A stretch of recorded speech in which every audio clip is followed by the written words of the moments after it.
DC very valued. So, the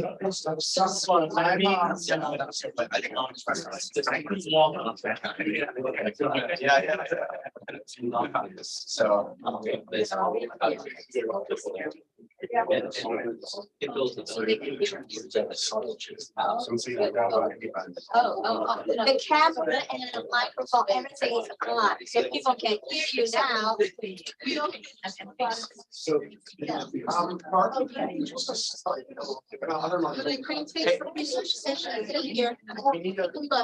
Oh, should I should sit in front. Oh, okay. Okay, got it. Chairs, grab chairs on the outside. Thanks.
Well, do we have everybody presenting this morning, speaking this morning?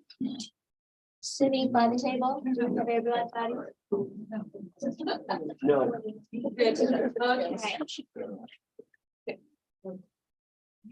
Oh my gosh. Well, obviously, we've already had a pen on the camera there. All right, so I'm just gonna start. Let's see. Mark, everything is on, right? Seeing people do the webinar. And it turns out there is a YouTube streaming going on. So anybody wanted to go to YouTube to watch us. So, okay. All right, I think we are a few minutes behind our schedule. I'm just gonna welcome everybody for coming back from the wild, exciting last night dinner. I'm joking, but thank you so much for being here to come to celebrate two things. One thing is Peter and Bob, right? To celebrate their life achievement, and the second is to come here to celebrate literally the 10th year anniversary for the Environment in Asia Research Series. So thank you so much for traveling afar. Yay, you made it. We made it. So I'm going to speak a few minutes. So one important thing is I'm going to quickly, I will ask the director of Fairbank Center, Professor Mark Wu, to speak, and also to invite the executive director, Linda. You go by Linda, right? Linda alias to speak. And but I'm going to first quickly introduce the Environment in Asia section research series. Many of you are familiar with it, but I think there are many new friends sitting in this room, so it was a little bit introduction. Okay. So first of all, I think Mark is going out. I want to give my thanks to Mark, Brady. Many of you. Well, Mark has been working, I think, for Fairbank Center for over 10 years. And that means during the past 10 years, when our series was operating, Mark was the true hero, the real person behind the scene to set everything up. So the fact that we get food, we get drink, we get a souvenir can, and have this entire sound system setting up, that is all the work of Mark. So without Mark, Environment in Asia series will not happen. He's gone. So somebody have to tell him. Tell him. Yeah. And I really want to thank Professor Mark Wu, Mark, and Linda for your wonderful support. You wanted to support this, you decided to support this, and you said this is important, right? Environmental studies are one of the important aspects that's issue that environmental Fairbank Center has been advocating and promoting, and we are benefiting from your agenda from your initiative. I really appreciate your work. Here he is.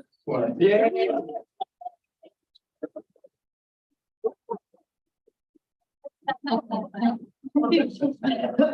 Oh, Mark wanted me to remind everybody one thing. We kicked out 2 classes of students in order to have this meeting.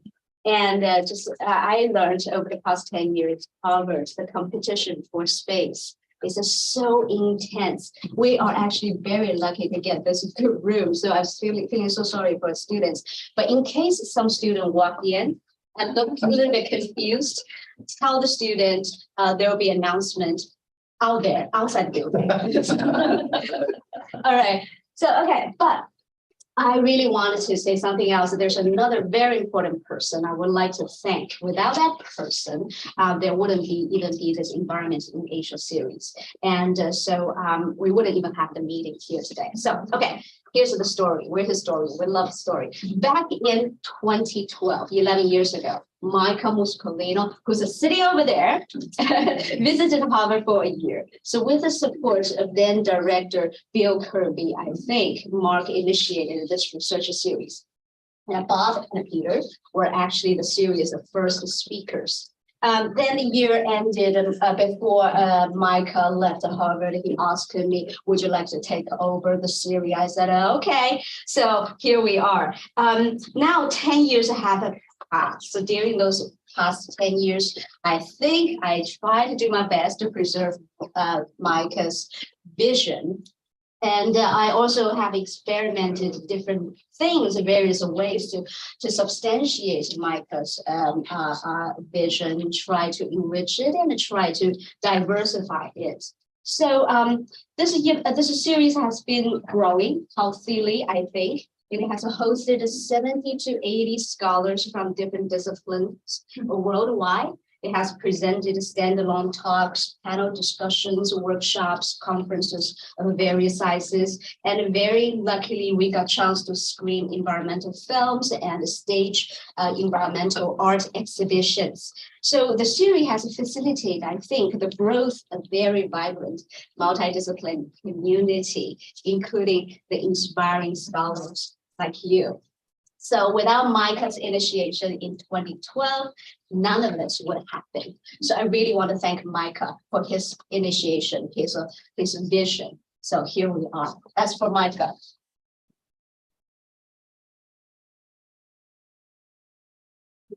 So very quickly, a brief reflection on the past 10 years. I'm just speaking from my personal observation. What have we achieved, at least in terms of the Chinese environmental history, because a lot of historians actually sitting in this room. I think if we think back 10 years ago, think about the Chinese environmental history, we are talking about who's doing it in a self-conscious way, self-identify as environmental historian. We perhaps are going to start with maybe Mark Alden, I suppose, who every of us are thinking about. We have Bob and Peter, we have Cam on screen, we have Micah, we have David Bellow, we have these figures, and their books were our canon, right? Everybody read them. But now look at us, what we've done a decade later, right? It's not that long. All of a sudden, so many of us, this room is so packed. And I have to remind you actually, about at least 50 scholars wrote to me saying that because scheduling conflict, because of family issue, also an issue, they cannot come. They want to come, they cannot come. So there are people out there, they belong to our community. And I actually had to turn away people in the past 2 weeks who said, can I come in? And I said, due to security reason, we only allow 50 people in this room. So I have to turn them away. This means our community is really this big now with so many minds, so many bodies, right? We have a good team working on environmental history. The most exciting thing is the generational change. All of a sudden, we have so many young women scholars in this room. And we have so many young scholars from different linguistic, ethnic, cultural backgrounds. The field is so diversified.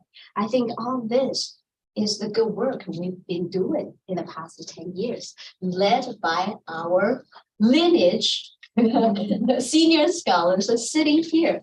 So that's very important because of the good work they've done. That's why we can get here. So we're celebrating them.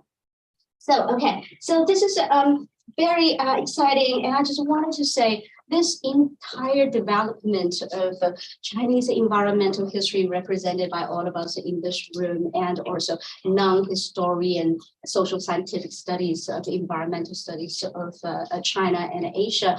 I think the research series I'm convening now, Environment in Asia, is so lucky actually to witness this process, to participate in it and to facilitate it.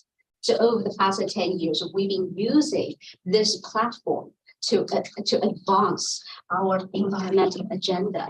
We've collectively created this environmentally conscious gaze to interrogate the human-centric, I think, scholarship in the field of Chinese studies and Asian studies.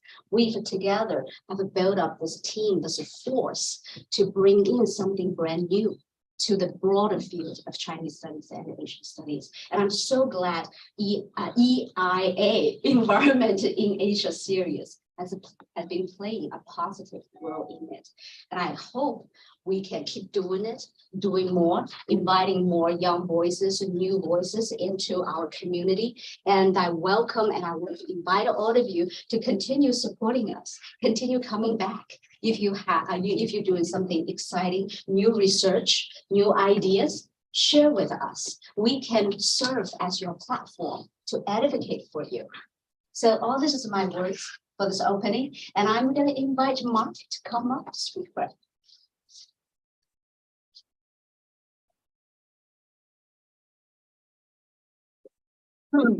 Thank you all. I'm Mark Wu. I am the director for the Fairbanks Center for Chinese Studies as of this past July.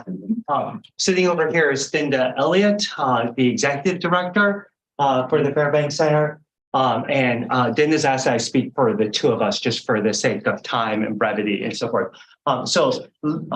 First of all, thank you for your leadership all of these years. Micah, thank you for convening this and getting all this started. And the other person I want to recognize is my predecessor, Michael Zoni over there, for whom really this is easy for me. I just inherited something, but it was he, Bill Kirby, Mark Elliott, my three predecessors as director, who really and really Michael over the last 6 years, right, who have allowed for us to sponsor this series and inspire the work that we see. So thank you to the three of you.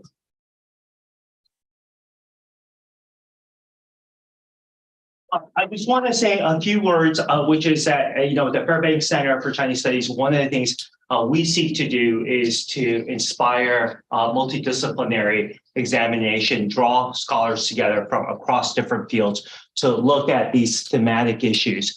And then also to situate not just China within the China Studies field, but broader within the transnational context in terms of thinking about China, its relationship with the rest of Asia and the relationship with the rest of the world. And I can't think of a better series and a better example than what this series has done over the last 10 years in terms of pulling all of that together, really generating a community and really fostering the types of connections in a true multidisciplinary level, in a true transnational level.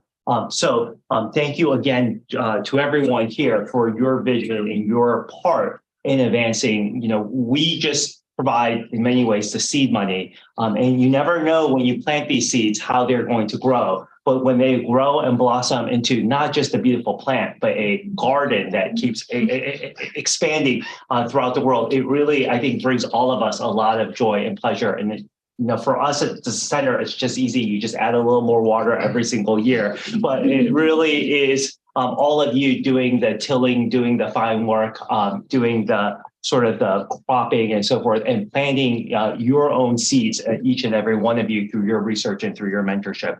That really plays a big role in making all this happen. And as I said to Bob earlier, and really to Bob and Peter, I think for all of us as scholars, one of the things that we seek to do is to leave a legacy, not just in terms of our work, which we know that over the course of time, there's better work that comes along that sort of takes it over and so on and so forth, but really through the people, the skills that you implant, and really the methods and the framing and thinking of the world. And so I'm delighted to have both of you here today. Bob told me that his ties to the Fairbanks Center date back over 35 years.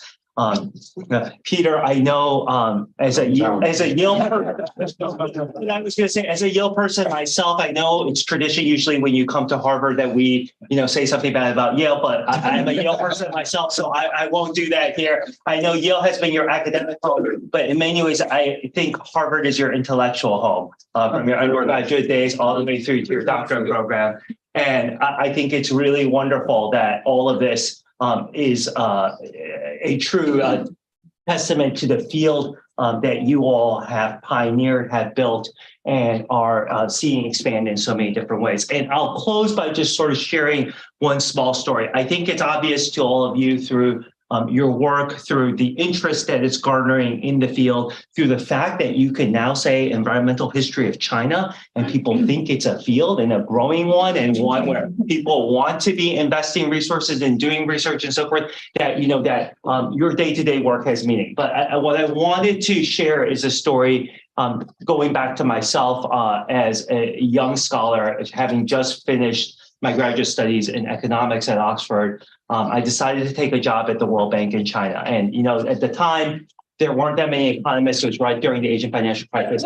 And they held out all these very exciting things. Why don't you look at the debt issues? Why don't you look at China's WTO accession? Let's talk about rapid urbanization.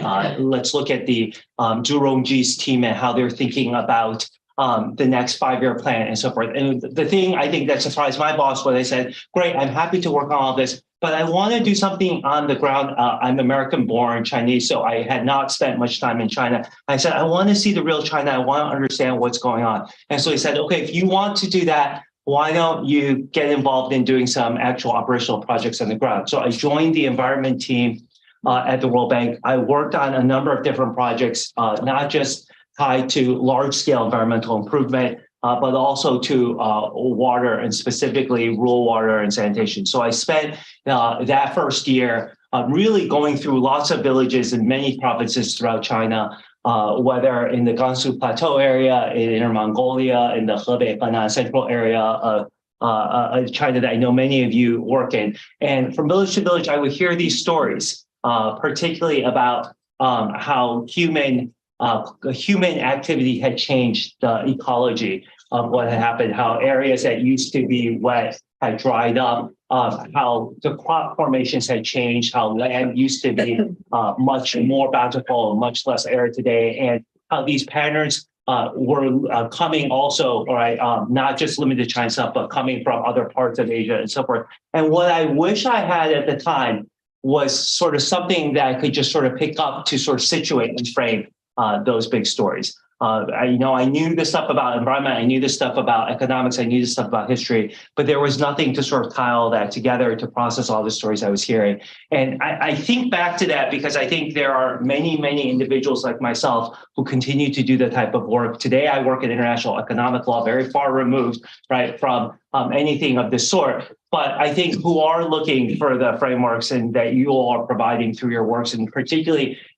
in the multidisciplinary manner that many of you are working, that makes it so accessible for folks to understand the stories that I know people are still continuing to hear day in, day out in China and throughout the rest of Asia, and to capturing all that together and documenting it and making sure that those stories are not lost. The framework is provided, the history is situated through all the types of centuries. I know it's something that lots of people are hungry for beyond just your own students and your own grad and the sort of communities that you act in. So it's a lot of pleasure for me as director of the Fairbanks Center to be able to sponsor this series. And I hope whatever else more we can do in the coming years to allow you to continue to let this garden to expand. It's definitely our pleasure. So welcome back to Harvard to the two of you. I'm sorry I won't be able to be with you all for all of today, but I'm looking forward to hearing the tributes to come. And thank you again. Welcome.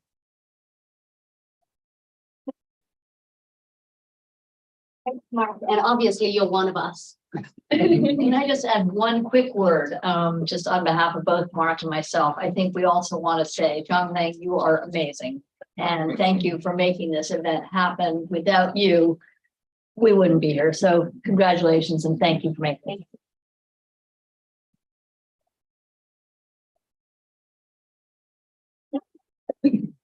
All right, so without any delay, I think we should just move into our first session, the tribute session to Bob and Mark. Bob and Peter, sorry. I obviously, it's a little bit kind of disoriented this morning due to poor sleeping and sleep quality last night. And I just want to make one thing clear. We've read each other's profile already, so we don't need to spend any time introducing each other. So I just assume we all know each other. Second thing is, because we're our own community, 我们是自己人, belong to our own family. So I think we should treat this event rather leisurely. And we don't need to be formal at all. So I'm a fairly informal person, so I'm just going to put it in this way. All right, so now we are going to start our first session of the day, and I will be the moderator of the session. If I raise my hand with this piece of paper like this, that means you only have 1 minute. 1 minute left, and you're better to wrap up. Okay, so we are here. Okay, this session is to celebrate Bob and Peter, and we've invited our esteemed colleagues from different parts of the world, different fields, and also different age groups in terms of both biological and professional ages, as the biological senses, to share their experiences and appreciation of Bob and Peter. I myself will not say I've been saying lots. I will not say anything specific about these two men who I have the fortune to consider as my friends and my mentors. This event, I think, is my peculiar way to say thank you. But I do want to say something more general. That is the significance of recognizing those who have come before us, who have laid out the path for us, and who have fought the important, necessary, and difficult battles to allow us to enter this field, enter this profession with a sense of legitimacy, relevance, as well as conceptual and methodological clarity. I started myself as a political economic historian of the middle period of China and a historian of science and technology. My first introduction to environmental history is a classic book, The Dust Bowl. whose author Don Wolster is here with us.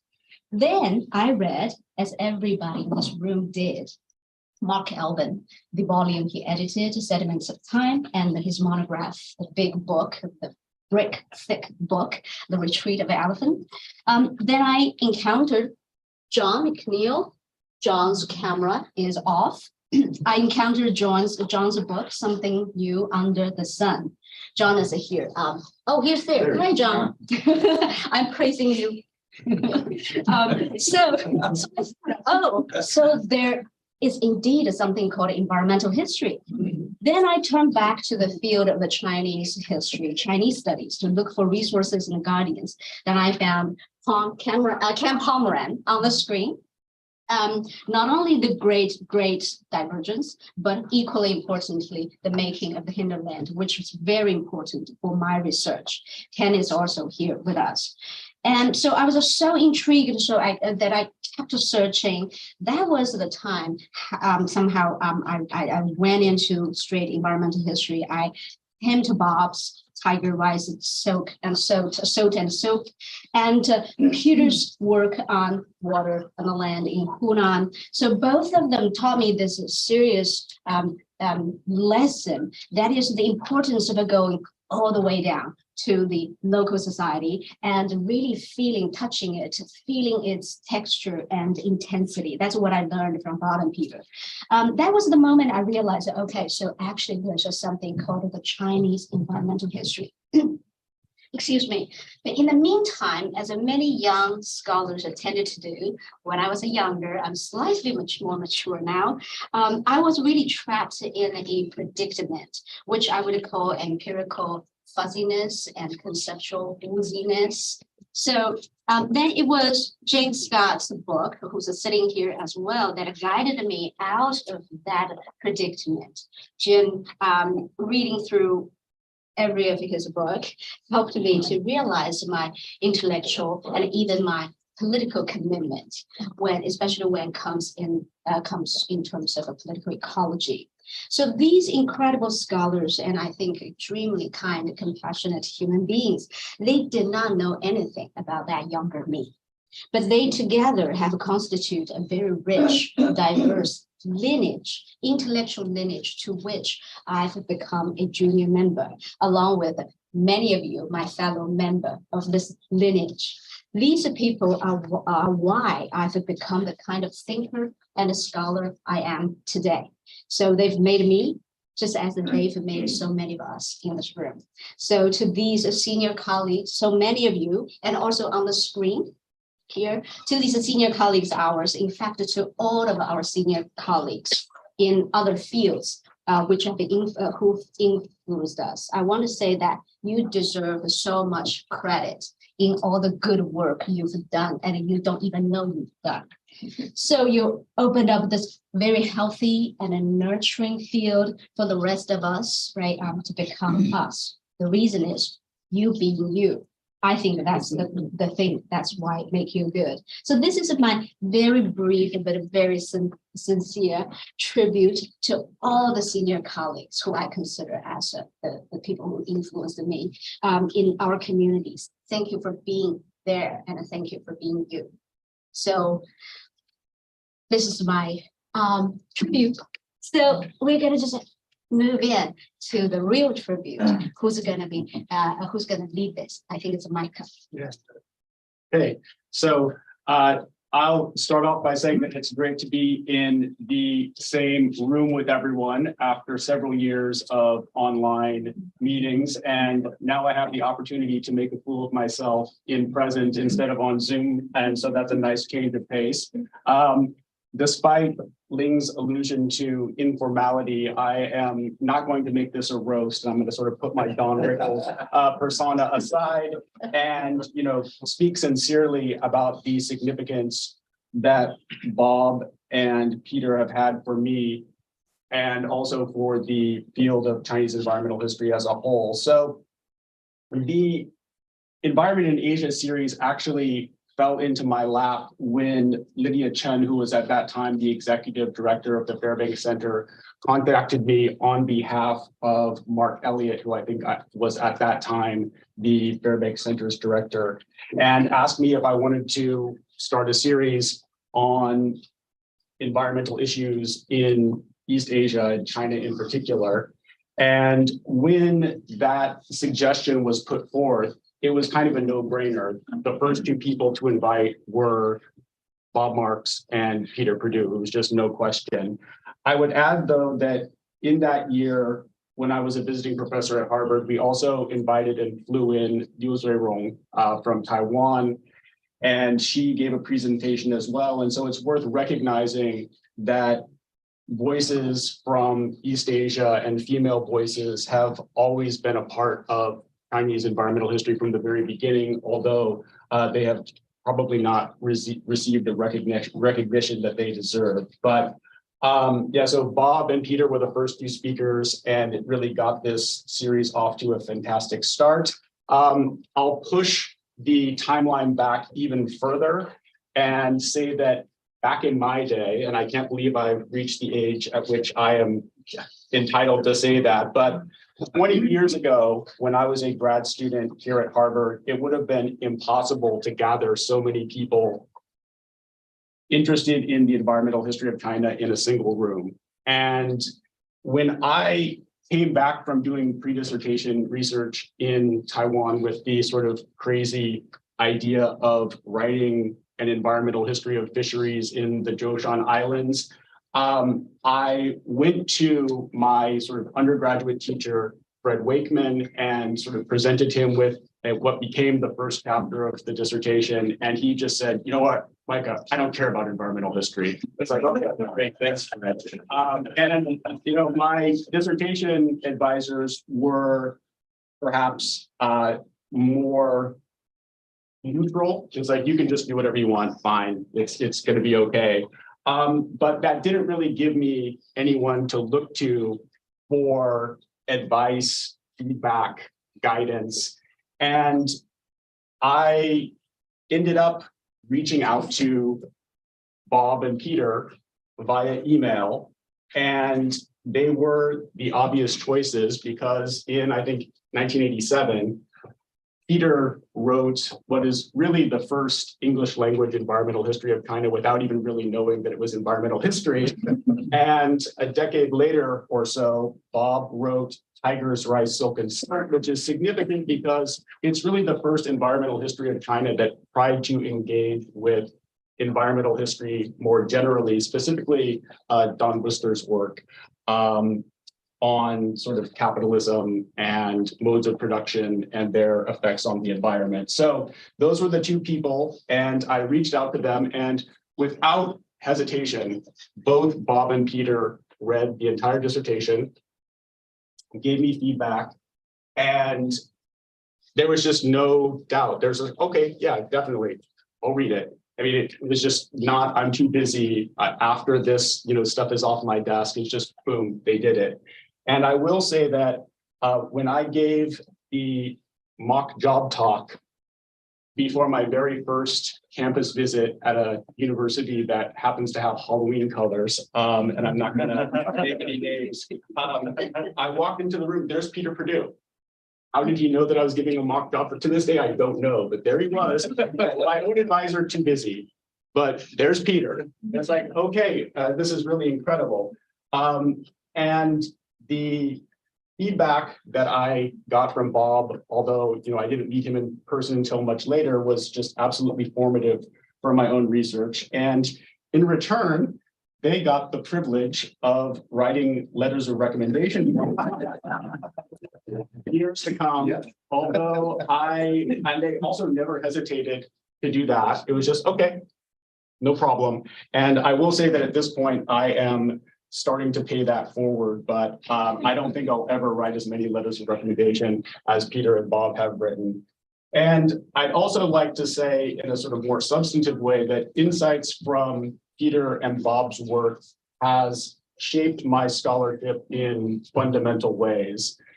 In Fishing Wars, Peter's discussion of efforts to limit encroachment on irrigation systems in Hunan was really significant in how I thought about management of common resources, and Bob's discussion of how commercialization transformed the landscape of South China was really influential on the way that I talked about how commercialization transformed the marine ecosystem. And it's fair to say that they have had more influence on my scholarship than the people who actually advised my dissertation. So these sort of intellectual genealogies that people find online based on who signed off on the dissertation can be a little bit deceiving at times. But I think that that could be said of pretty much everybody in this room, right? To a greater or lesser degree, Bob and Peter have influenced everyone here because they have literally defined the field.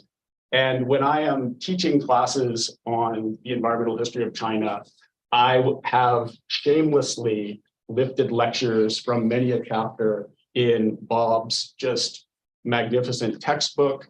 And it seems like almost any topic, if I go into Google Scholar and put in, okay, I want to find something about, I don't know, ethnicity in China. It's like, okay, here's something that Peter Perdue wrote on this. It goes for everything, not just environmental history. So, I think that's just a testament to their significance in making Chinese environmental history a field of inquiry.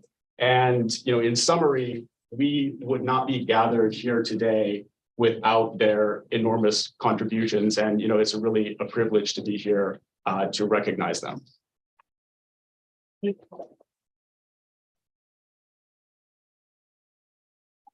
we have a Ken on the screen with us. Ken, can you hear us okay?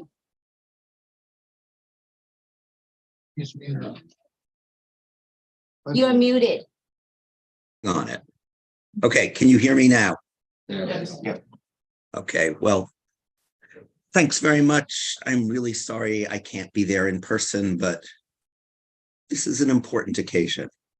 And having said that, I will just dive right in. Like most scholars with PhDs before about 1990, who have then gone on to do East Asian environmental history, neither Bob Marks nor Peter Perdue started out that way.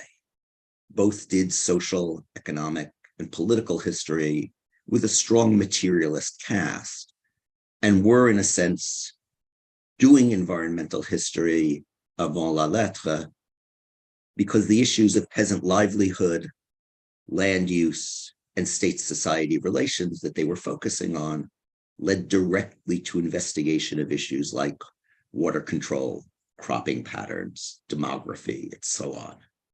They were then following, at least to some extent, both in the footsteps of G. William Skinner's conviction that landscape was fundamental to history, and of Annales' total history, though I think the Brodelian lineage may have been more direct in Peter's case than Bob's. In Bob's case, I think the Annales influence may have initially come via Wallerstein and his influence on the Wisconsin school.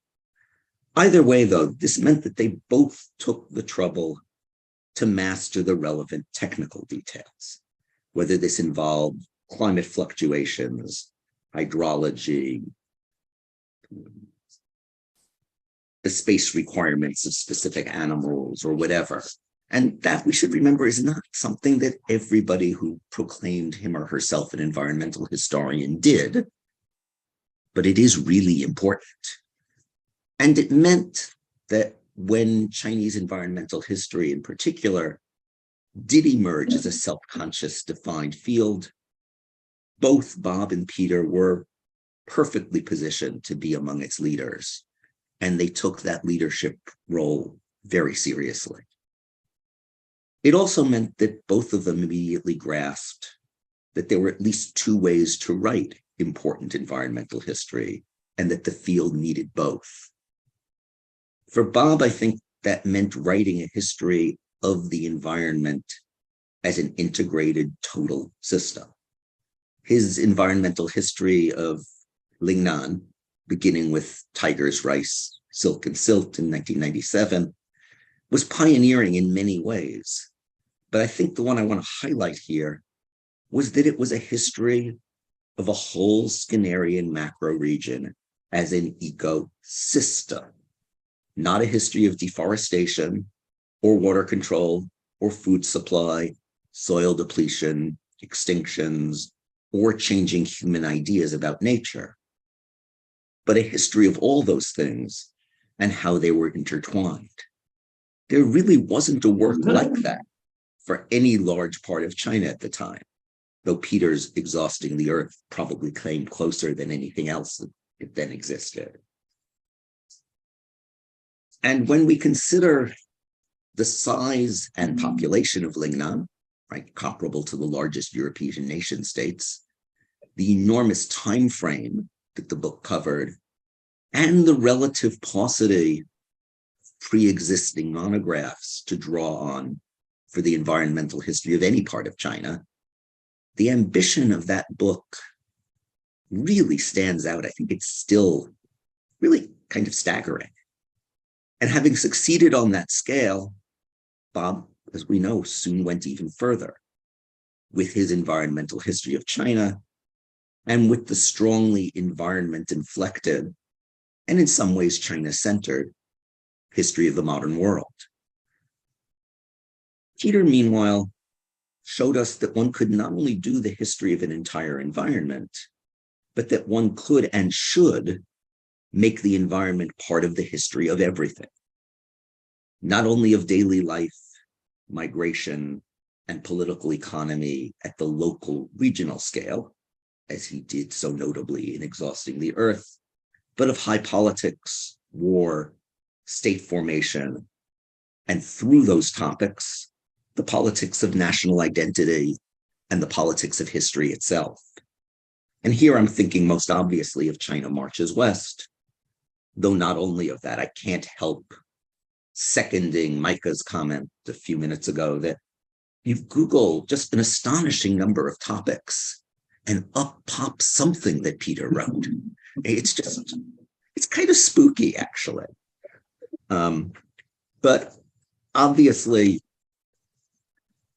China Marches West really stands as a monument with its simultaneously broad and nuanced arguments about the environmental dynamics of both steppe and stone environments, and with its powerful arguments about the interaction of big historical and even elemental forces with the political choices of identifiable people.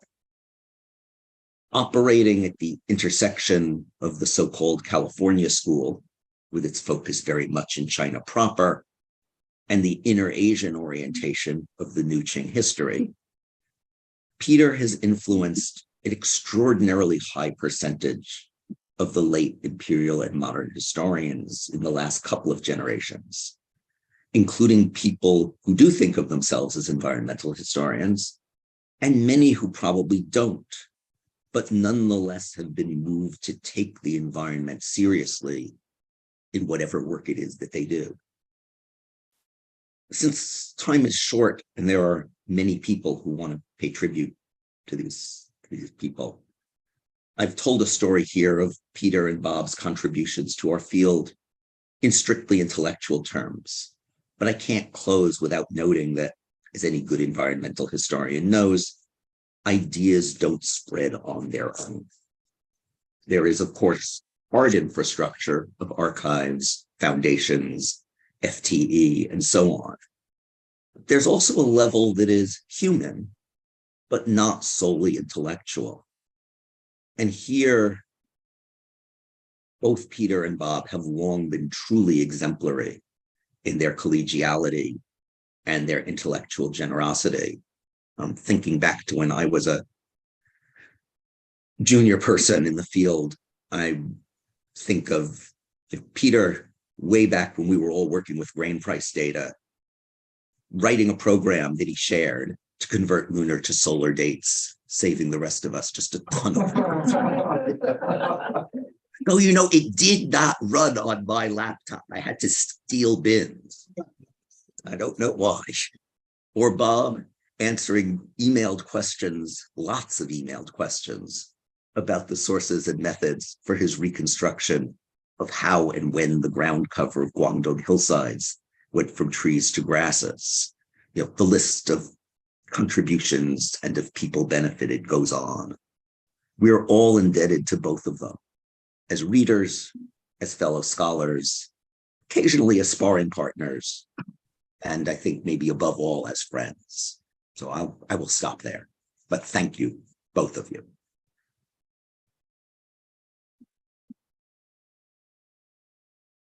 Thank you so much, Ken. And now we will call upon John. Right.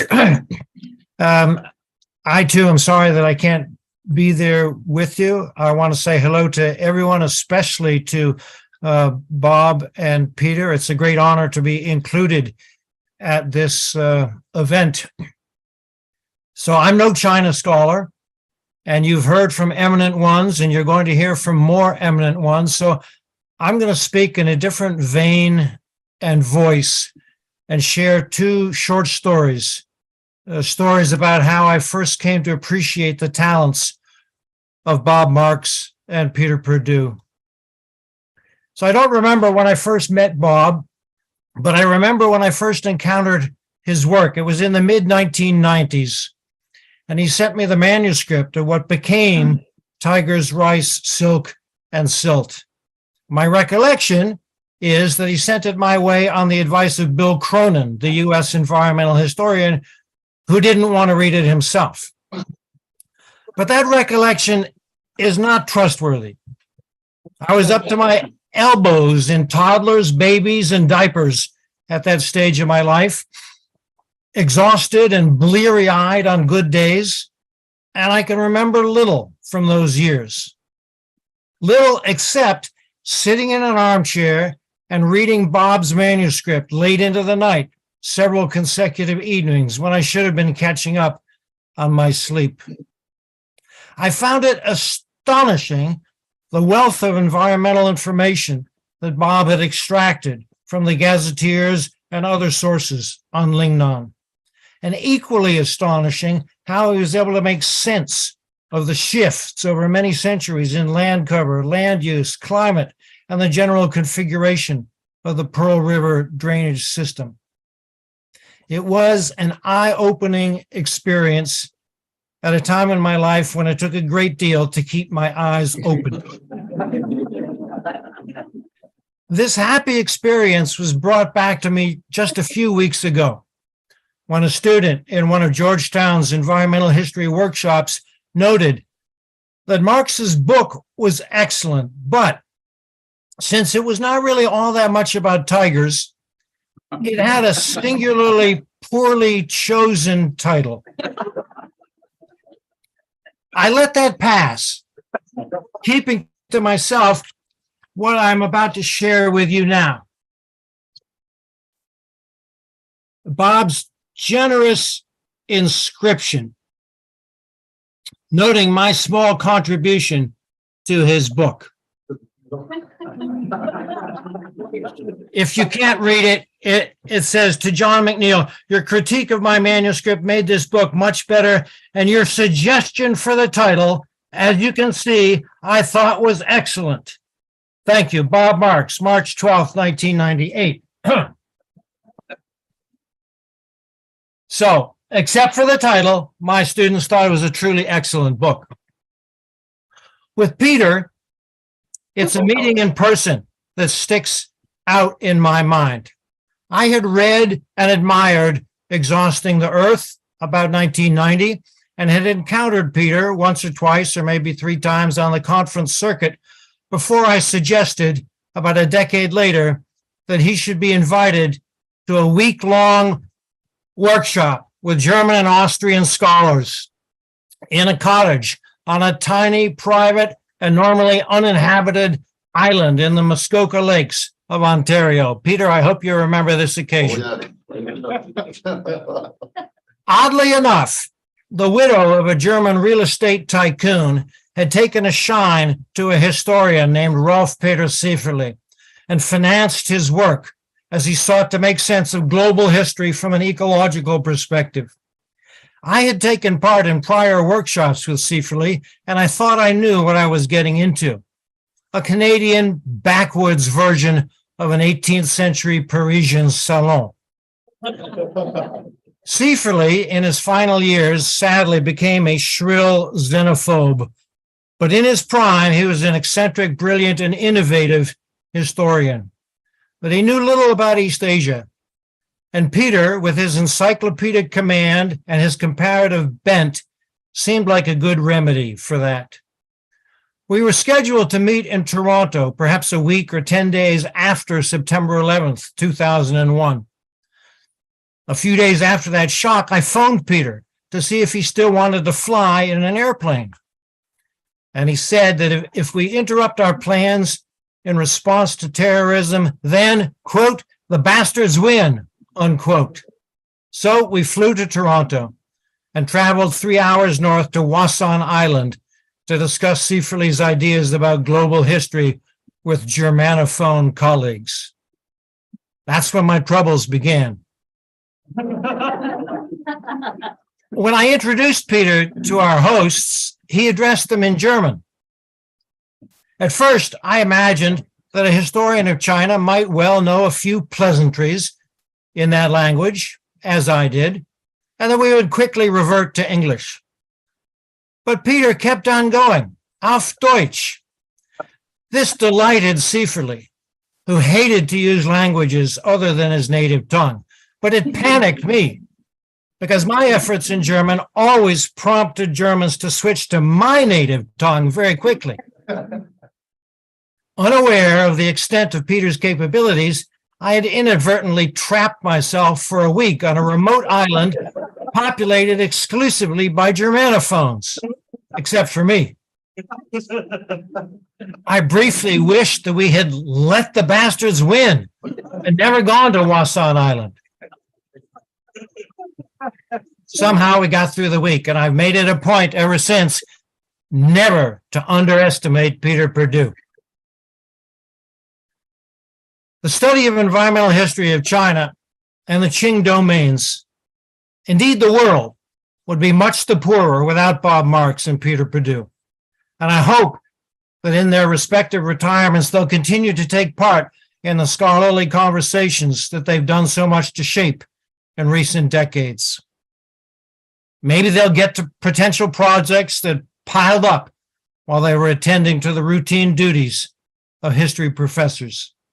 That, at any rate, is my fond hope. Thank you.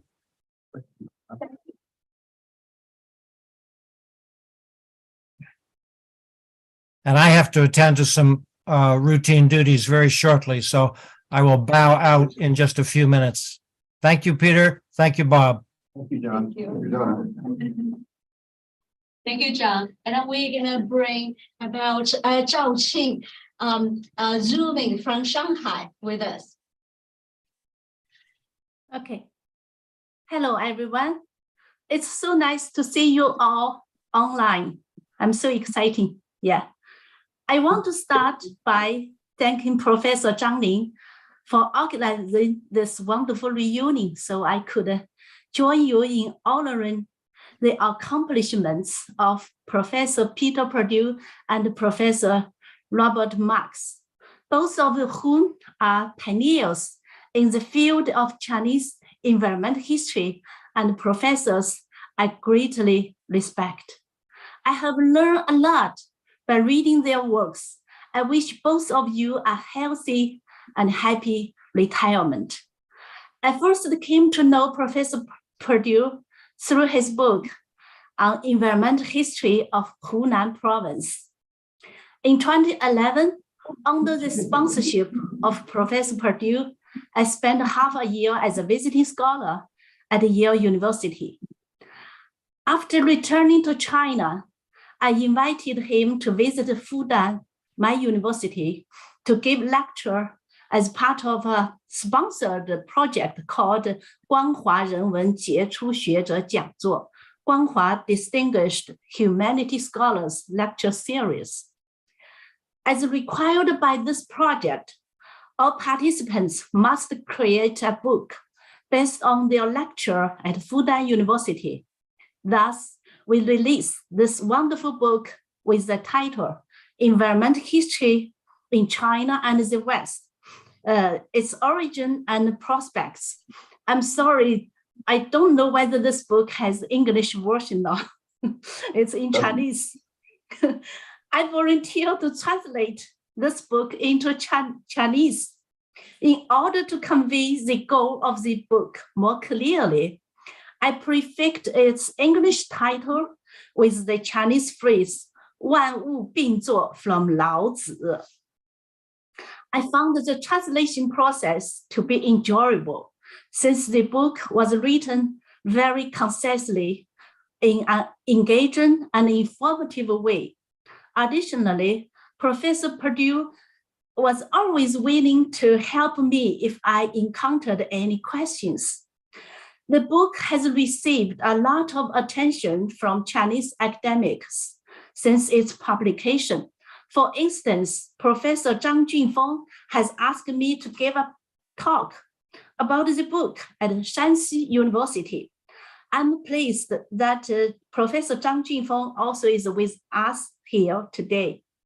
A journal introduction was also requested of me. In addition, I have spoken about this translated book at several conferences. As far as I know, it's now a mandatory textbook at a number of prestigious universities in China. For my translation of this book, I would like to quote a short remark from my colleague, Professor Yao Dali, who is an honored professor of liberal arts at Fudan University and the vice president of Shanghai Historic Society. He's also the same age as Professor Perdue. He wrote, to borrow the words from the book, in the analysis of the many exemplary writings in the environmental history of the West and China from its origin to gradual maturity, the author could not have been more clearer in presenting to us the concepts, outlined ideas that are buried in huge amounts of documentation extending over thousands of pages. Reading his book gives the impression of working among the gems of academic thoughts, and this reminds me again of the same feeling more than 20 years ago when I audited the author's course entitled as The Theory and Methods of History at MIT. This is the end of my quotation, also the end of my talk. Thank you.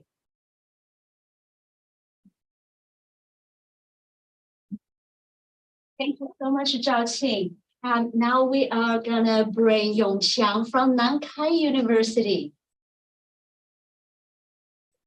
Thank you, Professor Zhang.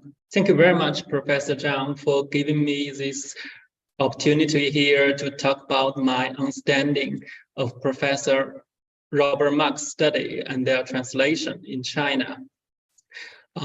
It was in February 2008 that I first knew Professor Marx and his studies when I was a visiting student studying economic history with Professor Pomerantz in UCI.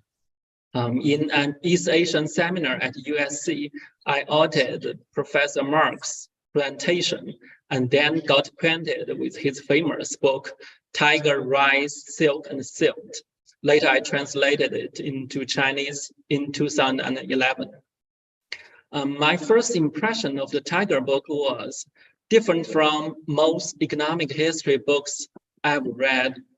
In putting the environmental background in and only in the first chapter, this book turned the static environmental background into dynamic environmental changes in every chapters. Thus developed Brodell's overlapping scales of time into intertwined environmental and economic movements together shape the historical changes in China. What impressed me most in this book was probably the role of market system, which had been always admired as the most important driving force of economic growth in most economic history studies. But in this book, the market system could also amplify or exacerbate the human impacts on the environment, sometimes even led to extreme ecological homogenization. All these novel and interesting perspectives in these books quickly attracted many Chinese readers like me. The success of the Tiger book led to our continued collaboration on the translation of his new book, China, its Environment and History, and its second edition, China and Environmental History. As I know, about 9,000 copies of this book have been sold in China soon after its publication.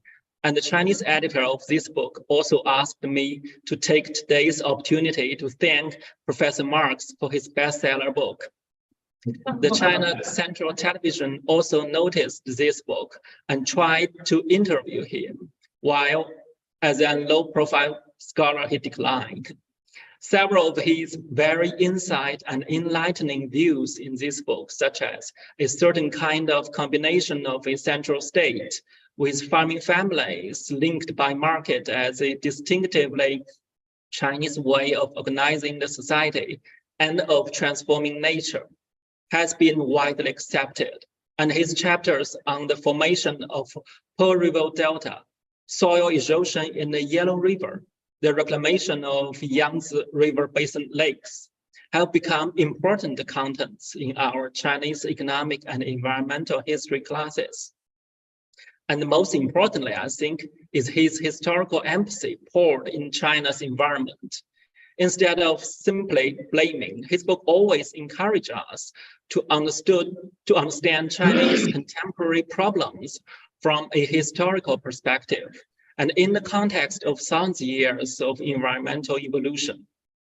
This probably is also the reason of his dissatisfaction in the contradiction between China's thousand years of concerning about harmonious relationship between human nature and China's thousand years of continued deforestation and reclamation.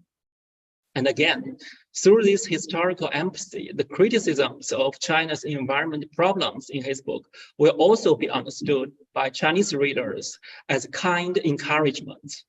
Finally, I sincerely look forward to meet Professor Marx again in person and reading his next book. I hope his study will lead to more mutual understanding and cooperation between American and Chinese scholars, so as to jointly advance our study of China's environment history. Thank you.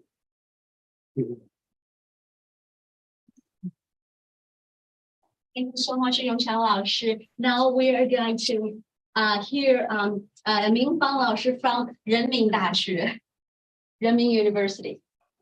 Thanks a lot. I'm sorry, my oral English is poor, very poor.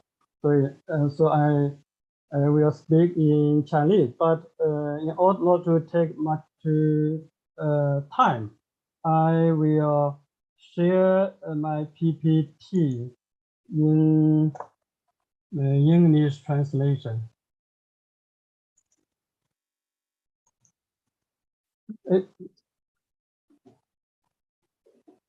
Could you look at it, Professor Zhang? Yes. Okay. Can Okay, you do okay. that now? Try again. Okay. What? Sharing.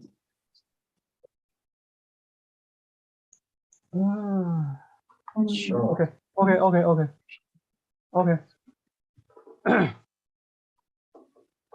Does it work? No. It works. Yes. First of all, I would like to take this opportunity to express my most sincere respect and best wishes to two professors who are bidding farewell to the university podium. They are outstanding forerunners in the research field of Chinese environmental history. 接下来我就用中文了哈。此次会议的召集人希望我呢用5分钟的时间介绍一下近年来中国大陆环境史的研究的进展。我觉得呢比较困难，尽管相较于60、70年前兴起的美国和欧洲的环境史，那么它在中国大陆迄今还是一个相当年轻的学科，当然也是中国历史学园地里面正在壮大中的一个新兴的力量。但是近几年呢，它取得的成就还是非常丰硕多面，而且呢成就卓著。所以纵然我巧舌如簧，也难以在这么短的时间里面把它很完整、很清晰的呈现出来，哪怕即使只是勾勒出一个大体的轮廓。所以我可能要辜负召集人的这个说了。不过我想呢，我可以用4个字来概括当前中国大陆环境史研究所处的态势。这就是孔夫子所说的这个“三十而立”。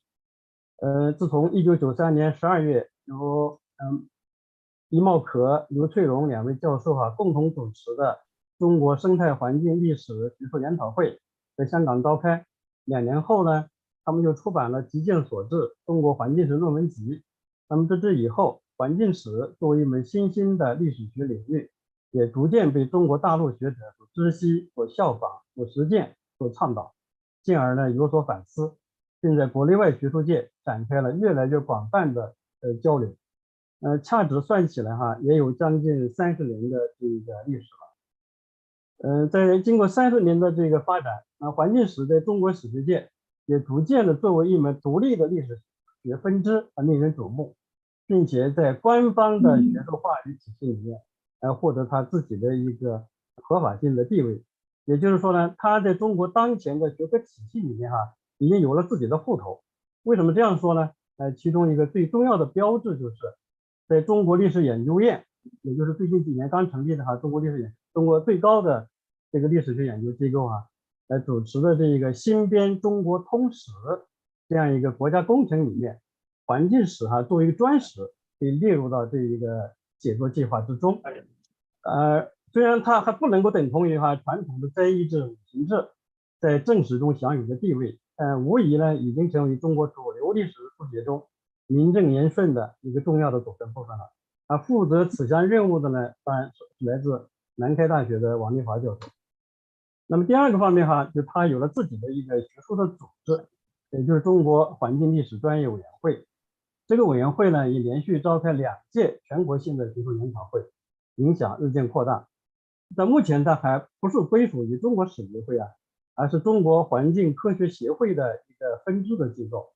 但是呢，这反而表明一群由中国历史学者组成的学术共同体，它对于中国历史上人与自然关系的讨论，已经得到非历史学界的主要由自然科学和社会科学学者组成的环境专业学术共同体的认可和接纳。我觉得呢，这也是非常了不起的一个成就。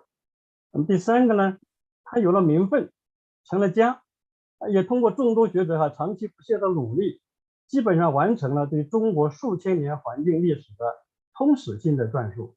比如王立华、侯永坚、梅雪晴等主编的4卷本《中国环境通史》，戴建斌等主编的6卷本《中国环境史》，以及王玉德等主编的6卷本《中国环境变迁史》。这都是近2年突然之间就是出版的。所以这样一些通史著作的涌现呢，它表明就是中国大陆的环境史学界对过去环境史研究学术成果的一个阶段性的一个总结。在另一方面呢，应该是预示了一个新的历史时代的到来。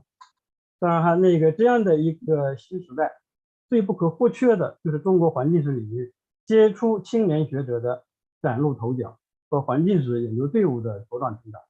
而环境史在中国大陆之所以可以成为一个家，成为一个可持续发展的学术共同体，它的关键并不是掌握在即将退休的我们这一代学者的身上，而是在更有眼光、更有实力，也更具思想活力的一大批青年才俊的手中。也就是我要说的这个第4点。那我们这一代人呢，在中国大陆环境史研究的创建过程中呢，少不了筚路蓝缕之功，但是把更多的精力花在了究竟何为环境史，环境史到底是姓中还是姓西，环境史中的人与自然如何圈定，环境史至于历史学到底有何等的地位，这样一些学科属性的争议之上，浪费了太多的大好时光。而在实证的研究方面，难有卓越的建树。年轻的一辈呢，则无此束缚，他们但我这里包括那个越来越多的青年女性学者环境史学者，适应更多的，他们当然要适应当前的主流的诉求，努力去构建中国特色的环境史学派或环境史研究的中国学派。但是另一方面呢，更应该超越一切狭隘民族主义和极端民粹主义的偏见，把当前人类共同面临的生态危机，把过往人类可能各自遭遇却性质相同的苦难经历，以充满仁爱之心的距离书写出来、展现出来，共同推进对全球生态共同体的关注和思考。这样，他们的志向不仅在于为中国总体历史提供某一个新的侧面，而更在于为它提供新的一个阐释。急见所至，必成磅礴之势。所以我们也期待着呢，新世纪新时代中国史学革命的新生。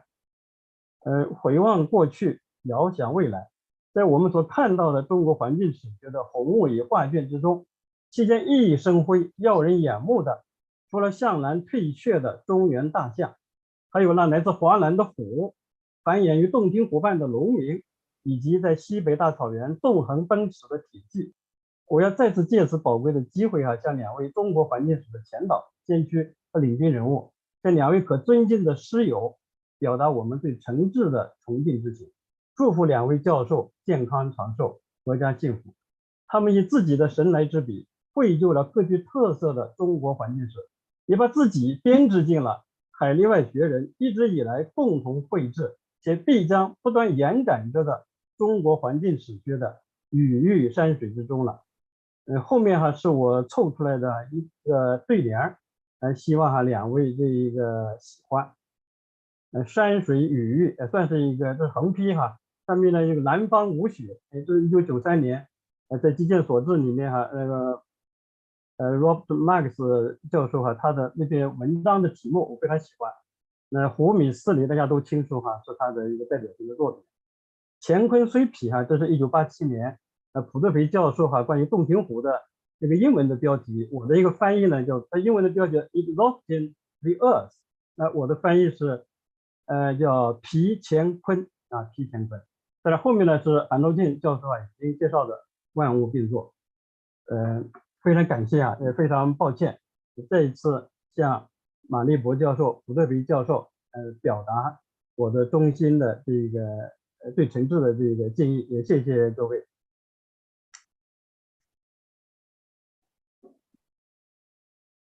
我就到这儿了，谢谢谢谢夏明芳老师。Actually, Ming Fang老师 sent me his PowerPoint just a moment ago, but because I didn't check my WeChat, so it's already there. But I'm going to circulate this really rich talk, which is actually translated into a PowerPoint. So I can share that later. 谢谢. Okay, so I think we've launched Jun Feng 老师 from Shanxi University. Is Jun Feng there? It's not there. Okay, so we will communicate with Jun Feng 老师 later. But now let's move to Ruth. Great. Thank you. I want to start by thanking Ling and just second everybody's the sense of the force of nature of Ling that has made this event possible, gathered together this extraordinarily rich network, multi-generational, multinational, and also to really start my remarks with echoing some of the things that Ling said in her opening remarks, which is how really moving it is to think about this event not just as a tribute to Bob and Peter, but as really, I think, an instantiation of what we do best in our profession when we kind of honor the sense of lineage, the movement of ideas through the generations, the way that all of us over the courses of our career, this has been on my mind at the AAS conference the last few days, we start out as intimidated and overwhelmed grad students who are, dependent on the kindness and goodwill of senior scholars who welcome us into the profession.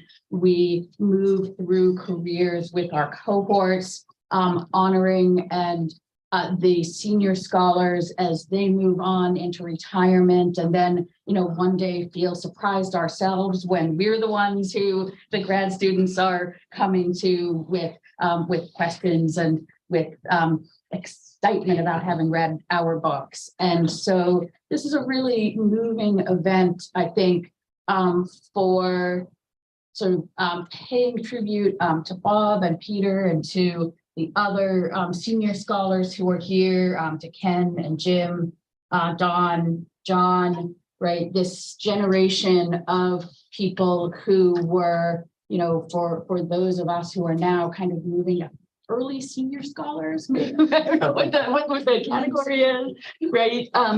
But the people who I have been reading and who those of us in my generation have been reading, our whole lives. It's really just really honestly moving to just have this entire group here in the room, from our very most senior scholars to people who are still students themselves. And so I wanted to start just by really, thanking Ling for being so thoughtful about bringing together this global and multinational and multi-generational group of scholars.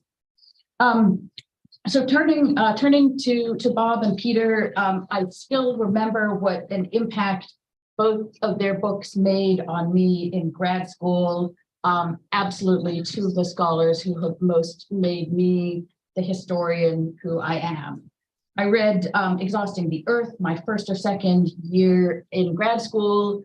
It was almost certainly the first book that I ever read about how people in their conflicts over domination and control in society. I was really interested in bottom-up history, the history of rebellion, how sort of conflict over class and agriculture worked in middle period and late imperial China, and really thought I was going to grad school and doing peasant rebellion. That's where, right? That's where I thought I was going.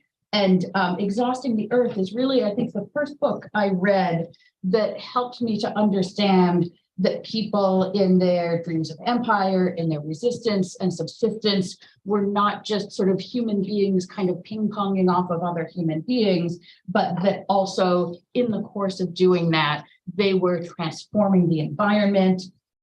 They were living with the paths of environmental change that they had created, that the world was a whole complex spatial and environmental world, and not just sort of people in engaging with other people. I actually contemplated doing a Hunan dissertation for a while. I was so inspired, and then I moved on. But I was that inspired by that book early in grad school. I read Tiger's Rice, Silk, and Silt soon after it came out, late in my grad school years, a few years later, and at that time, I kind of knew there was a thing out there called GIS, and I was kind of writing what I thought was a spatial history dissertation, but I had never actually seen someone perform spatial analysis as a significant part of a work of history, and to use the creation and analysis and display of maps in a way that's central to a historical argument. And so that book really kind of blew my mind, set me on a course that I think I am still on today.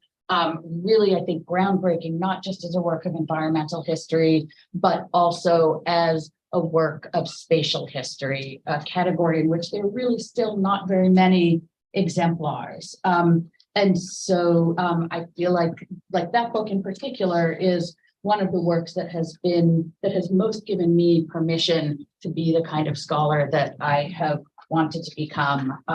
Also, of course, in the sort of movement from Chinese history to world history. So thank you so much to you both, to Ling for organizing this, and I'm so happy to be here.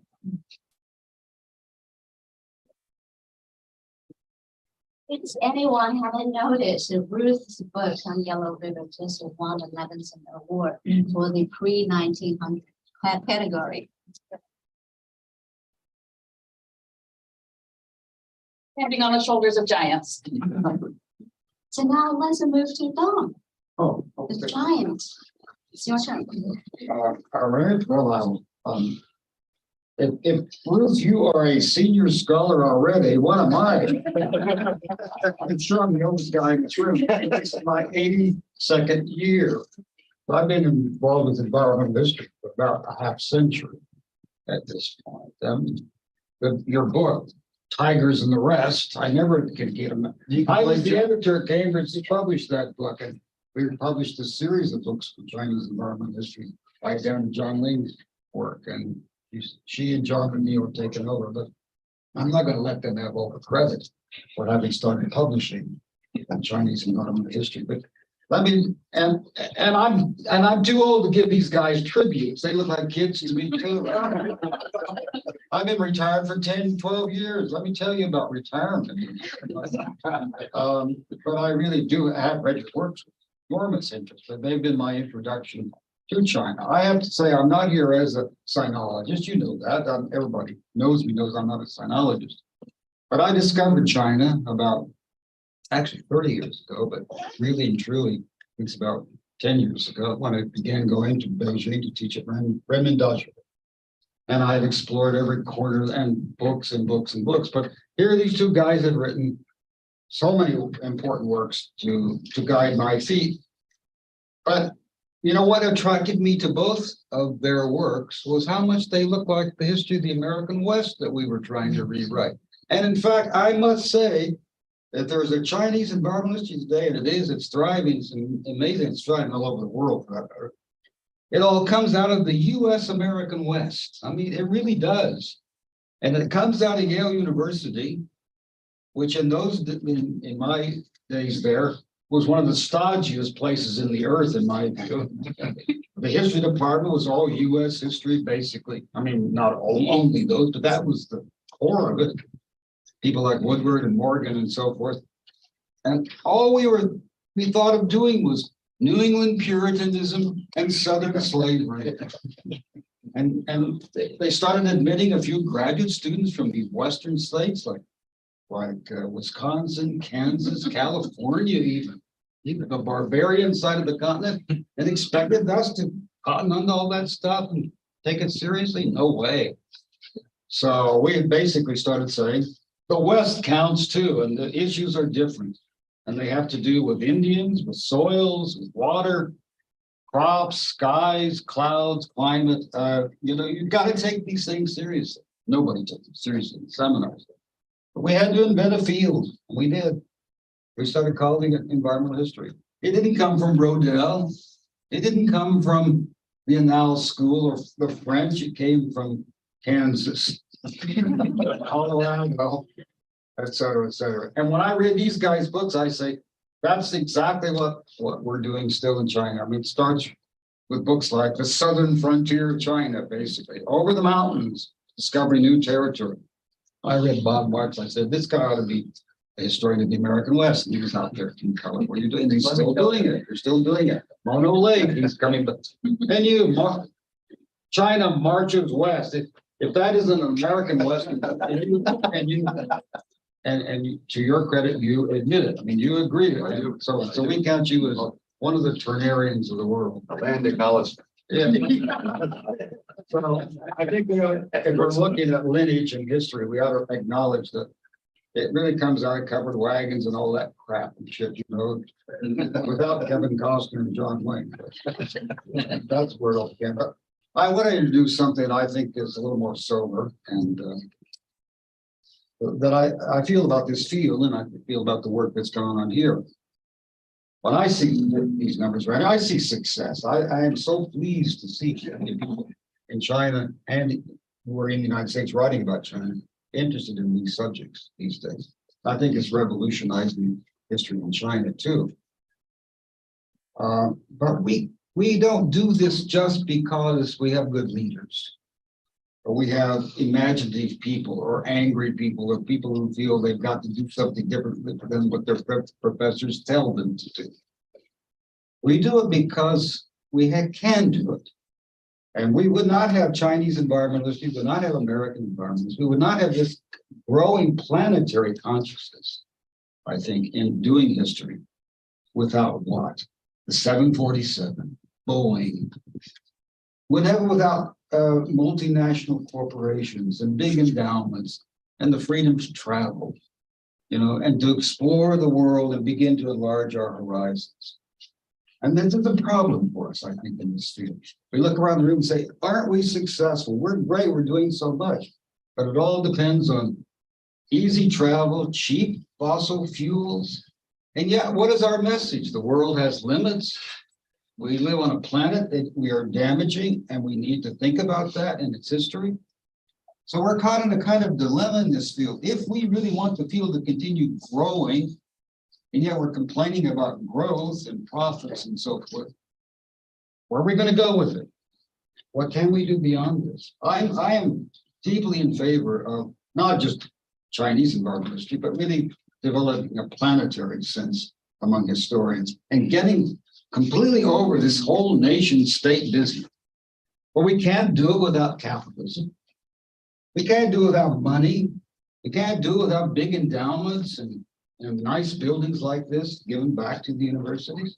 So we're in a real dilemma. How can we, what is our message out there? And I think all of our universities are in this situation. It's a deep commitment. It's a dilemma for us to develop such a field and try to develop consciousness on the wings of a 747. That's what got me to China. I've been going for the last 10 years, and I've been reading you guys' works, and I congratulate both of you in your retirement. Come talk to an old geezer about how to. What I actually did was basically, when I retired, got out of U.S. history altogether. I'm tired of it. Boring. You know, we've done about as much as we can do. We don't need more books, even on the American West, probably. We need to understand the rest of the world. And we're able to do that because of the openness of American universities, our wealth as a society, and so forth. So I admit we have to fly on the wings of a lot more than just our own brains and our own intellect. But it's great to be here with you all. I'm glad you accept an interloper like me and are really impatient enough to sit and listen to my musings from the ancient.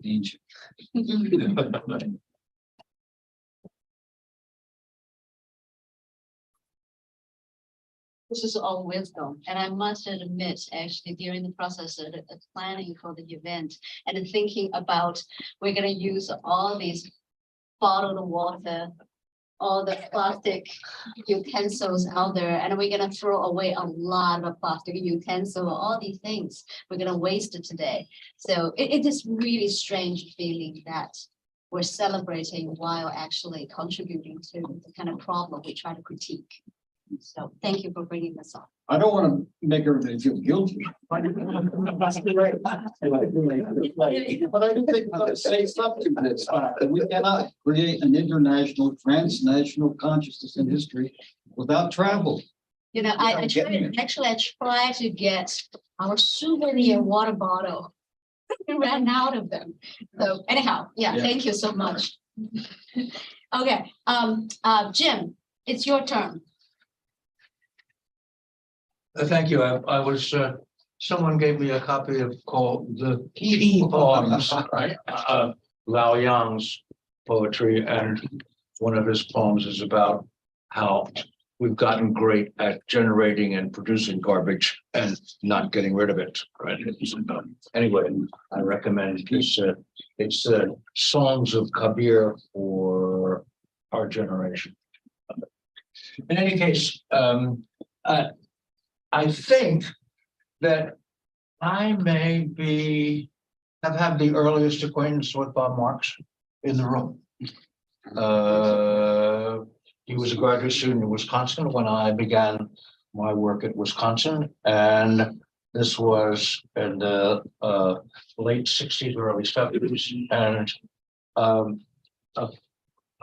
mentor of his, Edward Friedman, and I taught a course on theories of peasant rebellion, and we had 800 students, and 60 or 80 of those students thought we were insufficiently progressive. And they, after every lecture, they went off by themselves and produced a critique of the last lecture, which they mimeographed. Those were the old days, and handed out to all the students at the subsequent. I have never taught under more pressure and in my life. And Bob was an illustrious graduate student who was not directly in my field, and I forgot all entirely about him until he produced these luminous works that were instructive to me in terms of my own work. Peter Perdue comes to me intellectually, if you like, at the tail end of my career, right?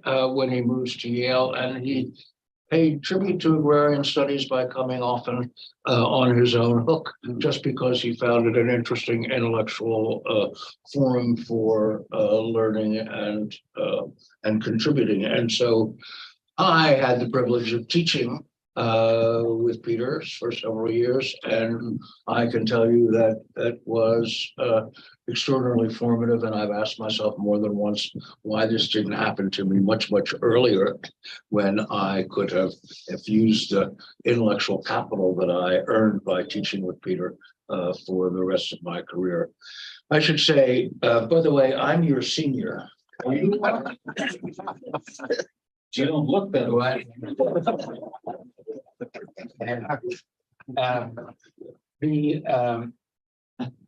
And I'm a Southeast Asianist, and Southeast Asianists have trouble with China and India. That is to say, we have, not only is Southeast Asian history considered to be a subdivision of South Asian history or of East Asian history, but programs in South Asia and on East Asia are always trying to swallow Southeast Asia as if they were just a provincial variant, right, of a larger intellectual. So I think that one of the great things, I want to say China Schmeina, in the sense that there are two things that environmental history and the work of these two scholars has done for me.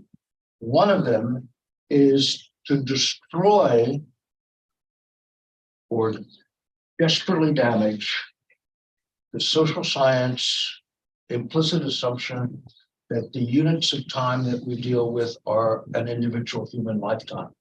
It's extremely hard for Homo sapiens to think in units any larger than a human life. Or at very best, our parents and our children, 3 generations maximum. And it seems to me that the great thing that environmental history has done is to explode this temporality that prevails in almost all history and most social science in a way that has been liberating. The other thing it has done is played havoc with the stupid idea of a nation state.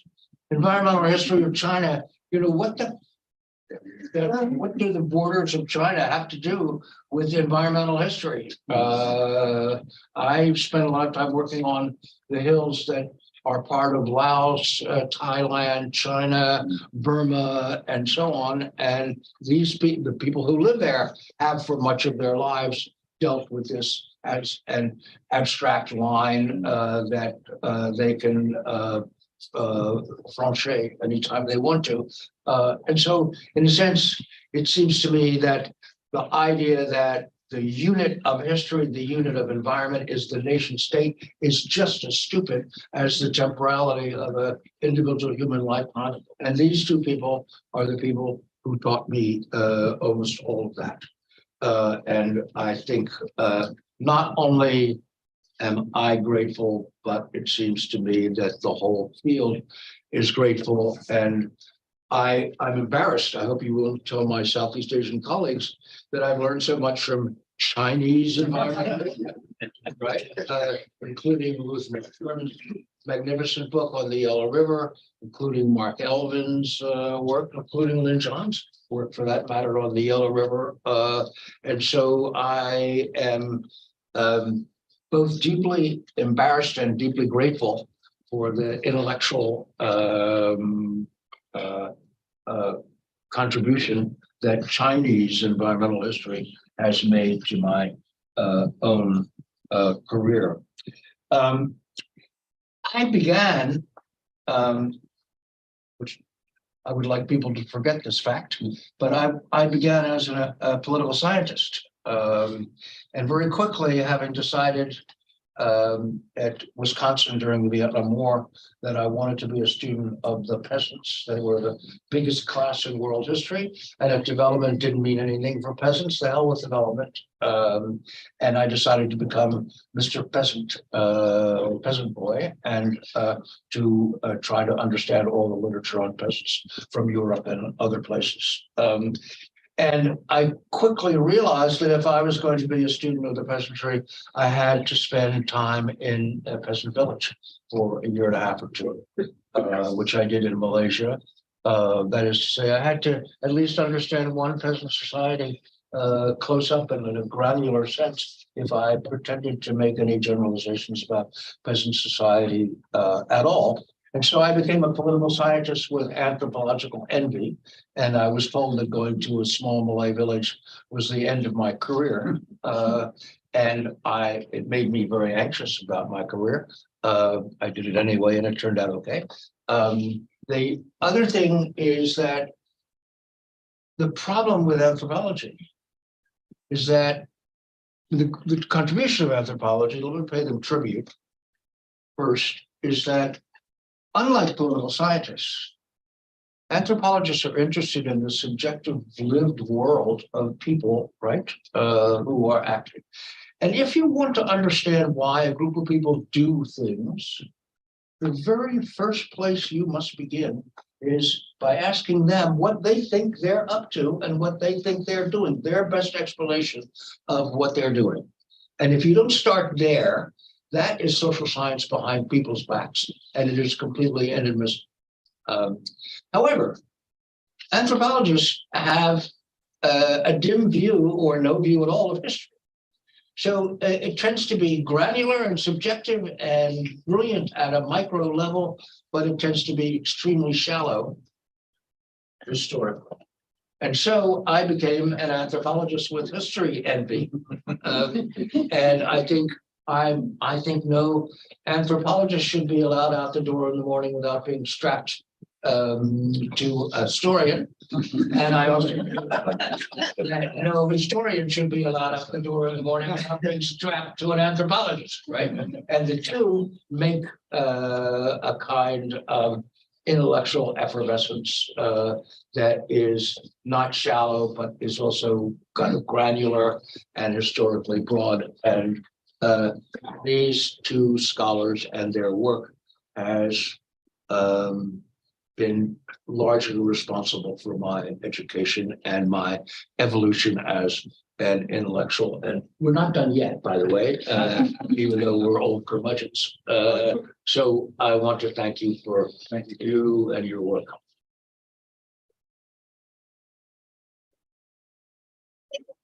Jim, and I just Jim's given the talk can make me remind me one thing. I forgot to mention to two of you. So there's one practice I learned from Jim's program at Yale Agrarian Studies, and that is the true protagonist will be gagged. They're not allowed to speak until the very end. So that's why you guys are gonna sit through the whole day. Yeah. And we are scheduled around this time actually to hear Bing Wang. So if these of us in the room, you don't mind that, so we're going to listen to Bing. Bring Bing up first. Bing, can you hear us? You're muted. Where is it? Oh, there it is in the middle there, middle left. There it is. Thank you, Ling. Yes, I can hear. Can you hear me? Yeah. Yes. Great. Well, thank you, Ling, for inviting me to this very special occasion, and I envy all of you who are gathered in Boston, less for location than for being together. But in any event, asked to comment on and reflect on Bob and Peter and their positions in the field and my decades of knowing each of them brings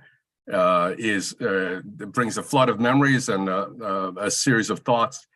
I think what I'll do, I can't compete with what Jim just presented in terms of the subtle movement through time and space and across disciplines with cheerful pokes at a number of aspects of what many academics do. But what I'll do instead is, I think, recall what the field of history broadly and the subfield of Chinese history and the subfield of environmental history were like 40 some odd years ago, when each of those two scholars, and for that matter myself, were broadly speaking starting our graduate educations. And it seems to me that certainly from my vantage point, much as Jim just expressed the perennial weight of having India on one side and China to the north, it didn't feel like the history discipline was quite aware of either of these large world regions all that dramatically in the late 60s, early 70s. And so that it seemed, and within that ignorance, broadly speaking, what I think of in some ways is where Bob and Peter both started was in a beginning with which I in large measure shared, was the concern with what we thought was called social economic history. And it's worth remembering Bob's first book really was very much about politics, the Chinese Revolution. And he started from that place moving towards the other fine work he's done since then that we associate both with Chinese and with environmental history.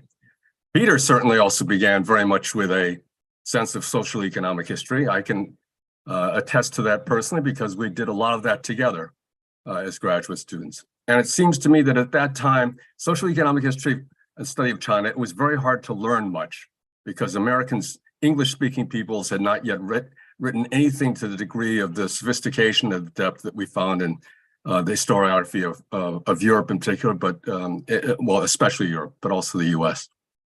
In any event, from those beginnings, it seems to me that Bob and Peter both consistently anchored their environmental history with a strong sense of the social and economic context within which it affected and framed.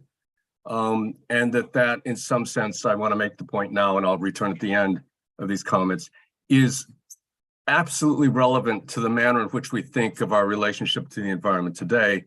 Namely, we think in terms of social ecological systems, very much the fact that human beings are anchored, placed within a natural environment of which we are a part and which we profoundly affect, as we all know, in large measure in the modern era, to the detriment of the environment and to many human beings. And that cost is a late, arrives at many, at a global consciousness only, to me, it forms a real, the break with the modern and the formation of a contemporary era.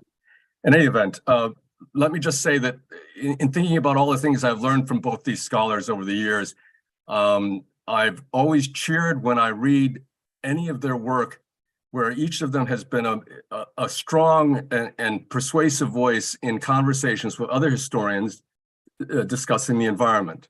I admire both of them for the synthetic skills they've displayed in doing book reviews, doing book symposium review articles. Each of them, I think, has contributed to making sure that the world region of China is part of this larger conversation about environmental history. So that's one major thought or thing I want to salute them and thank them for. I think that I'm aware that it's too easy to talk too long for me, at least, and so I was thinking about their achievements and I wanted to make a couple comments about where things might move forward. very conscious of the fact that this group includes many fine environmental historians who've written excellent books, and in a sense, one can see the evolution of the environmental history field and the increasing, I would argue, prominent role and awareness of China through environmental history that many of these works have achieved. Having said that, it seems to be that much of what has been written, and this goes back, this includes Bob and Peter, includes Mark Elvin, it includes many of the luminaries. There is the weight of understanding in this scholarship that very clearly and persuasively marks the ways in which China, as a place, the people in it, everyone from the bottom up, the peasants, through the efforts of the state from the above, have in some measure been committed to manipulating the environment.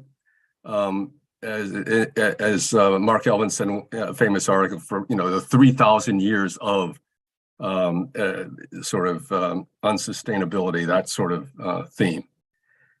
And that prepares us, not surprisingly, for the grim acceptance, well, not acceptance so much as recognition and frustration over the devastation that has occurred in China in the 20th century, and especially since, well, one could say China in some ways came late to the Great Acceleration, or at least it kicked the process into a fifth gear, really starting in the late 20th century in the Reform era. Not that there weren't dramatic changes preceding in the preceding 3 decades, but the larger point is modern China's, that is to say, through the late 20th century, destruction of the environment has been staggering. And if we're talking about time and space, China's economic development, at least as I understand it, modern development, truly is a late 20th century development in large measure. And in terms of time and space, this happens across the scale of a Europe in at most 30 years that takes well over a century, if not 2 centuries, to occur within Europe. And they're not the same processes exactly, but the nature of the degree to which the footprint environmentally of the economies that are being constructed in these 2 world regions takes place is certainly at different times. And that matters to our apprehension of what we perceive as the link between the economic benefits and the environmental destruction, and how we perceive it, how people perceive it in their their time historically. And thus, having said that, it's quite reasonable, understandable, and it's been useful that both Bob and Peter have counseled us on the costs of much of what environmental history has shown us in China. And yet, I've suggested in some meeting, the meeting of the Association of East Asian Environmental History back in 2021, I suggested in remarks at that meeting that it struck me, though, that East Asian environmental history, and for that matter, I'd include, in my ignorance to some degree, I'd include Southeast Asian history, and I'm even more confused by South Asian history, so I won't even, I'll be careful not to include it. But the degree to which, well, no, I will include it in the following sense. All of these areas are affected by one or another of the 2 major Asian monsoons in the region. The environmental history that frames the economic and social histories and the political histories to some extent of these parts, excuse me, of the world are fundamentally different than those existed in Europe, or have been and continue to be to some extent. And what that means is that for historians of these different world regions, the kind of issues they're interested in and the links they perceive between them and the environment will vary. And it has always struck me that in the economic history of Europe, that environment is never looms either explicitly or even implicitly as relevant as it does in China. And of course, the modern era, as we know what economics so blindly did, is it deracinated any sense of people's material culture and their labors to secure livelihoods sort of removed it from the context of the environment and framed it entirely in terms of human choices, activities, capital, labor. Land mattered in classical economics, that went away. Water never really was important in Europe, and thus we didn't talk about land and water, but you could argue that in many Asian contexts, it's difficult to think about land without also thinking about water and the relationships between them and what those enabled people to imagine and pursue in their livelihoods. So having said that, what I'm suggesting is there were certain limitations of the early modern era that were broken by the modern era's exploitation of fossil fuels. And before that break took place, people in the early modern world knew they lived in a world, cognitively, they knew they lived in a world of what for them would ultimately be limited. I'm not saying all people, but many people, far more people recognize there were limited possibilities for growth. Even Adam Smith, in part of The Wealth of Nations, acknowledges that the notion of growth is feasible up to the limits, I can't remember his exact language, but of the institutions with which a society is endowed, or some such language. It's been too long since I actually looked at that text. But the larger point is simply the fact that the classical economists did have a sense of bounds that we lost thereafter. We now live in an era where we know there are profound bounds. And in that sense, I think we live in an era that we have connections to the early modern and more distant past that we can call upon to reflect upon how to bracket the modern era. And I would argue that at least as I see what's been happening in China, certainly since 2010, 11, 12, moving forward, is a mixture of competing interests, agendas, and efforts, some of which uphold a high modernist commitment to dominating nature, and others that are aggressively formed in very sophisticated ways, deeply informed by and contributing to conversations that are global amongst environmental scientists, and that institutionally what some of the Chinese initiatives have been on are different, but on a par with many of the things that seem to me to be happening within the EU, which I think contrasts favorably with what doesn't happen in the US. So that's a whole conversation that's different than what we're gathered to discuss and honor in terms of Peter and Bob's work today. But for me, it helps remind us that the scholarship that they've produced and the manner in which they introduced us, were pioneers in introducing the China field to environmental history and vice versa. The question of where all this is moving in the future is worth considering. So closing comments are, just this year, Stephen Halsey just wrote an article in the Journal of the Asian Association of World Histories, in which he argues that environmental history is something that every China historian should be engaged in. That is to say, it will inform any subject in the field of Chinese history, and he goes through his argument. My point is not so much to judge what Stephen did in that piece, so much as to note, this is the same argument that this is the same proposition we learned certainly by the early 90s, I believe. When Ken Pomerantz and I were both at Irvine, we had a colleague, Robert Muller, who I think, at least in my memory, was quite articulate, and for those of us who may have dim memories, he reminded us of the fundamental fact that gender is not a type of history, it is part of history writ whole. And in some sense, I think what Stephen Halsey is doing is reminding us the environment is environmental. The environment is that way, and environmental history is that way to history. And I think that in some sense, Bob and Peter have very much contributed to that recognition.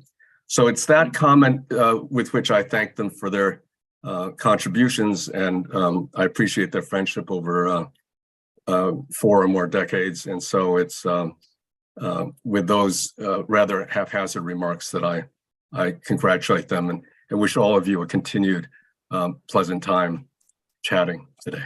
Thank you.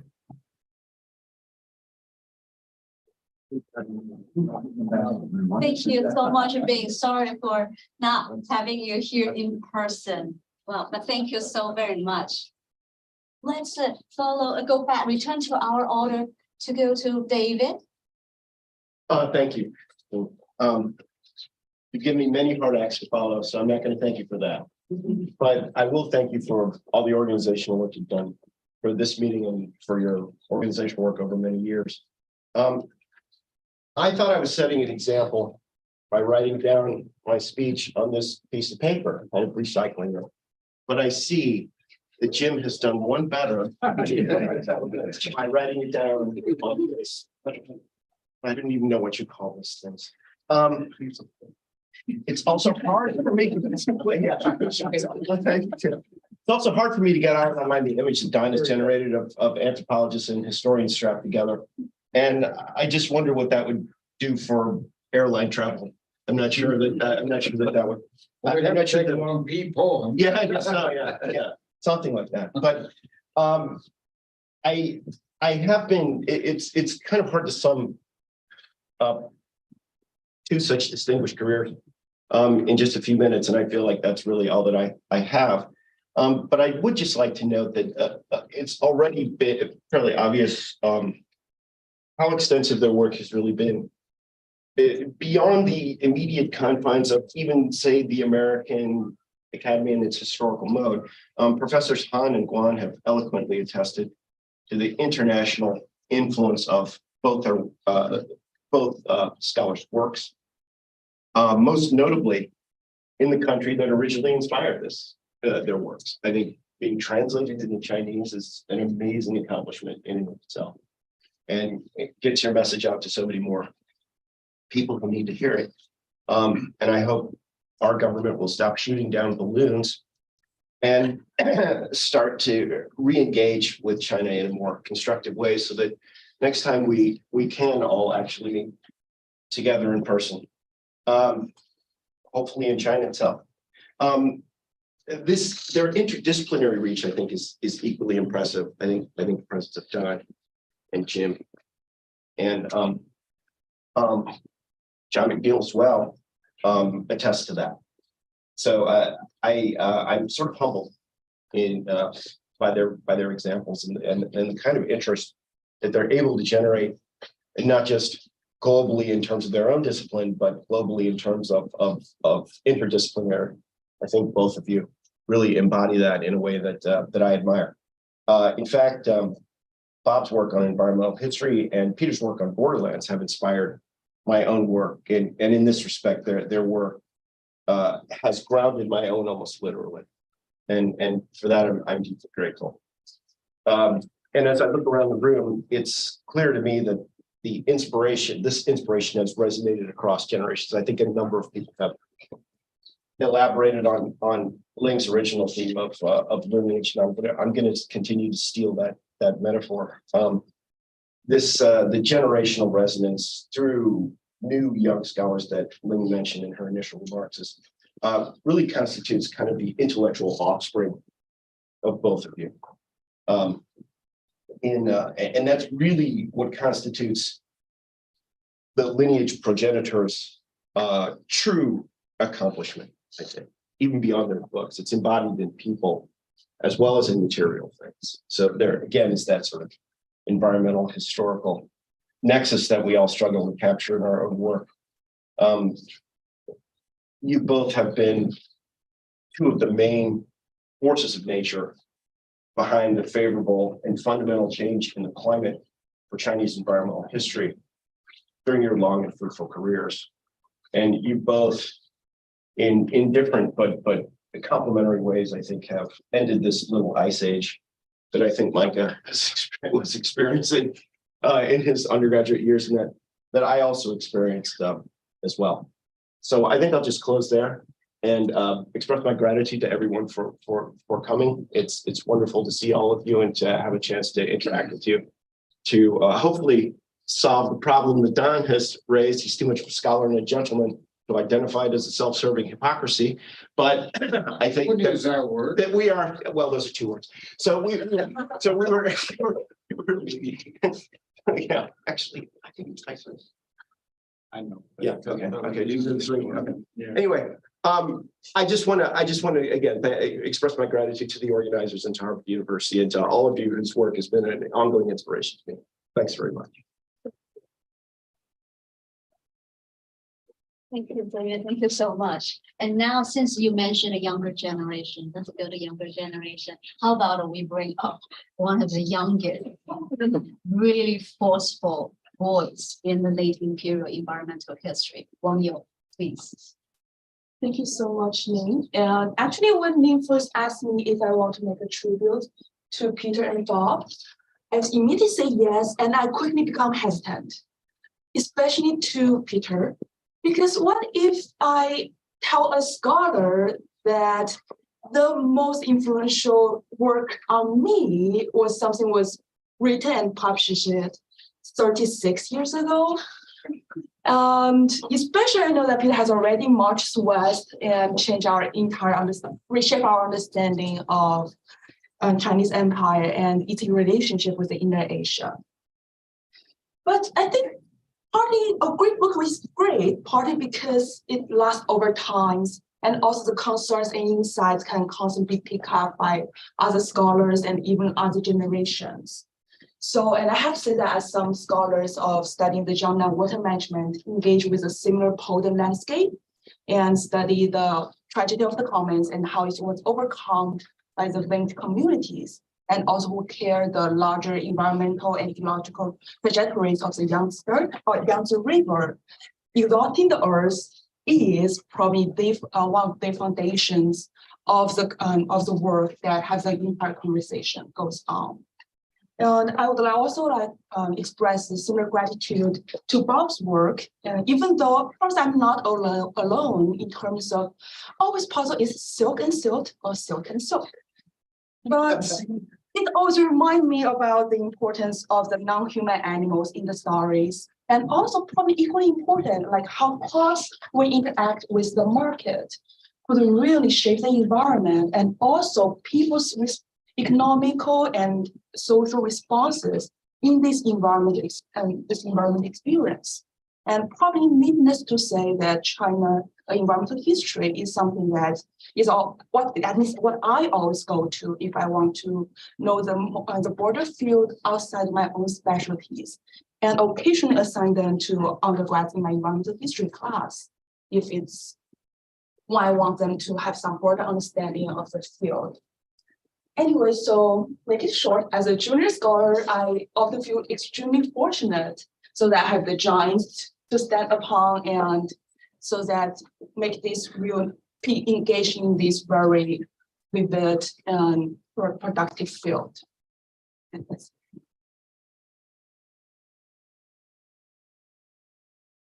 you so much. And I actually want to quickly echo your viewpoint. I love the book title. And to quote some visual theorists, the one idea is excessive expressiveness. You really use this title, Shake Us Out, from this human-centric worldview. So I loved it. It's hard to. But as you all know now, we can blame John. Yeah, the title. So now we are going to move to our last speaker, who is actually a student from this whole institution, and I think actually made great sense to have Ian to speak to us. Thank you, Ling. And I'm very aware of speaking after so many of my elders and betters. And also, you know, the debts that I owe in many ways to the generation that sort of stands in between Peter and Bob and myself, because I think I do sort of represent part of the bulge in our field when it was starting to become recognized as a subfield within the discipline, as there started to be an established way to think and study this. And you know, to a large degree, I want to again thank Ling not only for organizing this, but because I was lucky enough to be in your seminar when this was really starting to come together for the first time at Harvard. I think it was me and John. And And so it's very exciting to see some of this coming full circle. So, I mean, echoing what so many people have said, I think that Bob and Peter's work have done so much to define the problem of environmental history in the Chinese context and to some degree beyond it, but also to explode some of the ways that this problem has been talked about in the past, which was very much around, I think, the two questions of frontiers and water control. And those are very much part of your scholarship, but it also goes very much beyond that. And so when I was a graduate student, I mean, honestly, Tiger's Rise, Silk and Silk was the book that made me want to be an environmental historian. And I think while there are many other important works, it really was that and Exhausting the Earth that taught me how to be an environmental historian in the Chinese context. What texts to look at, how to think about them. I think I probably drove my committee nuts, scouring gazetteers and deeds for like a single mention of trees. And this was the context in which that made sense. You can do it online. Yes, I did. But not in the beginning. So I mean, I think this is actually a really interesting thing that we need to reflect on, right? Is the fact that the methods that we have to access these texts have changed, but the thing that is still really important and in some ways incumbent on us is to try to understand what our informants who wrote these texts were themselves thinking about the environments they described. And I think that those are really important perspectives that emerge from both of your work, and that I think has taken our field beyond its natural focus or its historical focus to also think about things like, Hongliangji, the Malthus of China, or to think beyond the boundaries of China and place these texts and these situations in conversation with world environmental history. So I have some anecdotes written down that maybe I will share later because I'm very aware that we are very much at time. So, once again, I want to end by thanking you very much for what you've done for the field, what you've done for me individually as a scholar. I think the results are very much sitting in front of you. And so thank you again. That's right.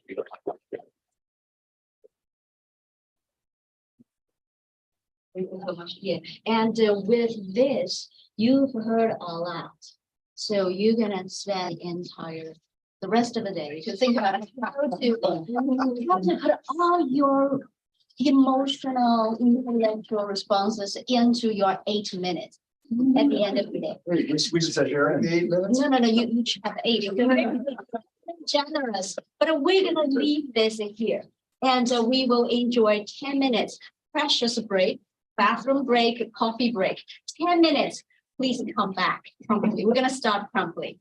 Thank you, everybody. I'll pick a bit among the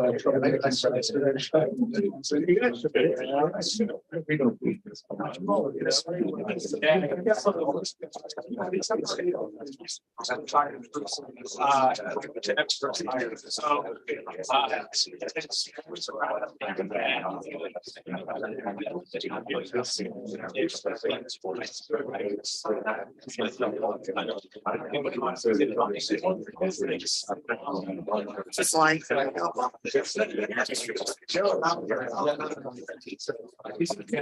thanks a lot.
Because I'm a gentle person. Introduce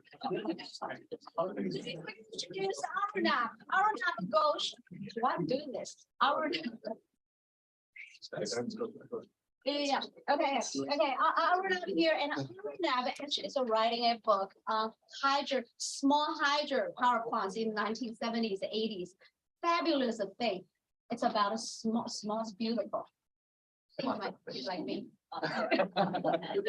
Okay, thanks so much, Ling. Welcome back. This is, as Ling just mentioned, the panel on researching the environment. So we get to in some ways hear about all of the fantastic work that I think has been alluded to in the past couple of hours. We're on an extremely tight schedule, so we're going to dive in. As you've seen from the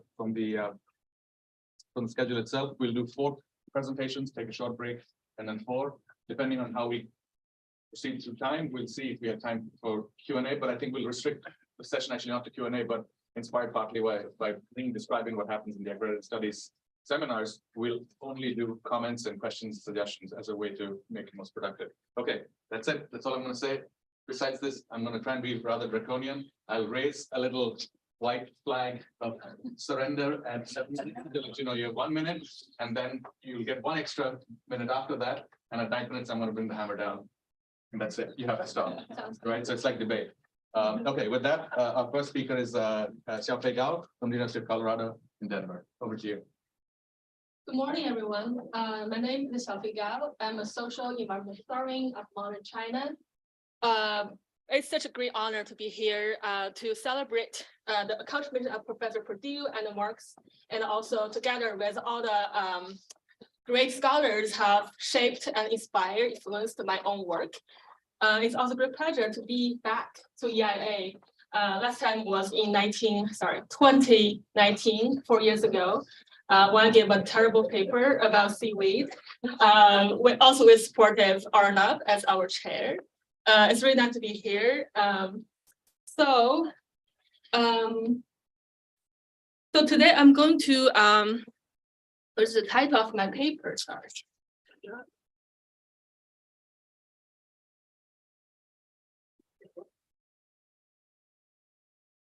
Okay. So I will just briefly mention my overall project is a book in progress. It's my first book based on my dissertation research. But the main kind of focus of my presentation, short presentation, is really about the conceptualization of this work. And I would very much like to have your feedback and advice on any part of my talk. So this is my book titled "The Blue Revolution: Maritime Connections and the Coastal Community in Modern China, 1905 to 2010." So this project explores transnational social and environmental history of modern China from the viewpoint of maritime northeast China, which is bound to the west by the Bohai Sea and to the south by the Yellow Sea. And it shows the importance of oceanic connections and the marine resource attraction in understanding 20th century China. And it also trying to discuss how the Japanese colonial and the CCP's coastal development strategy generate the differentiation centered on labor displacement and environmental transformation.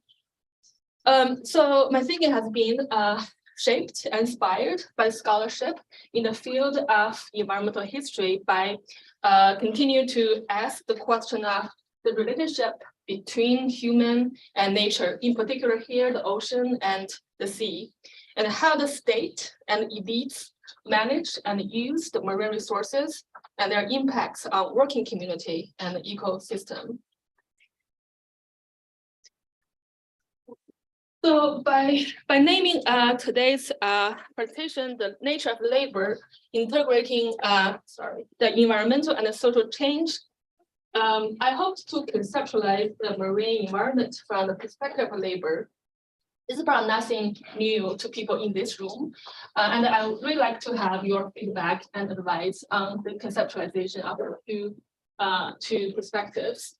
So I view the sea as first a context, or the work, the site that shapes the lives of working people, and as a set of ideas and beliefs about the relationship between people / labor and the sea, and as an underlying cause of labor unrest and the political actions. And I will be using following slides to briefly explain each of them using some of my case studies. So the first one, as a context and a working site. So my work looks at port construction coolies, state-owned fishery factory workers, fishermen, women, seaweed grower, etc.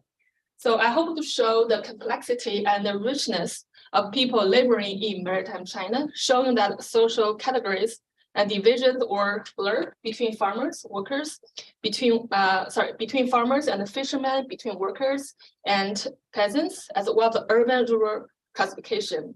It also suggests that women have both embodied and contested the social norms through their laboring activities. For the second, add a set of ideas about relationship between people and the environment. So one example I use is comparing one of the most common practices of the coastal dwellers, Ganhai. So in English, can translate as chasing the sea, where it's more about people go collecting stuff when the tide is low. So it can be oyster, crab, shellfish, and etc. And with this kind of practice was the environmental law that prohibited such activities in the socialist era. So talking about how, so what many of the people who actually doing the collection were women, and they knew where to find the most wanted product and use the simple but the most effective tool to collect them. And as I talked to them, their experience, when they were young girls in the early 1950s or before the PRC, so their narrative is quite a rosy kind of memory about the period, saying, this is kind of really fun, really socializing period with my peer villagers, and they can set their own pace, no one watch them, and this is kind of how, for me, it seems like there's no clear line between work and the leisure. Okay, the last aspect as underlying cause of labor unrest and the political actions. Examples like this occurred throughout the 20th century, such as the labor uprising in the 1930s and later labor unrest in the 1950s. But here I'd like to share is the most recent incident in my manuscript, which is also what brought me to this topic in the first place more than a decade ago. So this is 2010, July 16, the year before I came to States for grad school. I was still a student at Nankai University at the time. There is a pipeline exploded from in my hometown of Dalian, Liaoning province, from this kind of big oil giant, China National Petroleum Corporation, Zhongshiyou. And this causing the oil spill spread across 165 square mile of the Yellow Sea. And it was the worst oil spill in China at that point. And it posed a serious threat to the marine species, the seabirds, and also the people who are living along the area relied on this kind of fishery and sea farming. It also became a moment that brought people from different backgrounds together in pursuit of environmental justice and collective action, including nonprofit organization and the media. I was fortunate in China at the time, and witnessed some of these actions firsthand. It made me realize that human and non-human are part of the fragile ecosystem. And laborers and non-human actors, their voices and needs are often most likely being silenced. This also brings my last sentence, bring me to go to history to learn about how to understand the situation and learn from environmental history about and make analytical tool and knowledge to hopefully can address some of them through some history examples and lessons. Thank you for your attention. Thank you so much, Xiaofei. That was a model of also keeping time. Next up, we have Qiu Hyun Han from University of California, Santa Cruz, but soon to be University of Rhode Island. So congratulations. Great. Yeah.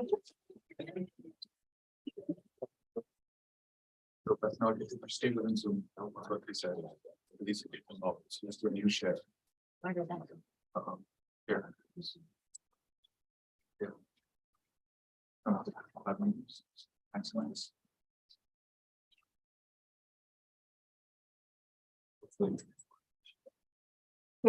Okay, then maybe then right. Yes, there we go. Yeah, the screen share. Do the big green arrow. Yeah, big green. Now you can pick which one. Oh, okay, this is fine. Then just to share. Sure. At 5.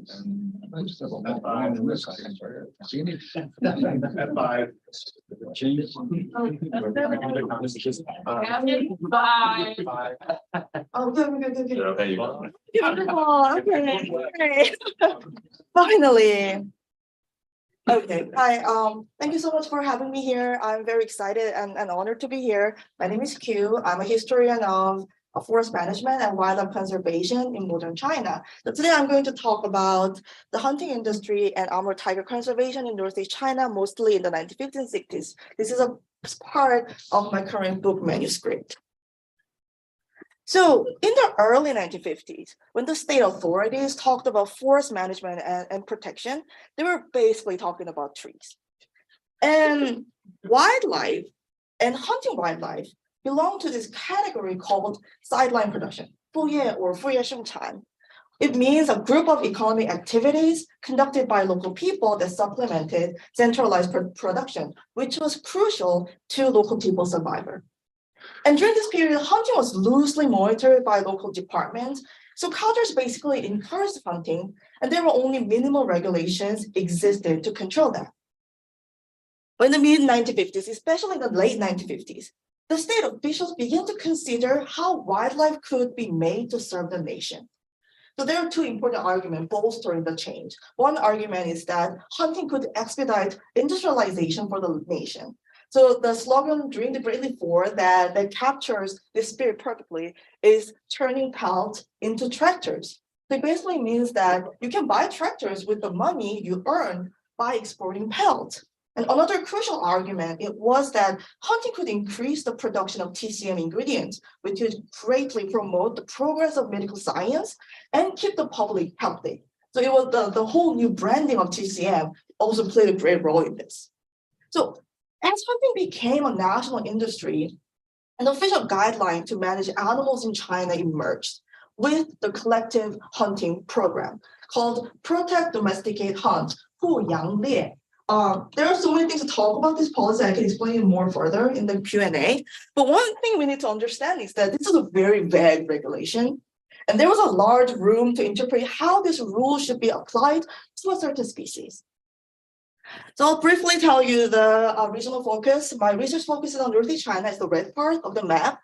So Northeast China is one of China's major sources of timber. And it was also the habitat of many wildlife species, such as armored tigers and red-crowned cranes.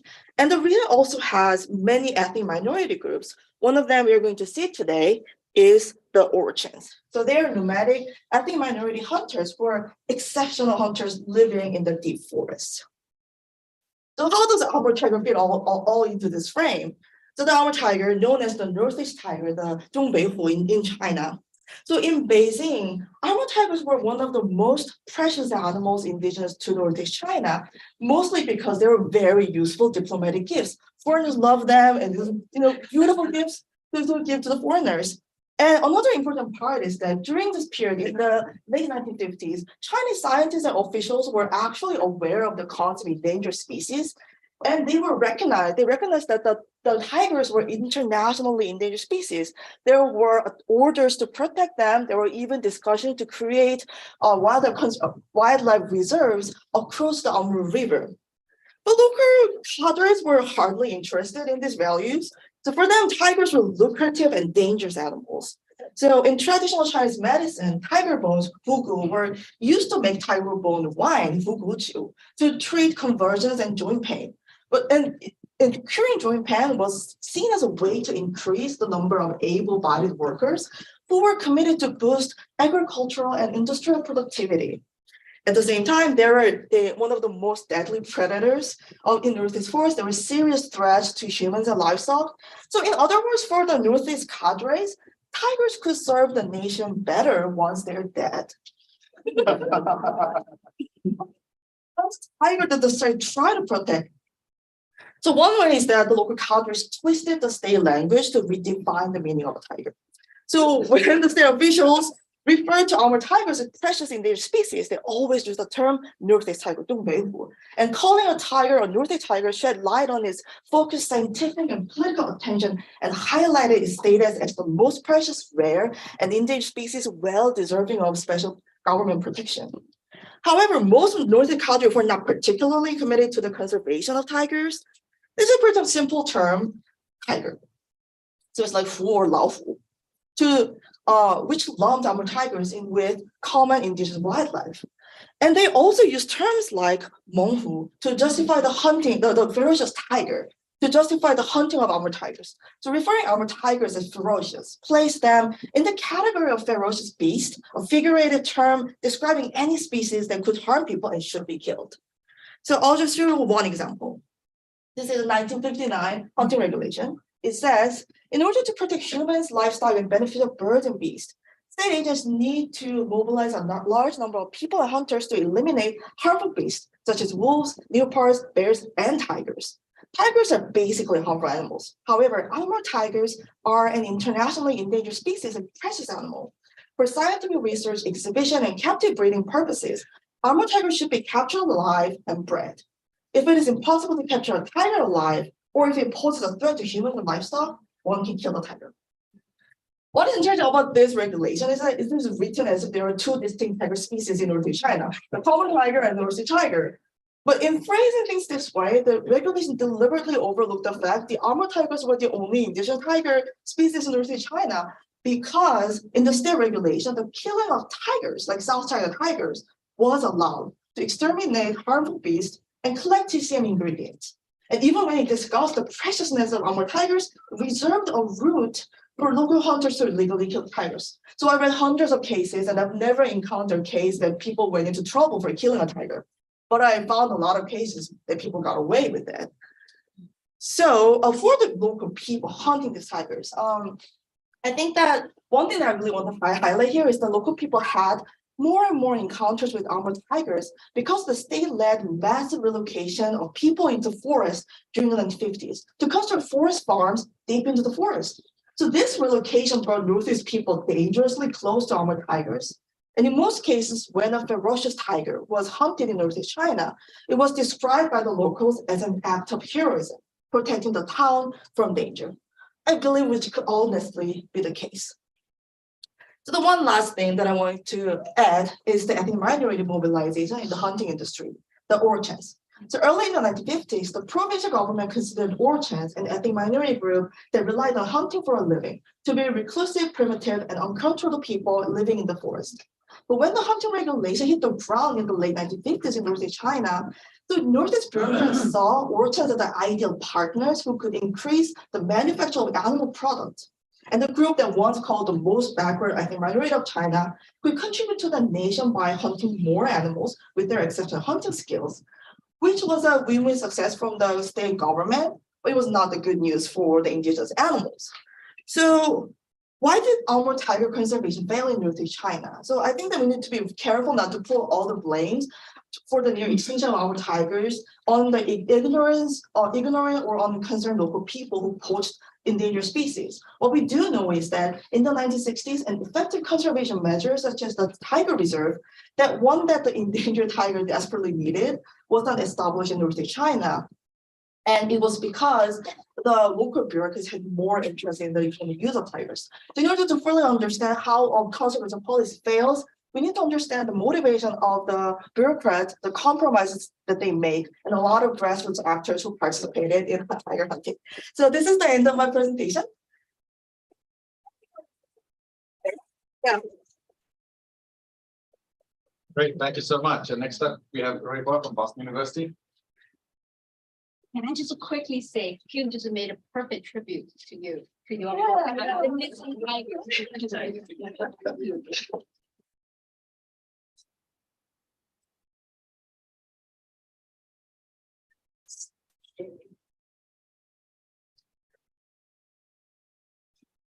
The baby tiger too. Thank you for giving us a baby animal picture.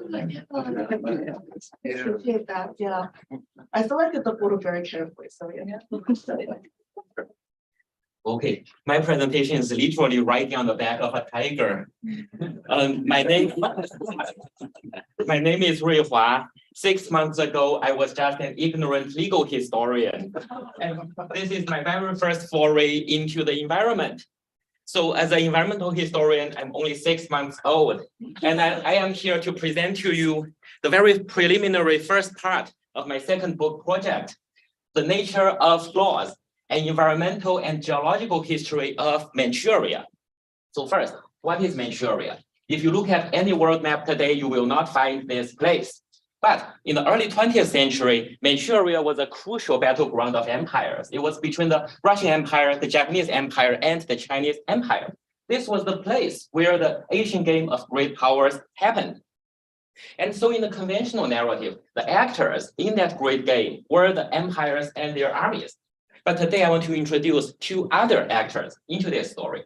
The first one is a very small actor, and that is our Manchurian peasant. The second is a very big actor, and that is our Mother Earth. The great empires, they used state-centric mining laws to try and control the mineral resources of the borderland. But our peasants, through their collaboration with the geological environment, they were able to turn those state mining laws into weapons of the weak and to use those same mining laws to fight those same empires.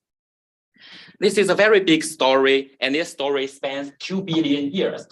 But I want to begin from a very small case, the curious case of the Jiajiabu village. This was in the year 1914. Farmer Jia Yongqing did something very audacious, and that is he traveled from his village to the provincial capital and he filed a lawsuit against the Chinese magistrate of his own county. In that lawsuit, he alleged that the county magistrate had betrayed the Chinese nation, violated the 1914 mining law, because he had sold the mining rights under the farmer's land to a group of Japanese colonizers. Very unpatriotic. But the case then took a very wrong turn. The farmer then argued that it was him, the farmer, who had the right to sell the same minerals to the same Japanese colonizers. The aforementioned Japanese colonizer personally appeared in the provincial capital to support the farmer. And then something stranger still happened. The farmer won the case. The magistrate was fired. How could such a thing happen? This was an oxymoron. How could a nationalist Chinese government have possibly promulgated a mining law to promote the sale of mining rights to the Japanese Empire? This makes no sense. And if this were 10 years ago, I would have probably offered an intro legal explanation for these dynamics. But this is 2023. And in the past 10 years or so, geologists, they have made great advances in understanding the geological evolution of the Manchurian borderland. And so now we know this story was not just a story of petty peasants engaging in Machiavellian machinations. This was a story where the peasants were colluding with the earth. The 1914 Chinese mining law, it was a product of legal statism and a product of legal nationalism. It promoted the Chinese state's control over mineral resources. But When the lawmakers in Beijing made the law, they only had carbon-based minerals in mind. What were carbon-based minerals? Coal and oil. Those minerals, though they were not minerals, those rocks, they produced calories. They were part of the state energy regime. The states loved them, they wanted them. But and in those carbon-based minerals, the mining law worked very well. It helped the state extend sovereignty over the underground. But our farmers and the Japanese merchants, they were fighting over a different group of minerals. And those minerals were magnesium-based minerals, called magnesite and periclase. These minerals were different because they produced 0 calories. They produced rich colors. People used them to make concealers, foundations, beautiful cosmetics. The states didn't want them. They found them very annoying. The Japanese Empire shows up in the Manchurian borderland, and the most abundant mineral is used to make cosmetics. The diplomats are not happy. A different group. So these minerals were wanted by a different group of people, transnational capitalists catering to a private market. And this allowed geology to intervene. The magnesium-based minerals had special geological properties coming from a geological history 2 billion years in the making. And that geological history gave these minerals a special connection with surface mining rights. I spent 6 months studying this geology, and it's very long, it's very complicated. I will just present to you one particular moment. And this is the moment in the early Jurassic, about 200 million years ago. Back then, the continents were all in the wrong places. Because of plate tectonics, they were all moving, they were all colliding. In the early Jurassic, the Izanagi plate, which no longer exists, it collided with the Proto-Eurasian plate. And Manchuria, it was a geological borderland back then. It was at the forefront of that collision. So southern Manchuria, because of that violent collision, deformed and fractured throughout. And guess where those fractures developed? Talc is the softest mineral in our Earth. And so when the Earth fractured, it fractured along the deposits of talc. And in that process, more and more talc accumulated in those fractures. This was a great fortune for the talc merchants, because for the talc merchants, this was the reason why in the Liaodong Peninsula, there was such a great abundance of talc in such high purity, in such high concentration. But this was also a great misfortune for the talc miners, because when you drill underground to mine for talc, we are drilling into ancient fault systems of the Earth. And that is the one thing you don't want, because your tunnels always collapse. So you cannot mine talc from the underground without modern 21st century technology. In the 1920s, talc was always mined from the surface. And to mine talc from the surface, you have to gain surface land rights through collaboration with farmers. For coal mining, this was not a problem. To mine coal, you could mine underground. Coal was a sedimentary rock. It's easy to mine underground. And if you want to mine from the surface, your empire will have your back. They will get land rights for you. You just do the mining. For talc, the empires didn't want to get involved. And so a different set of dynamics took shape. And in that set of dynamics, the private merchants of talc had to collaborate with the farmers. And that then created a legal environment for the farmers to interpret the ambiguous provisions of the 1940 mining law, not in favor of the state, but in favor of the farmers themselves. And so this is the story of talc in Manchuria. What does this story tell us about empire, law, and geology? When the great empires waded into the Manchurian borderland, they were not just simply wading into a static space of the present. They waded into a space that was the sedimented layers of the geological pasts. Each of these layers, as you can see here, was an ancient world. It was an ancient world with its own animals, with its own plants, with its own rocks. And when empires started to expand vertically, they were expanding into these geological pasts. And this, I think, is how we need to think about empires and their laws. These laws were regulating not just peasants, not just rocks, but ecological relations reaching far, far back into deep time. And that is my presentation. Thank you.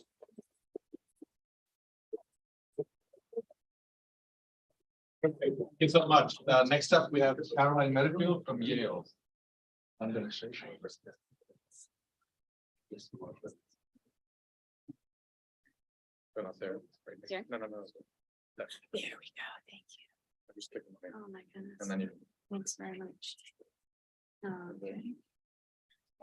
Hi, everyone. I'm Caroline Merrifield. I'm actually not at Yale. I'm teaching at NYU right now, but I did my graduate studies there. And I want to say a big thank you to Peter Perdue for being so patient with an anthropologist wandering into his class. I learned very, very much from engaging with historians there. So today I want to say a few brief words about my first book project. It's based on graduate work that I did earlier while I was at Yale. I studied China's food movement. And I'm going to show you this graphic, which friends at a CSA farm in Beijing made. But China's food movement is something that's been emerging in very recent time.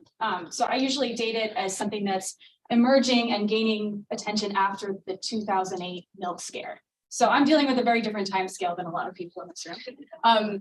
But for me, it feels like things have been changing and moving very quickly over this period of time. So China's food movement is it's coalescing out of a group of people who are interested in furthering direct sourcing. So direct relationships between producers and consumers of food in China.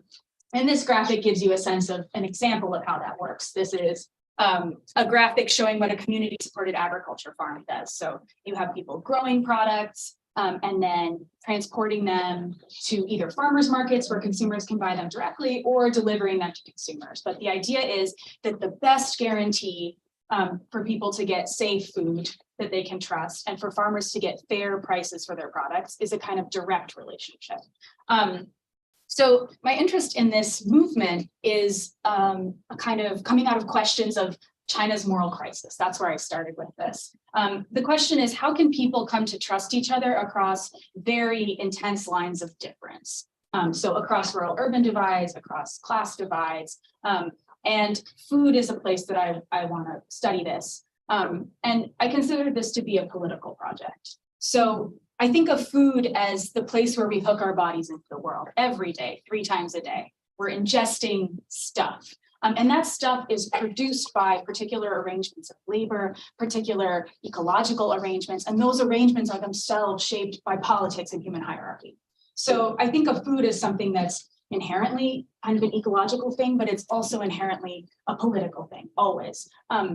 And so looking at this food movement, which is explicitly about the connections we make in buying and consuming food, is a way that I'm trying to understand Chinese state politics from a kind of sidelong perspective.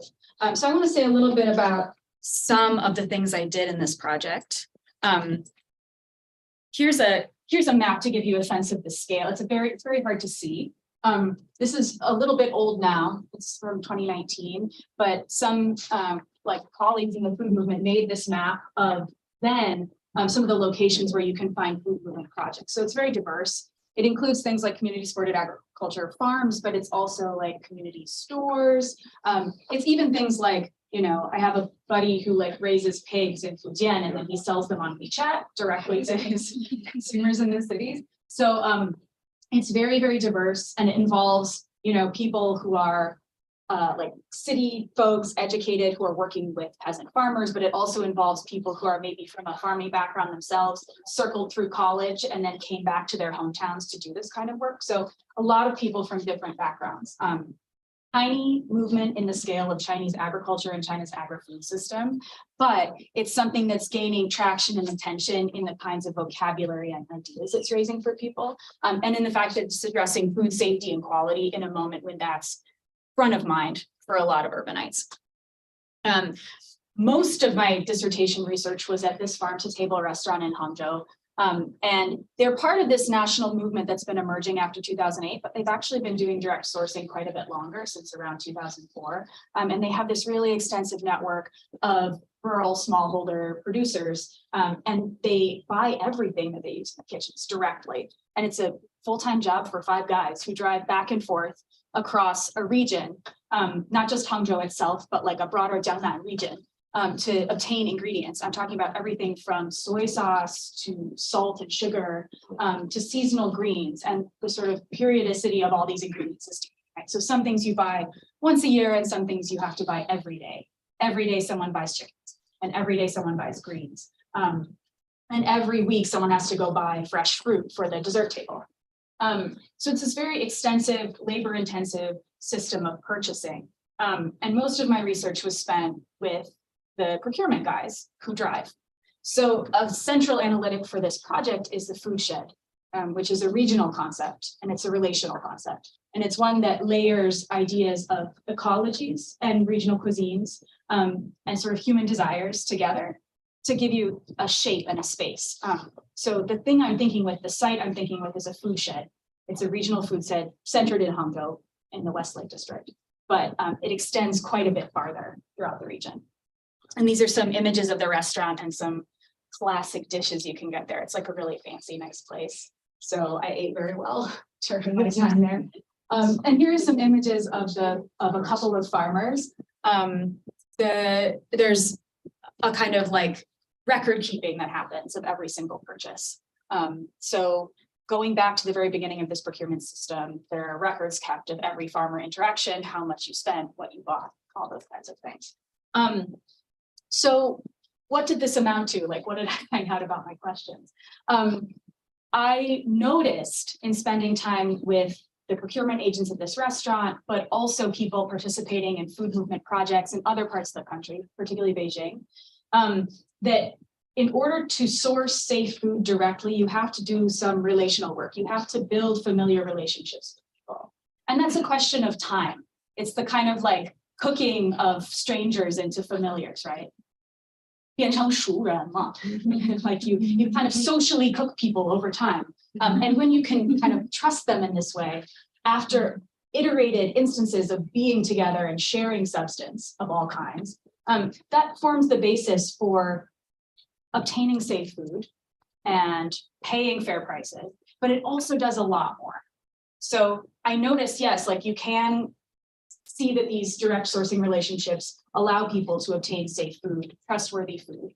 That's true. It succeeds on that level, but it also does something much more interesting. And it forms the basis for other kinds of relationships. It allows people to have conversations about how their lives are governed in the present and how lives should be governed in the future. And this includes questions about environmental governance, but it's also about people's relationships to each other in society.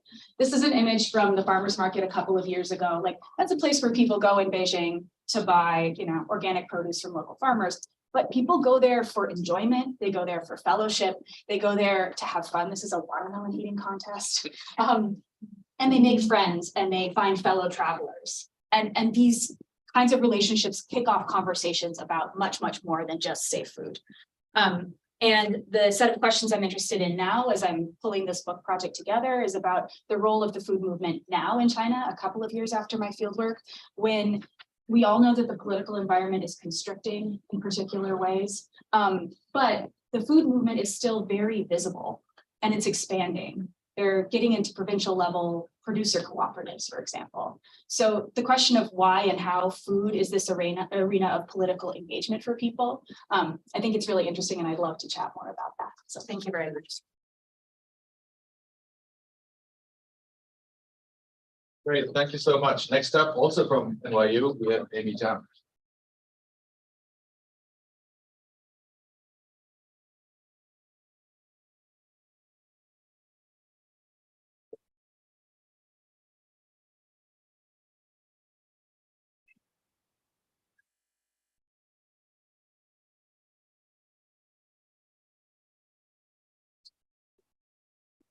Yeah.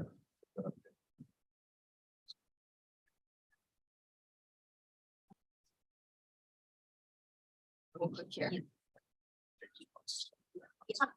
Okay. All right, so from food to waste, natural transition. So I just want to begin once again by thanking Lynn and everyone here at the Fairbanks Center. And to say how great it is to be together after such a turbulent time and to honor the works of people who I admire and the works of everyone, right? It's been great. I also just want to thank Peter as an anthropologist. He let me sit in on some environmental history seminars, the depth of which was beyond my capacity, but really piqued my curiosity and enriched my experience. So thank you so much.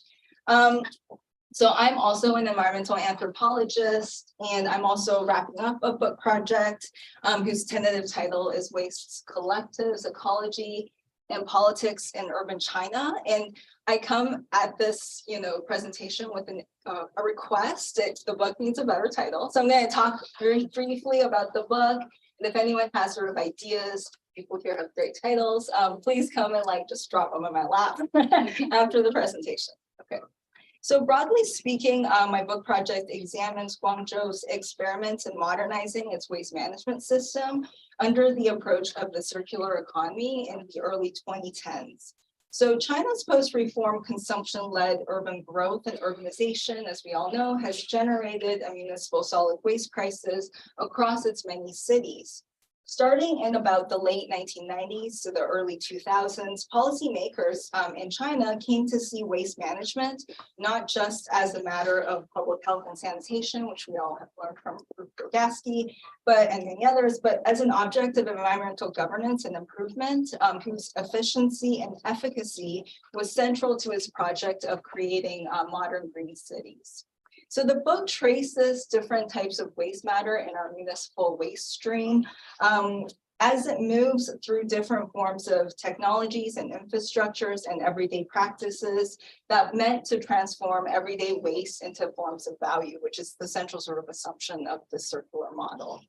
And along the way, I traced the ways that these objects and technologies also prompted diverse urban communities, peri-urban homeowners, peri-urban villagers, informal collectors, activists, and scientists, and non-human life forms to come together to form strategies that challenge this state-led model of circulation. So waste transformation in the book emerges essentially at 3 sites, and that's the picture. So at waste energy incinerators, supposedly meant to burn waste, mixed waste, produce energy, and this is the official state-led sort of solution to treat urban waste through formal and informal recycling practices in Chinese cities that we've all witnessed for anyone who's been there, to remove the kind of valuable scrap commodities from the waste stream, and at local sites with these organic waste, right, which is actually the bulk of the waste stream in Chinese cities, and the ways that the organics elicited kind of collaborations with more than human infrastructures, such as the black soldier fly, this type of fly larvae that eats kind of waste and produces a protein, and microbes.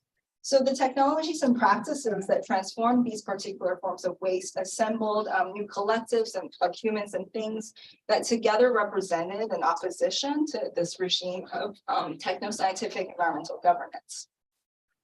So this ethnography is of the ways that waste circulation and collectives produced under this official state program illuminated how waste has been entangled with the creation and destruction of value, right, in the production of urban nature in contemporary Guangzhou, and valuing many different things across the project. So a couple of sort of contributions that the book hopes to make is first, I want to think about waste's relationship to the urban, right, to China's sort of urban-led development. So while much attention on Chinese waste has really focused on China's role in the global and transnational trade of waste commodities, the book shifts its attention to the Chinese city and efforts by the states, municipal actors, and citizens to address its domestic waste problem. And as a means for realizing, what many have thought is the next phase of Chinese transition to a form of ecological urbanism. So one premise of the book is that, urbanization is not just sort of the cause of China's waste problem, but really to think about the ways in which the relations of value that became forged right through its strategies of urbanization that created relations of land commodification, of real estate development, of the formalization of labor, also formed the terrain and context for understanding the state's experiments in implementing a model of ecological governance that facilitated the transformation of waste.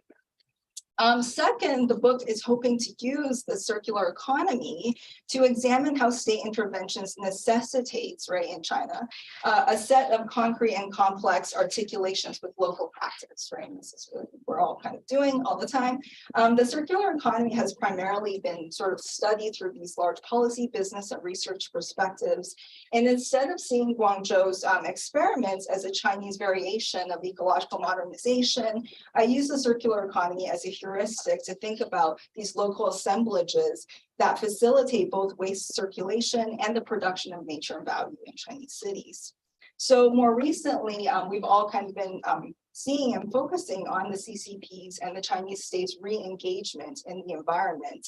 And that's been broadly characterized as China's turn towards authoritarian environmentalism that departed from the kind of early 1990s sort of civil society driven model of environmentalism.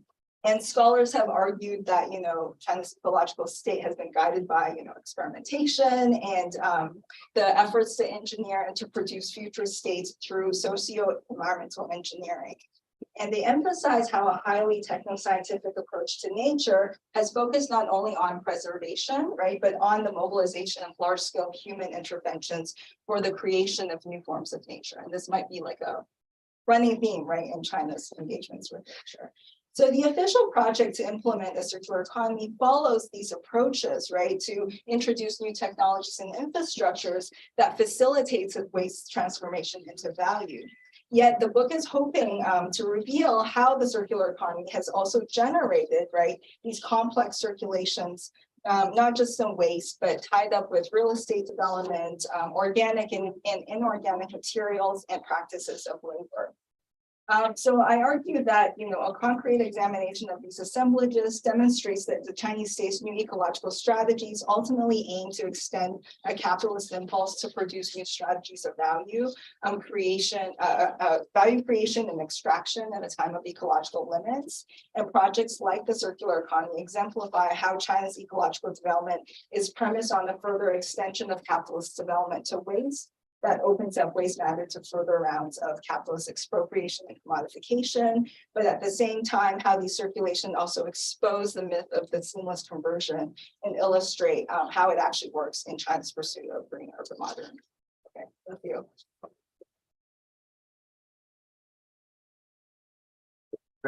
Thank you so much, Amy, and my compliments to each of our speakers for being so diligent with the time allotted for that. We have a short break now.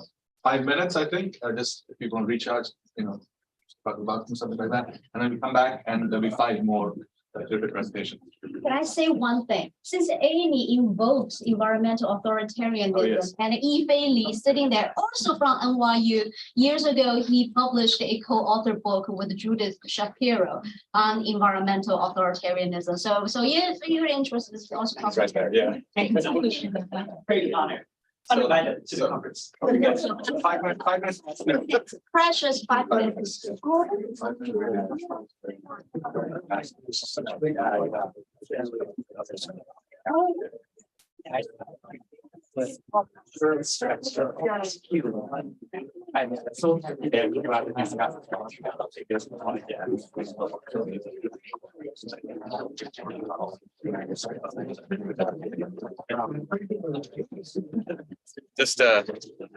one thing leads to another, and it's great. Where are you here?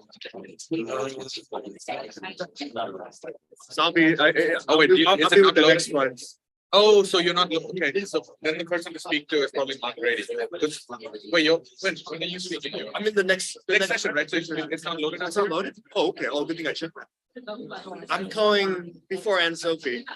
Okay, so let's maybe find Mark. If Mark is outside, let's go find him and see what's going on. Because he would know. I presume you sent it to him and to Ling. I sent it to you and wait. Oh, so not Ling. Okay, Ling. No, Ling. We don't have. Oh, unless we have them somewhere else. We don't have John. I don't see it here. Show that. Okay. No. Let's go. Minimize it. Go to the desktop. That's what happens. Don't close it.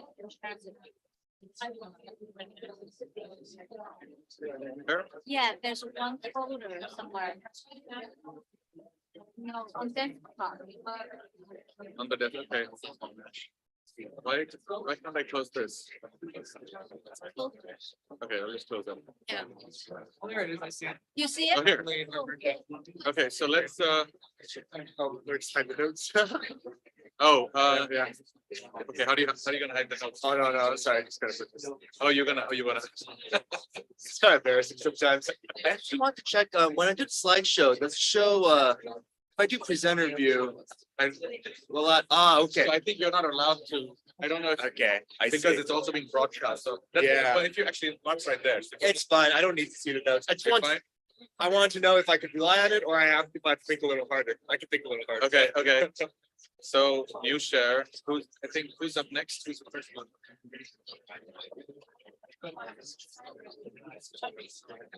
Maybe I'll just load up Kristen's here. Okay, good. I'm glad you came up and we solved this because it would have been. That's a good thing I checked if it was presented here. But Kristen is not up here either, so. Kristen, you have a presentation or are you gonna speak? Yeah, it should be here. I saw it earlier. Okay, let me just. It was in one of the files. I saved the file where. Yeah.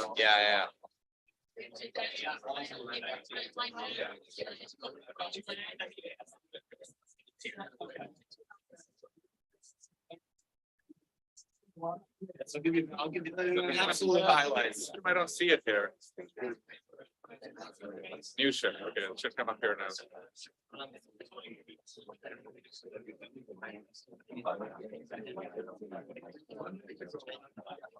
Oh, so just,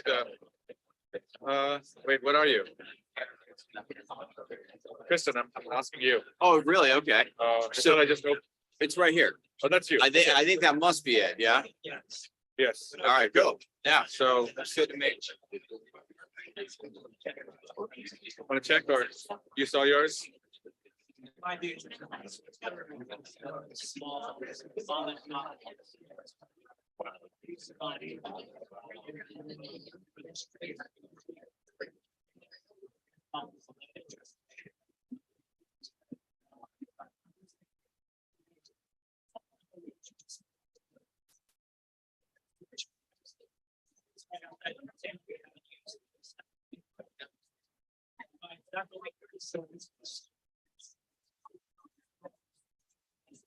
Here.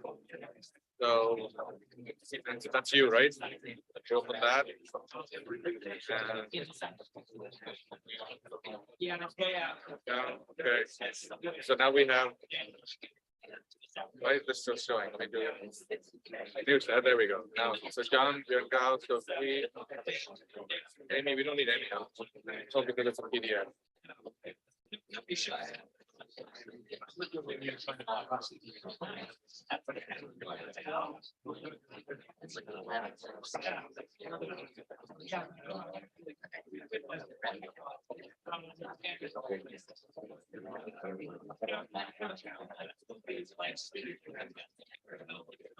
Selectively. Yeah. Okay. I'm glad we did this because otherwise we'd have been in a.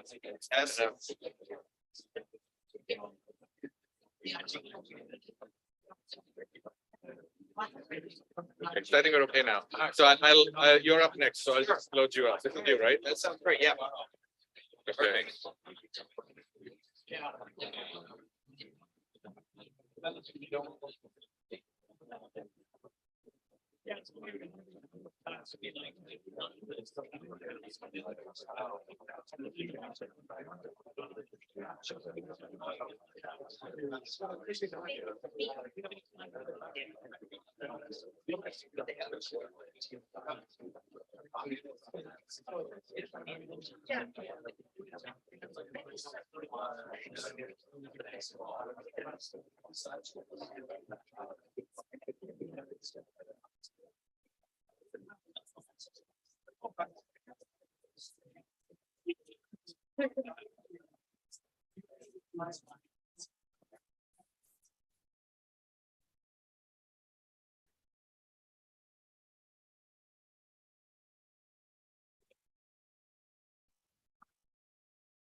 So the title, American and Spanish, especially when we've been yeah. I don't know.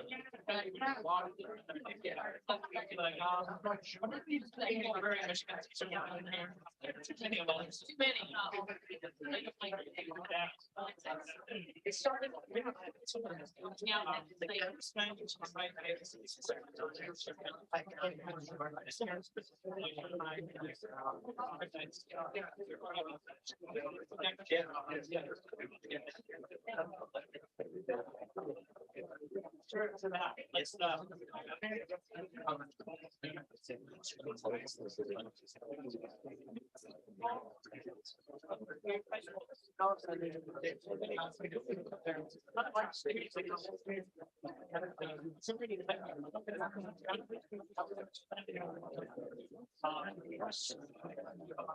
It'll be easier to just do it.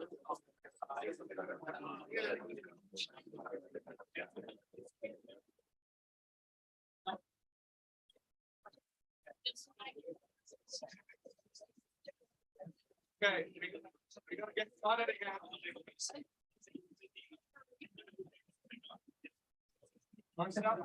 We have first up, we have Kristen Brown from MIT, so take it away. Okay, thanks everybody. Thanks everybody for being here. I want to just thank Lynn for organizing this and for inviting me. I want to thank Peter and Robert and so many of you here. I've learned from so many of your works. You've gone so, there are so many of you have made contributions to this book, which is forthcoming this December. It's in production right now. It's okay.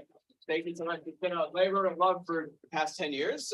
So I have a QR code here if you'd like to just see a blurb. You can't buy anything right now, but you can just see the blurb and get a summary of it. Okay. So look, this book, as you can see from the title, it's about feng shui. Okay, now when you hear feng shui, we talk about feng shui today, you might think aesthetics, you might think interior design, all of that stuff. Maybe not the least place, but one of the last places you might think is the law court. But during the Qing dynasty, the law court is one of feng shui's central arenas of play. And so what I'm going to do right here is, before I get to the argument, before I get to the history or all that, I'm just going to show you some sources. Where does this story come from? Okay, well, by the way, this is a nice little quote here. Half the lawsuits about feng shui across the board, Hunan province, 18th century. So I take 500 legal cases from Sichuan, Beijing, and Taiwan. Okay, all different levels of the bureaucracy, largely county courts. What am I looking for? I'm looking for cases where people claim feng shui has been disturbed. How does feng shui get disturbed? People cut trees down that shouldn't be cut down. They dam rivers that shouldn't be dammed. Okay, they mine mountains that shouldn't be mined. Okay, feng shui can be invoked to justify nice buildings, but you wouldn't bring a lawsuit over that, would you? You bring lawsuits when feng shui is disturbed. And therefore, what we see in the legal archive is, in the Qing dynasty, it's being used to protest development. Okay. Now, what I also use is maps, because when feng shui gets contested in court, you have to map it. You have to investigate it. And the courts are very capable of doing that. There's also the imperial calendar. Now, believe it or not, the imperial calendar is really interesting to look at, I think, for environmental historians. All different days, auspicious days to break the land, to cut a tree down, to open a well, inauspicious days to do so. Okay, this is serious stuff. This is state issues that gets invoked in law. And of course, geomantic manuals. Okay, 17 geomantic manuals I use in the book. Okay, now look, what do I do with these sources? What I do is I look at the lawsuits, I look at the legal cases, I look at the trials, I look at the verdicts, and then I go to the feng shui manuals and I say, where are they getting this information? It's not local information. It's coming out of these manuals. Let me show you what it looks like, okay? Let's look at oil presses. Oil presses are very, very sensitive sites in the Qing Dynasty, okay? They're important. You got to cook with oil, right? But making oil is loud. The product is flammable, okay? So if you put an oil press in the center of a walled town, all the buildings could burn down. It's a real issue. So what do feng shui manuals say about oil presses? They got them covered. Smelting furnaces, hulling mills, oil presses. People's residences must not be near these things. Guess what? Lots and lots of lawsuits about oil presses in the 19th century. I've counted about 17 in Sichuan, other provinces. And what happens is people will say, hey, the oil press has been established. It's harming the feng shui of our town, our village, our et cetera. The state comes in and investigates, usually mapping it out. Sometimes they say it's been disturbed. Move the press, tear it down. Sometimes they say, no, it's okay. It can stay there. Okay, you can say the important role the state's playing here. I'll just give you this. You can see outside the town, always outside the town that has a designated street, okay? So you might ask at this point, who knows feng shui? Seems like an important knowledge to know. Certainly it's very important in Qing society, right? Now here's one thing that's really interesting. Feng shui manuals, both official manuals and popular manuals agree on one major principle. Good feng shui leads to examination success and great wealth. So who knows feng shui? Qing officials. And who is aware of this reality? The people. Hence the litigation trends. Who do you got to ask? You don't ask the geomancer. He hasn't passed any exam. What is his wealth? Who knows feng shui in the county? It's gotta be the magistrate. That's why they can rule on it. That's why this arrangement can work. And so when you look at the Qing dynasty, this dynasty, almost any famous official you can think of, Zhang Tingyu, Cheng Hongmo, the big names, Li Hongzhang. 1867, remember, he changes his opinion in the next and coming years, but here he says it. We can't build these railways, they're gonna hurt feng shui. I'm gonna get back to that in a few minutes, okay? Because this is really important. We're gonna revise this whole thing, okay? So look, where's the history here? I give you how the dynamic works, but here's the history. When we come into the 19th century, something's happening in Chinese society. It's something that officials know. We've already heard, we've already heard some of the mentions, okay? China's population crosses 300 million people. Okay, Sichuan is going to be the most populated province in the empire by 1850. Okay, timber is going to increase in price. There's going to be lots of contestations over mining. When you look at these totally transformed landscapes by agriculture and the rest, where do the remaining trees exist? They exist around communal grave sites or temples, things like that, making them all the more important. And Qing officials, all the way up, the emperors even, will notice, we got real feng shui issues going on here. We got lots of disputes over this. The officials are up to their eyes, up to their eyeballs in these disputes. Okay, by the way, this is John Buck in 1930. This is an image from North China. Okay, incredible. You know, Ken Pomerantz's first book, the very, very rare timber on North China Plain. These are extraordinarily valuable for that reason. These are feng shui trees. You cut these down, you hurt feng shui, okay? So what does this all do? Okay, what are the officials going to try to do? They're going to try to keep it all together. They're going to try to keep the peace. I've never argued that they're going to save the environment. They're going to prevent environmental decline. No, but they're going to try to consider feng shui in litigation to keep the peace, to keep this together. Okay, so this helps you understand a critically important moment in really the modern Chinese history, late imperial Chinese history, the protests against industrialization. When many officials, many scholars in China came up and said, we can't do this, it's going to harm feng shui. Those are serious arguments. And now we can understand what they mean. So what I want you to understand, I'll just give you a little bit here. This is Deng Xiaoping about 1897, cutting down the trees to build the railway. 3 years later, Boxers destroyed that very railway. Okay. What I want you to understand, this book, basically what I say is the Qing gave feng shui a place in its legal order. That place needed to be there. And officials knew it. You don't always have to agree with the feng shui argument. You can reject the feng shui argument. But once in a while, you got to invoke it. And that was important. Okay, so just to wrap up, what does this book do? It identifies sources of law in Qing China beyond the code and beyond custom. It revises understandings of feng shui. So you get 2 for 1 there, revision of law, revision of feng shui. It talks about forms of knowledge that were dynamic and constantly updated in China. But I'll say one final thing that I think is particularly interesting to this group. The other day, Victor and Arnav and I were having a lunch with Regao. She said something that really impressed me. She said 10, 15 years ago, her students were interested in hearing about Li Hongjiang and all the things that he did. Of course, incredibly impressive individual. But now when the students read the stuff of the late Qing, they want to hear about those Xihong. They want to hear about the opposition. They want to hear about the people who said, no, keep it in the ground. Those are serious voices. And maybe what we're looking at here is a new way to think about the issues surrounding industrialization and conservation to go oddly together, don't they, in the late 19th century. Thanks so much. Great, thank you, Kristen. Next up, we have Yuan Gao from Georgetown University.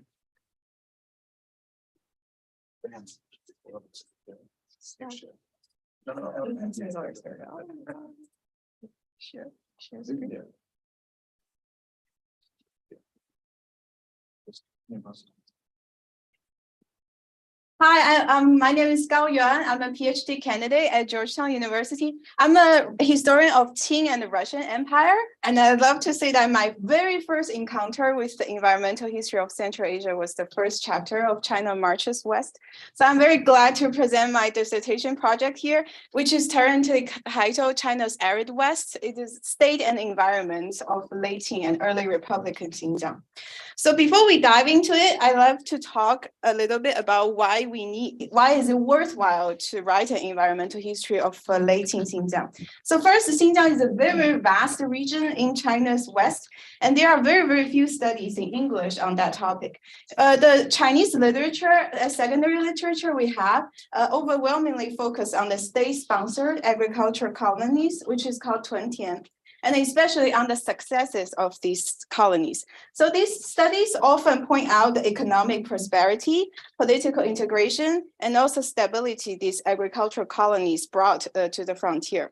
So in these studies, we often see population growth and also the expansion of arable land in Xinjiang, which seems to present a very linear and developmental narrative of economic development.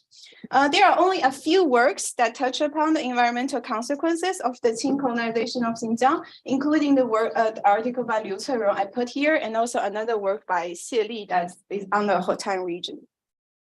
So in my dissertation, I used local archives and also reports from the ground to provide a different narrative. I try to pay more attention to the dynamics on the ground, to these very constant struggles between the environment and the state in China's very arid northwest region. I want to show that since the late Qing period, Xinjiang underwent significant environmental degradation because of multiple factors, including Qing's irrigation and the land reclamation programs, local population growth, an influx of settlers from the China proper, and Xinjiang's interactions with the neighboring Russian Empire. These changes were further manifested in various forms of ecological degradation, such as flooding, desertification, locust outbreaks, drying up of lakes and rivers, and also the extinction of Caspian tigers. Yes, there were tigers in Xinjiang too. So I argue that the environment itself was a very important factor that shaped Xinjiang's place in historical and modern China. Furthermore, at the turn of the century, which is the time period I focus on, the environment in the Tarim Basin also prompts geographers and environmental historians to investigate the relationship between climate changes and the historical trajectories on a global scale. So in my dissertation, I first examined the narratives about the environment at the turn of the century Xinjiang through the writings produced by both contemporary Chinese literati and European and American explorers. So as William Cronon said, we environmental historians should write not only just write about the stories about nature, but also stories about nature. So I argue that the turn of the century's Tarim Basin was an extremely fertile ground for such narratives about nature, climate, and history in general. European and American geographers, such as Nikolai Przewalski, Sven Hedin and Ellsworth Huntington, they came to the Tarim Basin in search for adventures, differences, and also all kinds of imperial prestige, and the representation of the so-called decline or stagnation of civilizations in Asia. They were also among the first scholars to just seriously consider the role of human environment interactions in history. And they were inspired to do so largely by the field experiences in the arid environment of the Tarim Basin. On the other hand, the writings produced by the late Qing and early Republican Chinese literati, they mostly eyed on the resources that the state could potentially utilize in Xinjiang. So from these three quotes, which is span across a century, we can see that administration in China's metropole had this unchanging belief that Xinjiang is really expensive, fertile and empty land, waiting to be cultivated by landless farmers from China proper. They often place the Xinjiang in an ascending storyline about China's grand development toward modernization. And they believe that the colonization of Xinjiang will be followed by an expansion of arable land, population growth, and economic prosperity. This is also the narrative that many secondary literature in Chinese tend to take. However, I argue that if we take a closer look at local archives, we can see it was not the case.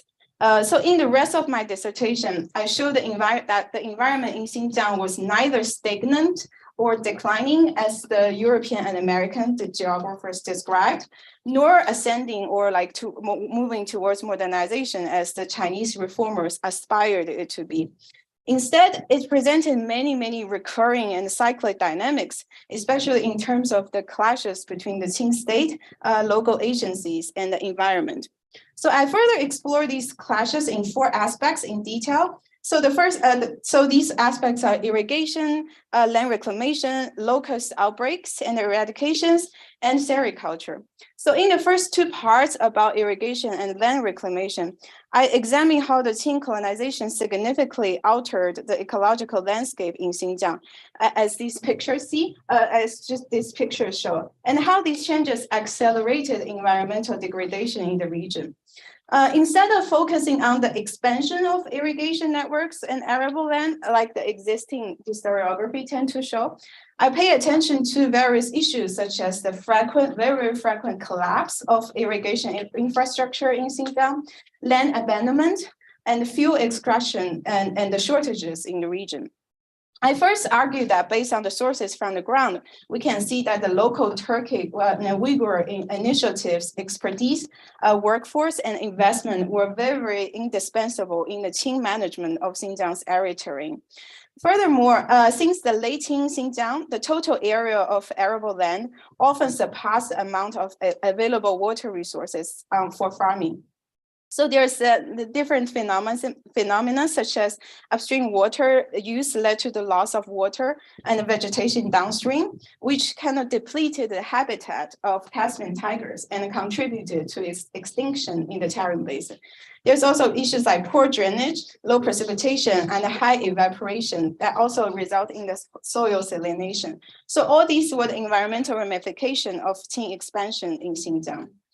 After the land irrigation and land reclamation, I turned to 2 insects that could further manifest the struggles between the environment and the state in Xinjiang at the turn of the century.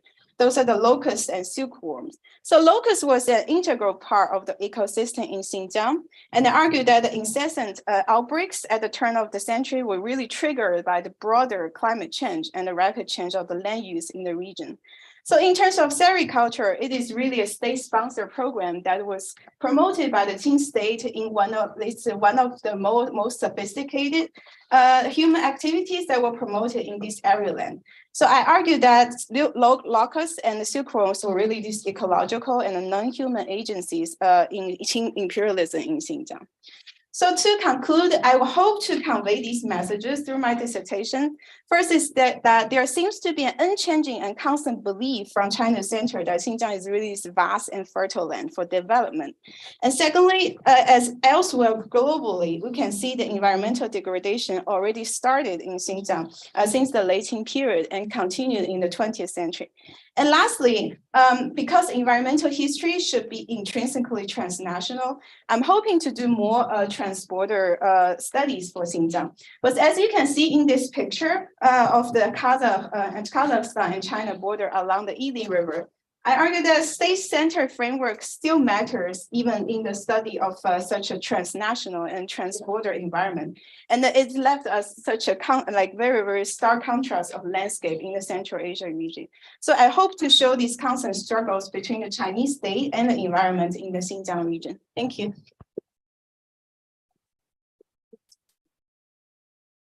Great, thank you so much. Next up, we have John Lee from Durham in the UK.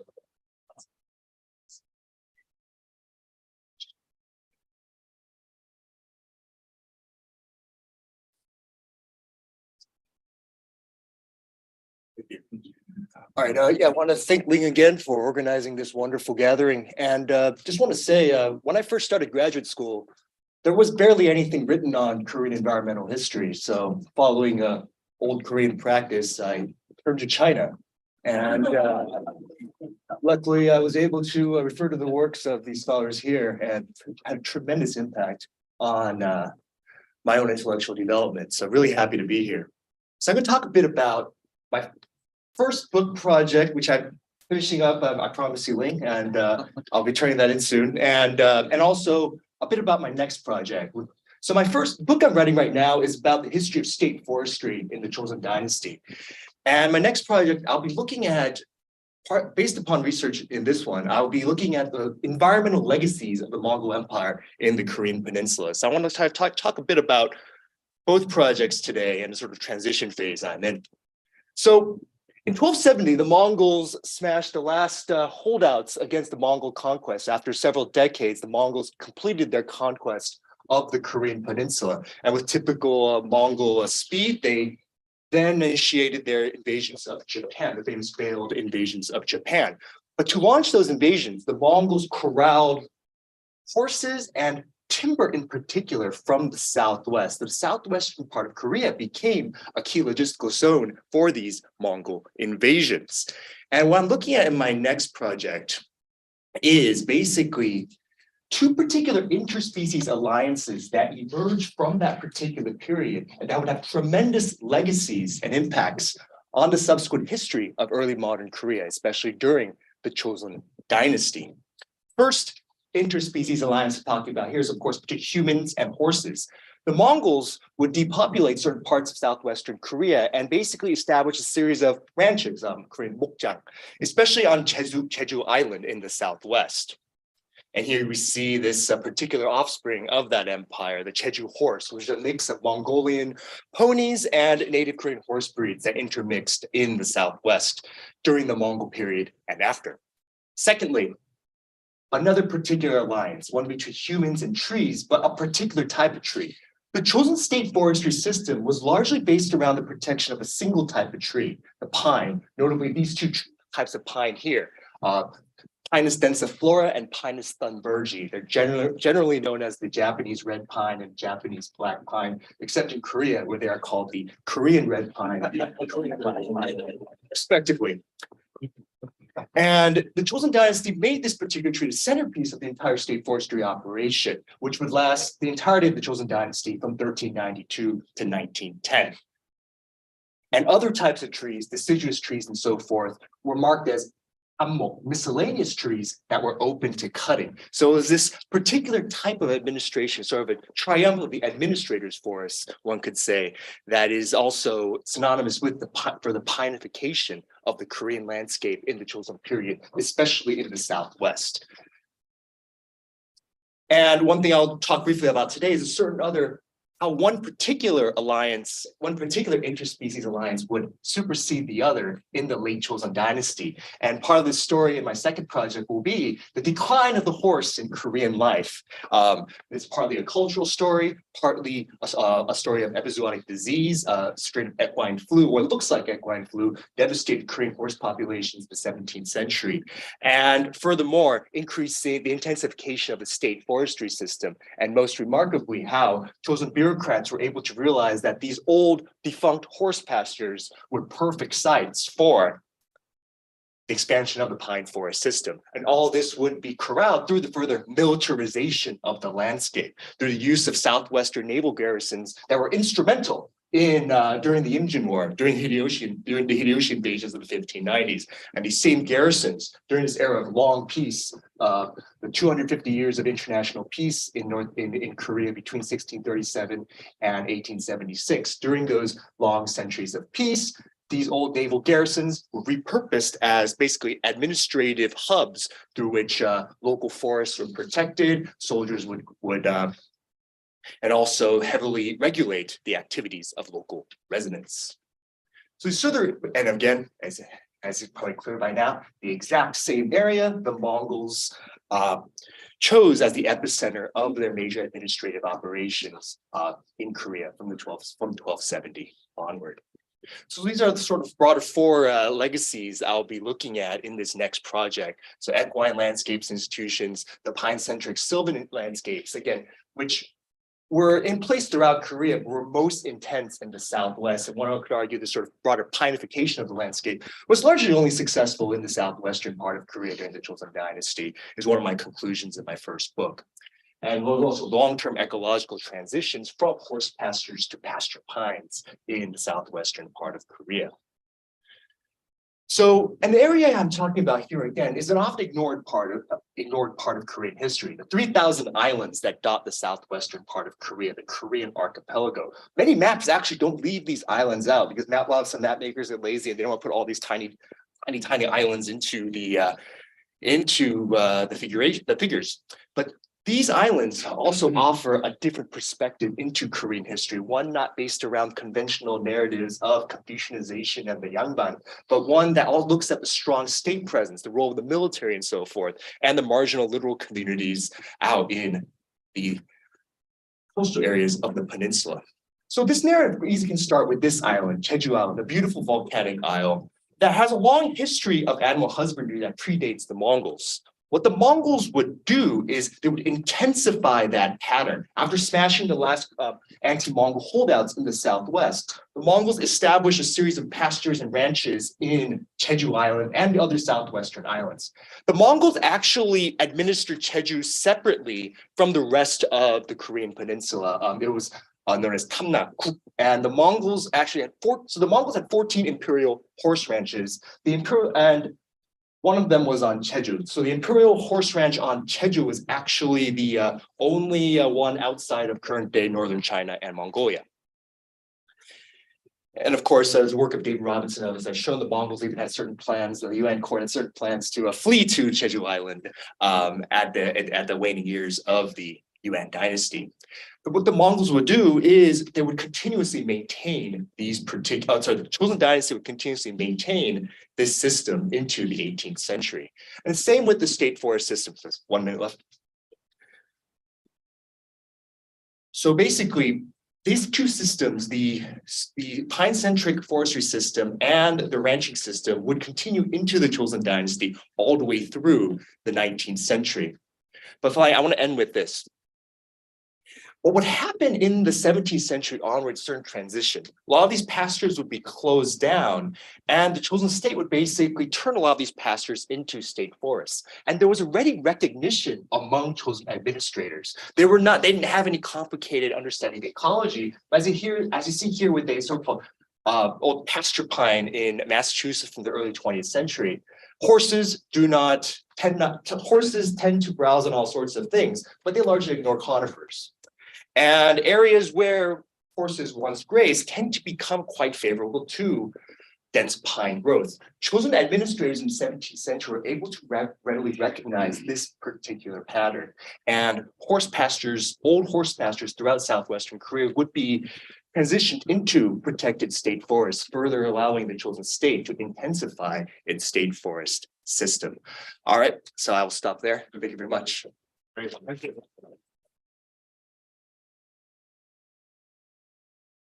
Great, thank you. Next up, Anne-Sophie Pratt, Georgetown University, Cutler.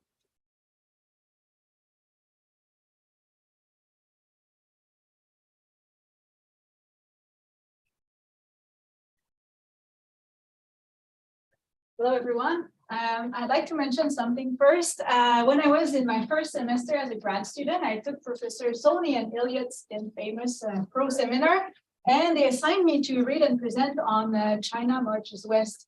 So it was late at night in the library, and on page 458, I came across this reproduction of this 19th century old Mongolian manuscript map. Then I suddenly thought, here it is. This is going to be my dissertation topic. And 8 years on the road, I'm still working on these maps, which I'm presenting on today. So here's a section of a world map, one of the leading British map publishing house of the 19th century. This map highlights Chinese territory in blue, which includes Qing Mongolia.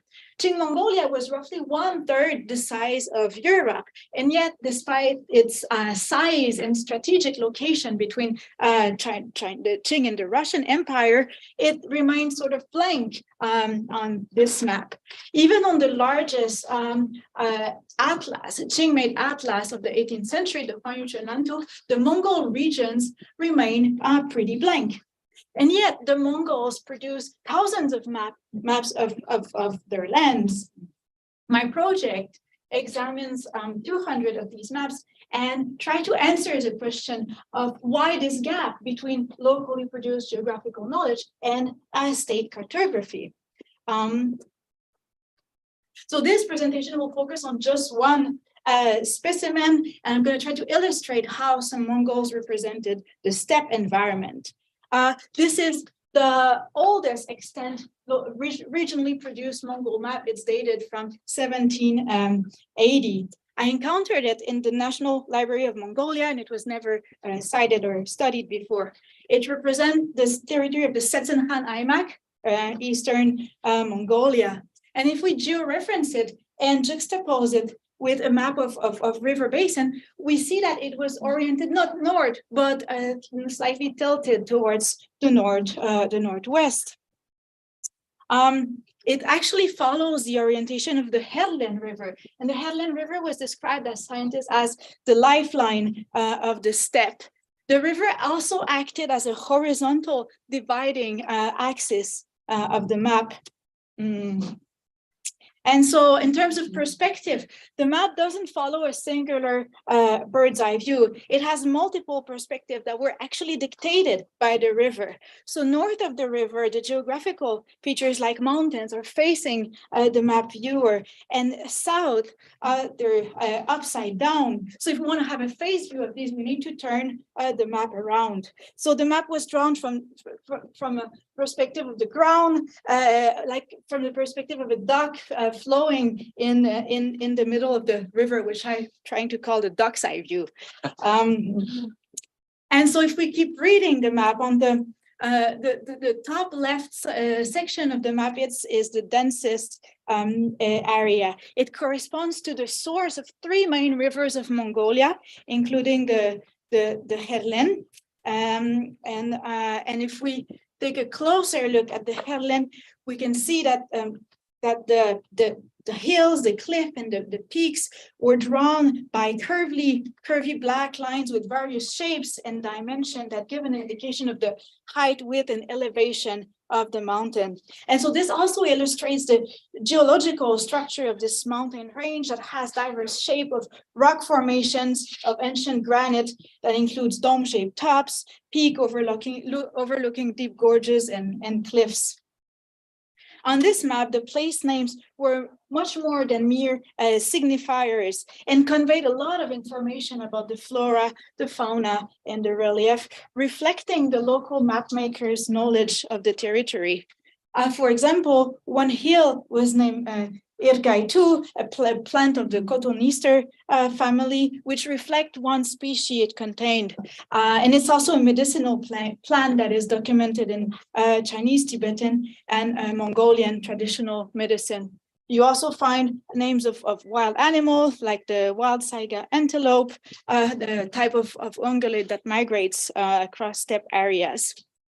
This map also has political and social information. Here you can see the frontier post between Mongolia and Russia, Kharul. We can also see some some geographical units like banner that have information on the number of or able-bodied men who could serve in the military. There's much more to say on this map, but I'll finish with two simple points. First, contrarily to the popular beliefs that Mongols, like nomads, produced no records, the pastoralist Mongols drew maps and drew a lot of them, and these maps remain mostly unstudied to this day. And secondly, on this Herlen River map that I presented, the river not only appeared on the map as an abstracted element of the topography, the river was actually an active agent that shaped the aesthetic of the map. The orientation of the map, the perspectives used to depict the land, and the orientation of the textual inscriptions are all linked to the river. And this creates a high degree of coherence and interconnectedness in the design of the map. The Herlen River map was simultaneously a political map, a topographical one, and an illustration of the variety of animal species, land cover, fauna, and flora. This map is thus the product of a form of interaction between its author and the natural world. It reflects an intimate knowledge of nature that allow its author to align the map with the topographical features it's sought to represent. And there, thank you so much.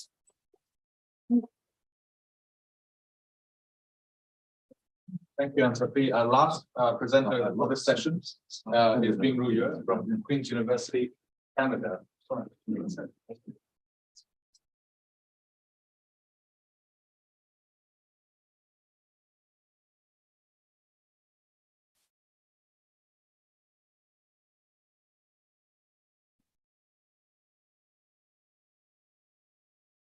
All right. Hello, everyone. My name is Bing Ru, and I'm from Queen's University in Canada. So I'm the very last presenter, so I'll be brief and then we can run for lunch. So I would like to say very thank you, Ling, for introducing me into this community. I'm very happy and thrilling to present my research. My research is about wetland reclamation and mass mobilization on Chongming Island, which is an island in the north of Shanghai city from the 1950s to the 2010s.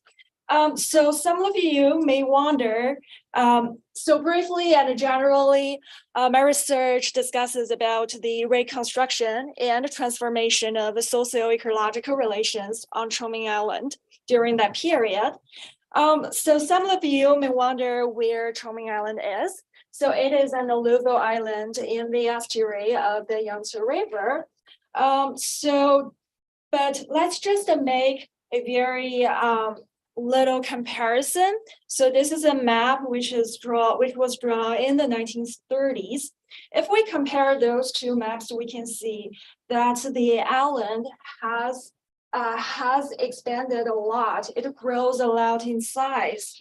So my research studies what happened in terms of the expansion of the island, especially the expansion of the island accelerated after 1949. So my research studies what happened and what the stories are behind it. Expansion of the island was majorly associated with campaigns of a large-scale land reclamation. From Mao's era to the recent decades, the landscape of Chongming Island was transformed under changing visions of the CCP-led government.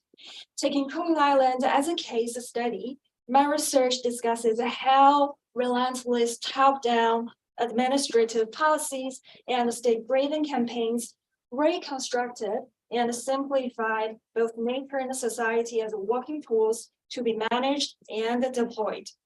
To just give you a very brief overview of the history, from the 1950s to the 1960s, Chongming Island's villages were collectivized to boost agricultural production and also to realize industrialization quickly. Therefore, farmers were asked to contribute their labor and resources to achieving collective benefits. Therefore, rural resources were mobilized and appropriated to revitalize farming infrastructure and extended cultivated land area to secure and improve agricultural production. And in the subsequent decade, to realize there was so many social crises to be addressed. For example, to realize the food self-sufficiency, to relieve urban unemployment, and even to generate a new revolutionary generation. Thousands of Shanghai workers and young people were assigned to reclaim wetland and construct state farms on Chongming Island. The land reclamation during the 1960s to the 1970s led to irreversible destruction of the wetland ecosystem.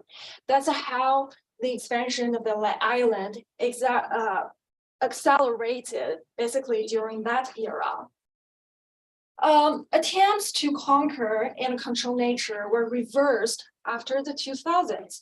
The Shanghai government promoted Chongming Island as a showcase of environmental conservation and sustainable development, and also ecological agricultural culture to respond to the central government's aims to manage environmental crisis in a new era. So just examining the campaigns, I found that the outcomes fell short of officials' expectations.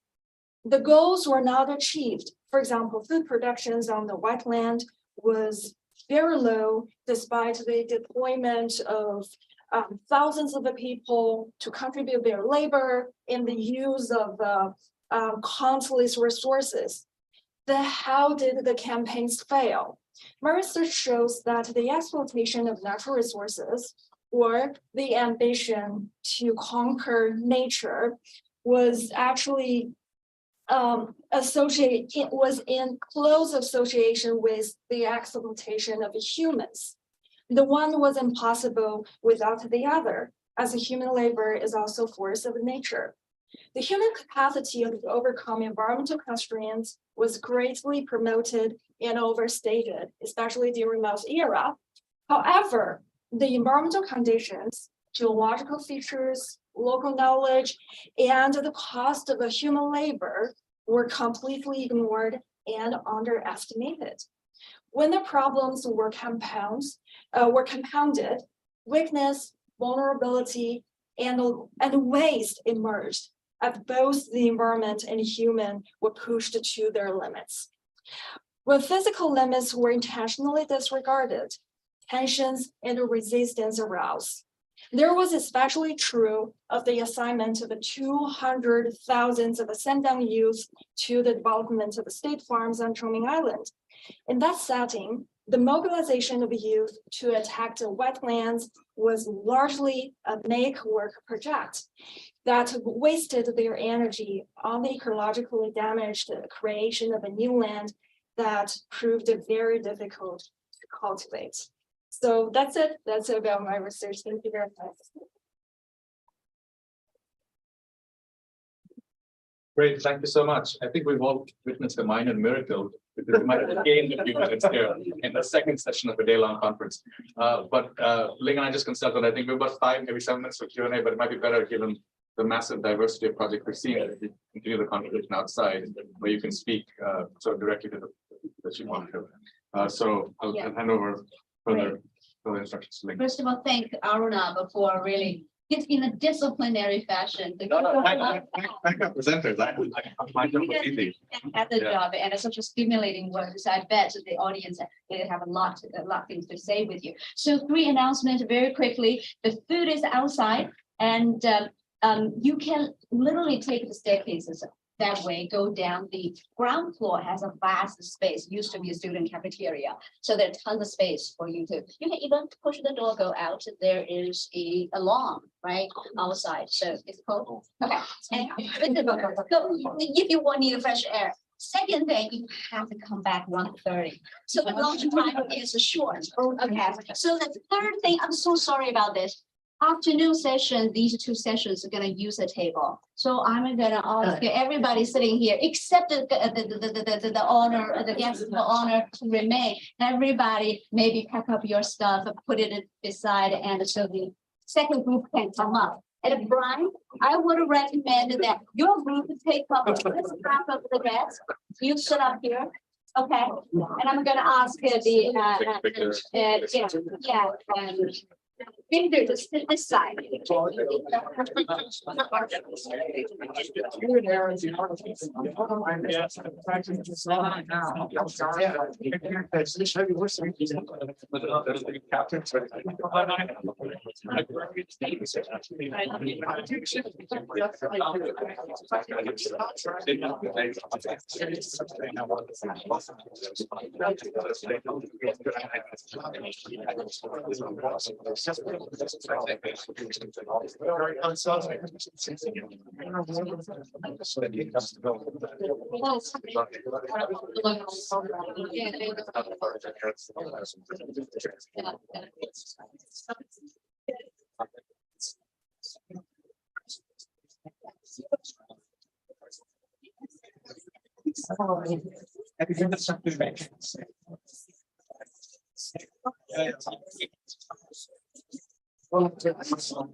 Yeah.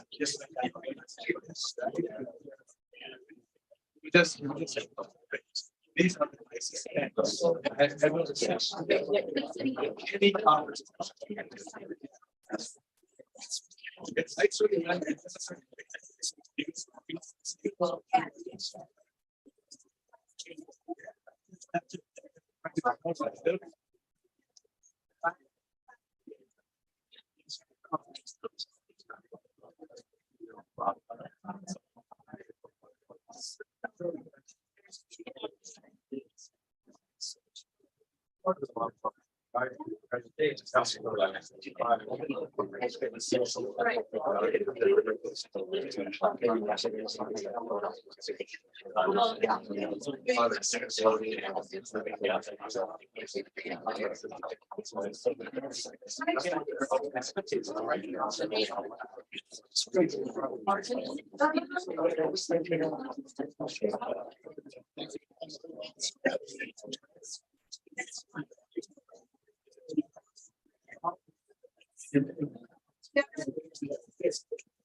They have something.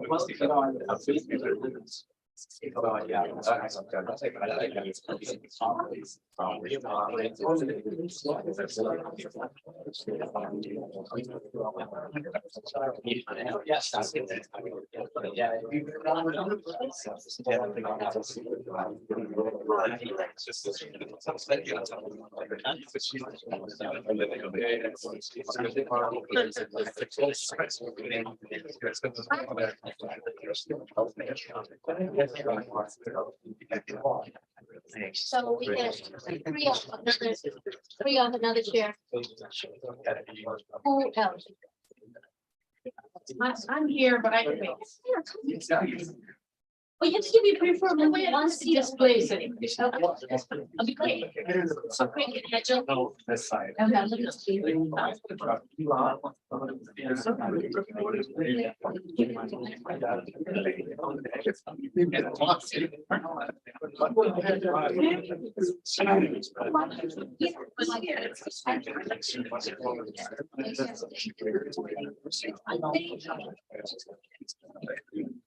We're on this.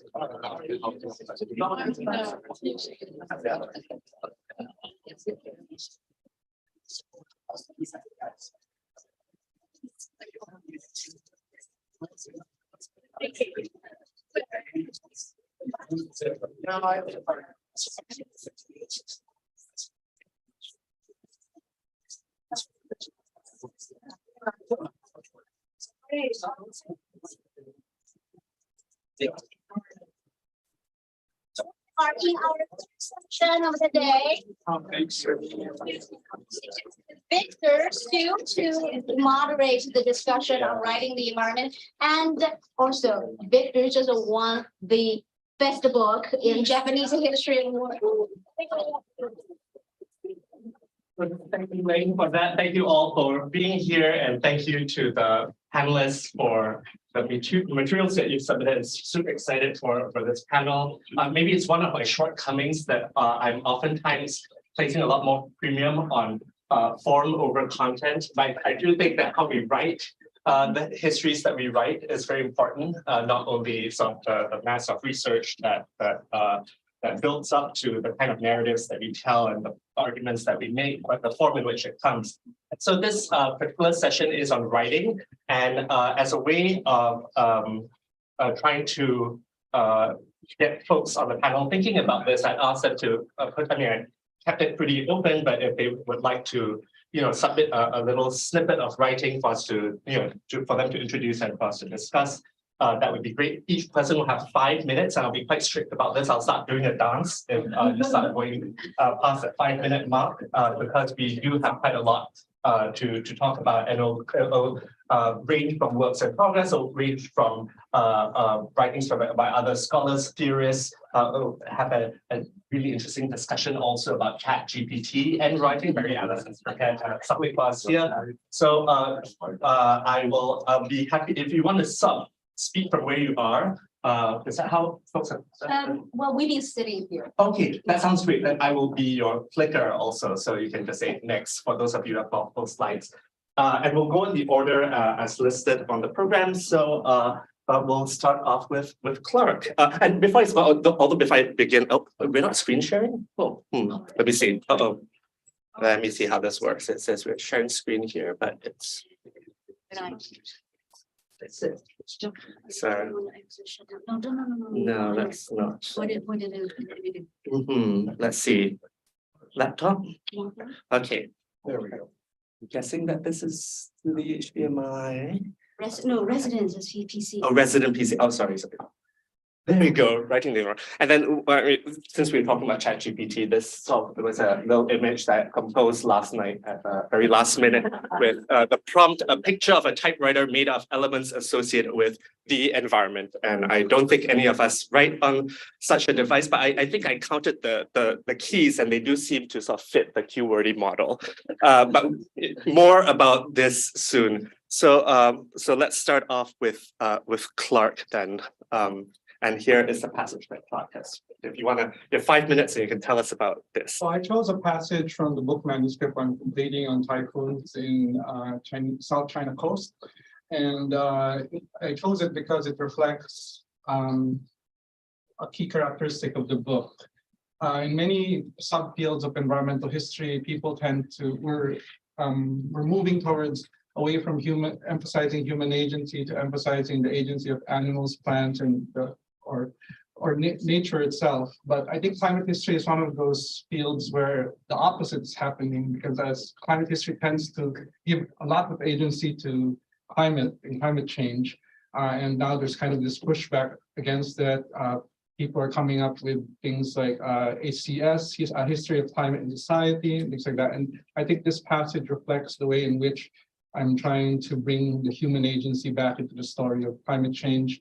I talk here about how people in the Lechul Peninsula deal with the problem of determining where their houses are and their fields are through the use of stone dogs rather than your traditional Chinese stone lion. It also reflects, the writing style reflects my kind of desire to write for a wider audience, not only for specialists. And I just want to end by talking about how Peter and Rob inspired. Well, one is Robert Marx, of course, Bob Marx, of course, wrote the deep book on Lingnan, and here I am writing about Lingnan again. But I'm sure Bob knows that his book has more of the macros. There's temperature, precipitation, there's the harvest data, and mine has more humans in the story. And Peter, of course, anyone who reads China Marches West, for example, will not fail to notice the huge amount of details, human details, that are interwoven into the story of the environment. And here I am trying to do kind of a similar thing with typhoons. Awesome, thank you, Clark. That was just like 2 minutes. You left us with a surplus over here. Thank you, and we'll be sure to sort of return to some of these issues that you've brought up about, even sort of audience and wider audiences and what exactly that wider audience looks like. So we will now move to Xiangli Ding, who also has chosen something from his forthcoming book project. Thank you, Victor. Also, first of all, I would like to thank Lynn for including me and for organizing this wonderful event. Of course, I would echo everyone for our gratitude to Dr. Peter Perdue and Dr. Bob Marx, even though I don't know them personally, but their work definitely have been a great inspiration for us. I'm Xiangli Ding. I work on hydropower, and I'm writing my first book, not writing, but revising it now. The book is tentatively entitled Hydropower Nation, Dams, the Energy and the Political Change in 20th Century China. I think since this session is about writing environment, and I'm sort of trying to share something I'm grappling with these days in revising my book manuscript.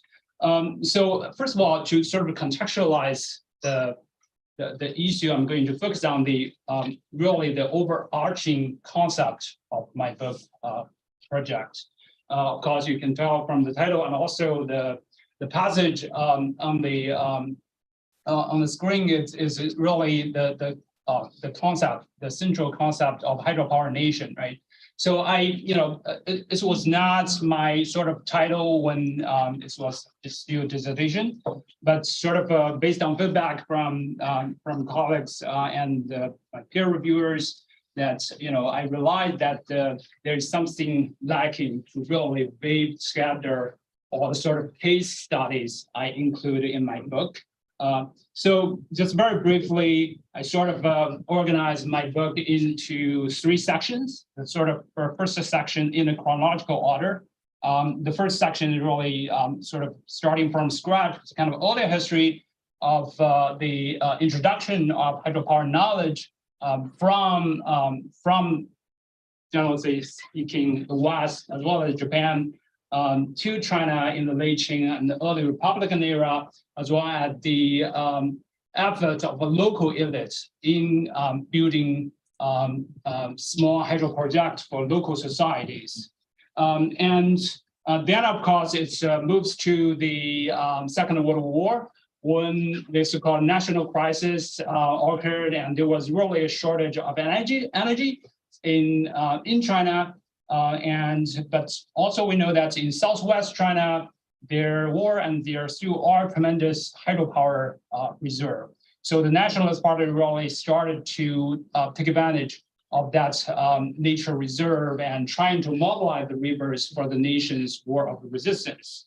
And then, of course, in the second part, I would really focus on the socialist era, when the communists took over, and before so-called taming the rivers in China, they started with taming the people with know-how, the engineers who received education during the Republican era, predominantly in Europe and the United States, as well as Japan.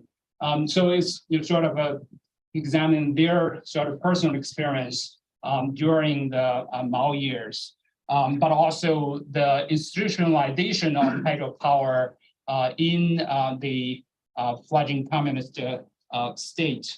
And then, of course, it will be some overlap with Arunab's project on small hydropower. I also sort of examined the rise of small hydropower, in particular the mobilization of the masses in the rural electrification efforts. So that's sort of would lead to, I think, very distinctive feature of so-called hydropower in China. So that is the mass participation. So it's not only so-called high-tech, the Soviet or Western style or concrete dams, but also mass participation and the appropriation of indigenous knowledge and the materials. And then the sort of the core of my book project is really on the Sanmensha Dam on the Yellow River, because it was seen as the first large dam built on the Yellow River, but it's not only the communist states' efforts, but also could be traced to the Japanese engineers during the war, as well as American engineers in the 1940s, and of course before that, and of course in the 1950s, the Soviet engineers' contribution to the construction of the dam at Sanmensha. But we also know that sort of the role of silts, those nature factors sort of lead to the fall of the dam. And then, of course, the human and environmental costs of those projects. So sort of to contextualize what I have here on the PowerPoint, so I'm really looking forward to your comments and feedback on, whether that sort of makes sense to be them together. Thank you. Yeah, thank you so much for this, and for introducing your project. And for this, yes, you're next, Mariana. Okay, awesome. So I will I'll give the floor to you. Thank you. There we go. Yeah. You promised us a dance though, and I didn't. I got the music, but no dance. So there was a little jig.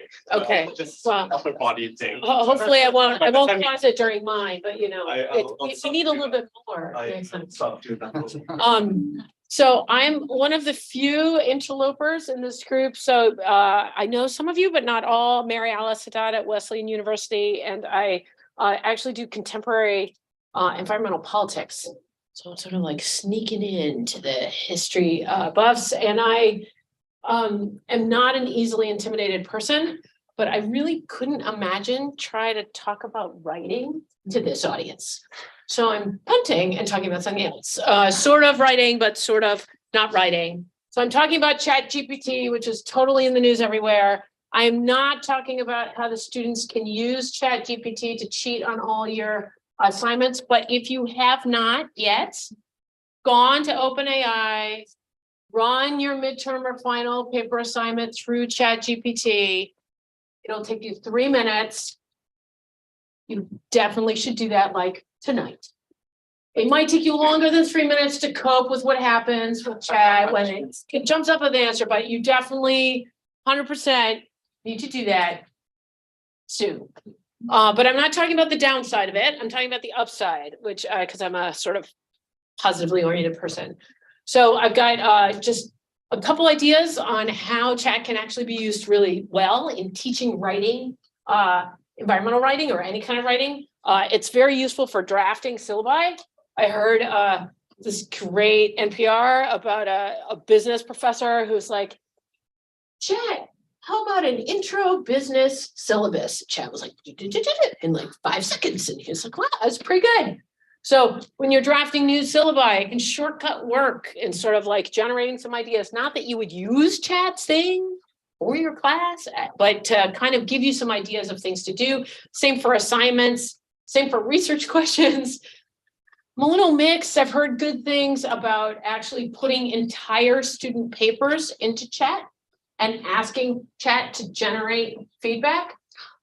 Lots of faculty have said that's worked really well, especially when it's the kind of like use clearer language, your main argument's not clear, like chat can do that for you. It can shortcut a bunch of your work if you can manage that. I haven't actually tried that yet myself. A couple of the 2 ways that I think are among the most useful pedagogically are it can simplify concepts. I've got one up here. We all work at a very high academic level. We think very sophisticatedly, and to try to explain sophisticated, complicated things to undergraduates is tough. Chat doesn't have any trouble because it can speak like to an 8th grader or 5th grader or whatever. So you can ask chat to try to help you simplify it. And similarly, this came out from the writing center professor at our institution. Notice that chat is really good at speaking to genres. So it can do a rap version, a haiku version, a Shakespearean version, or whatever.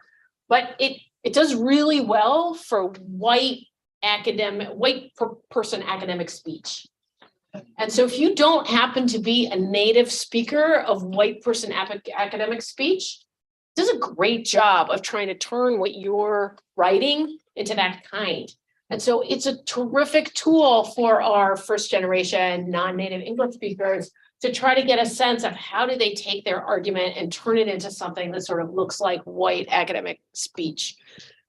In terms of your own research, chat does a great job of like formulaic writing. So I suspect all of you who are currently or about to be chairs of departments, I think a bunch of us are going to be using this to write those 2nd-year review letters and 3rd-year review letters and the blog update on the something something for the website and the biography of the something something and the summary of the something something. By the way, if you have any assignments in your class that are write a summary of the something something, you might make a change to that assignment because it's really good at that. I've used it for literature reviews when there's giant literature and I'm having trouble to start, and you go on to Google Scholar, which does put a bunch of stuff, but it's often on who got the most hits or which is the most recent. It doesn't link the things where chat will do that. So you can see this is like a pretty good job. And you're like, wow, that's really great. I know that scholar. I totally want to read that article. But chat generates lit reviews that look like real lit reviews, not actually real lit reviews often. So I had a pretty funny interaction with a scholar where I tried this thing on a concept and I was very excited because my friend wrote the article and the article was totally perfect. And I went in to try to find the article and yeah, there's no article of that title. So of course I wrote to my friend and said, Chet said you wrote this article, it'd be great. He's like, I feel like I let you down because I didn't really write the article. So in sum, super briefly, ChatGPT is essentially like a super eager graduate student. So be precise in what you ask, double check, and use it kind of as a thought partner, not as somebody who's actually going to generate any writing for you. Thanks. For that, Mary Alice, I mean, I think inadvertently we will have to sort of, have these conversations about this. I'm glad that you have, this venue to do so as well. So as you've seen already from the first three presenters, we are going to be ranging from across a smattering of topics, but also related to writing one way or another. And I'm happy to now yield the floor to Michael Hathaway for the discussion of this passage. Sorry, Blake. Great. Thanks so much. It's great to be here. It's great to be back. Actually, I think my first time in space was another amazing Ling organized event, and it was around rethinking the question of resources.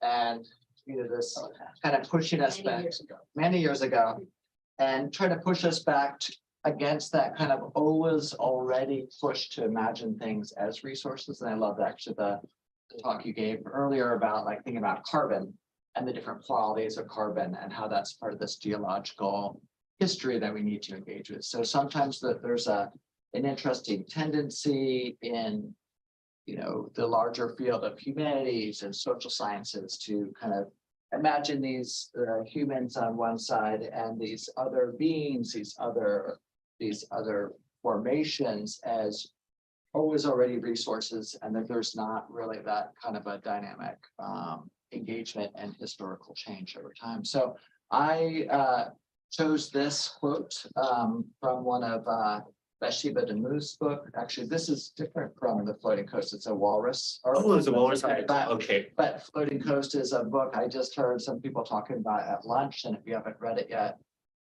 it's just a beautiful and stunning work, and it's published by Norton, so it's this broader audience in a way that if we could only all write in this way for general audience. But one of the things that I love about her work is that the way that she thinks about the historicity of different animal behavior and the dynamics and the relationship then between human engagements with these different species, whether they are the walrus or certain particular species of whales, and then how their own social behaviors change. I think Jim's not around right here, Jim Scott, but he was, when I was originally talking to him about my work in China, which is on the history of human elephant relationships, he's one that was starting to talk to me about, reading Moby Dick in a different way, or reading all these other kind of histories of these engagements and how whales themselves were not just kind of fulfilling a kind of set instinctual biological pattern,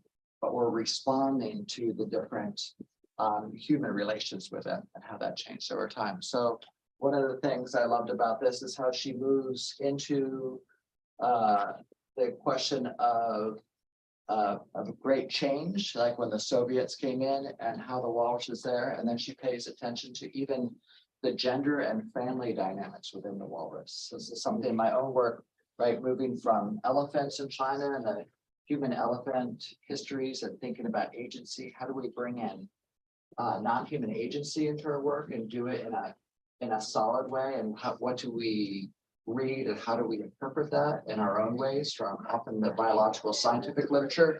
And then the bigger questions of then shifting from elephants, which is a much more apparent fit with our often human-based ideas of agency, into mushrooms. That was quite a big shift and a kind of interesting struggle for me. And so something I'm really interested in everyone's work, if they're dealing with the environment, of how they're thinking both at a species level or beyond a particular species level, how those forms of mutualistic agency work out in a historical frame. So I'll end it there.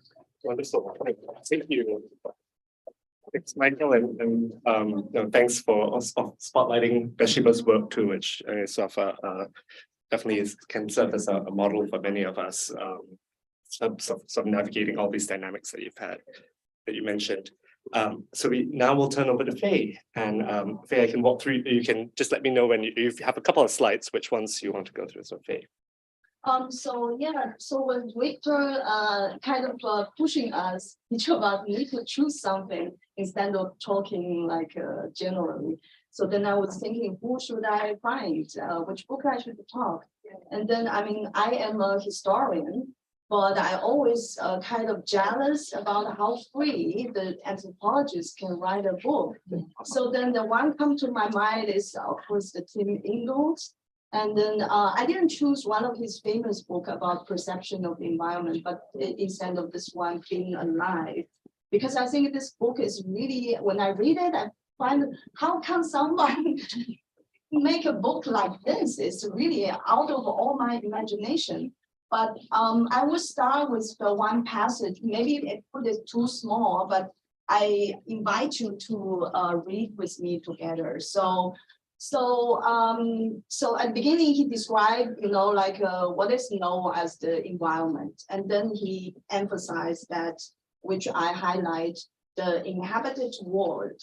The world of our perception includes the earth beneath our feet, the sky etching above our heads, the air we're breathing, not to mention the profusion of the vegetation, powdered by the light of the sun, and all the animals that depend on it, busily absorbed in their own lives as are we in ours. To remind yourself of this, I would like you to take a walk outside in the open air, so not stay in our conference room.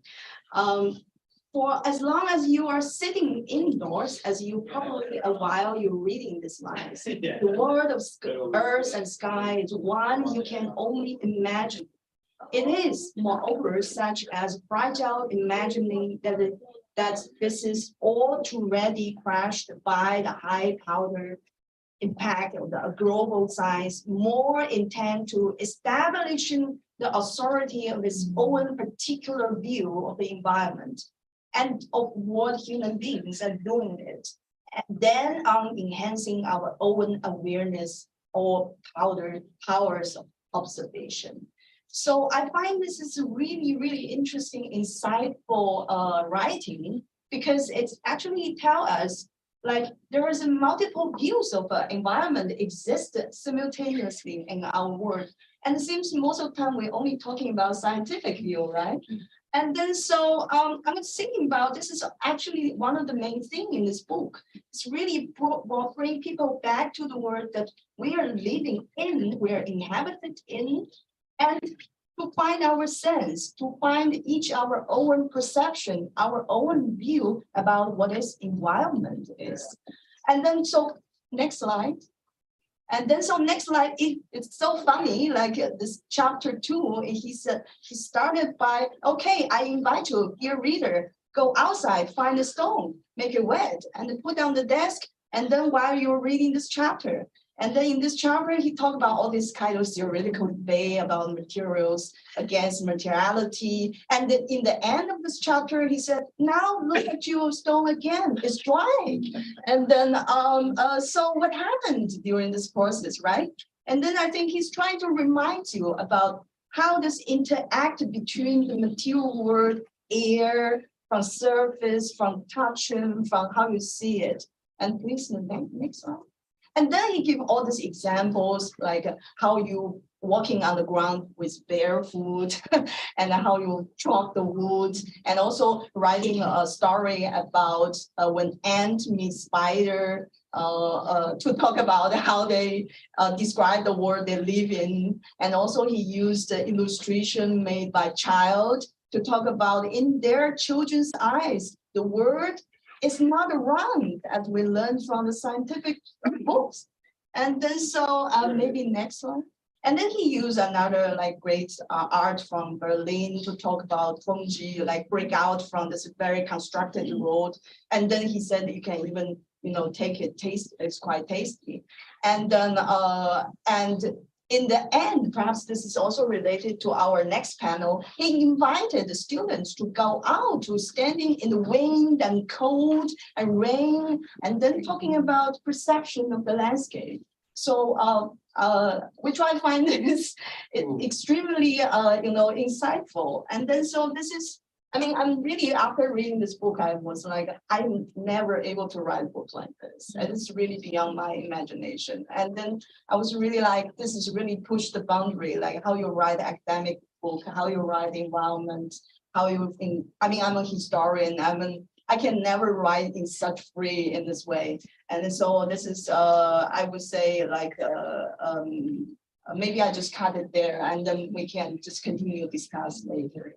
Thank you. Thanks, Faye, for these snippets from Tim and Gold's work, and it's something that we might want to call, like, this kind of invitational form of these physical thought experiments, right? These imagined physical experiments, but also the acknowledgement that we are all addressing readers. Ultimately, it's just in this case, it's completely something. Maybe I quickly add one thing. Sure. Also, I think he's really. To my understanding, he's really wanting to bring that is like you have also this like bodily knowledge, like how you bodily feel this kind of environment, which is quite often ignored by most of researchers, or let's say in the field. And then so this is what I find very, very intriguing, how well he puts theoretical, metaphor, and use all those ways to make you very deep impression. So it's Wonderful. Thank you so much, Faye. So now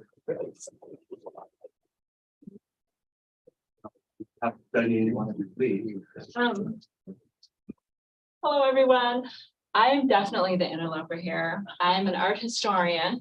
I know a handful of you by name and your publications, including our honorees, but mostly everyone else is strangers. I feel out of my element, number one. Number two, I'm also out of my element because this is the only slide I've ever made that is only text. Those were the instructions. And when given the instruction to select a text, I wanted to meet your deadline and I couldn't decide which one it is. So it's 4. And then you added my title. That's a 5th one. And at the time when I gave these snippets, I didn't know how they were going to be connected, but I knew for certain that I was going to be able to connect them. So anyway, please bear with me. So dread, my writing frenemy. When it comes to writing for publication, dread is my frenemy. On the one hand, the mere thought of others reading and passing judgment on my work petrifies me. On the other hand, dread is my guide, who leads me to choose my topic and my words with care. For publication, I write only when the topic is of such import that I may overcome my dread.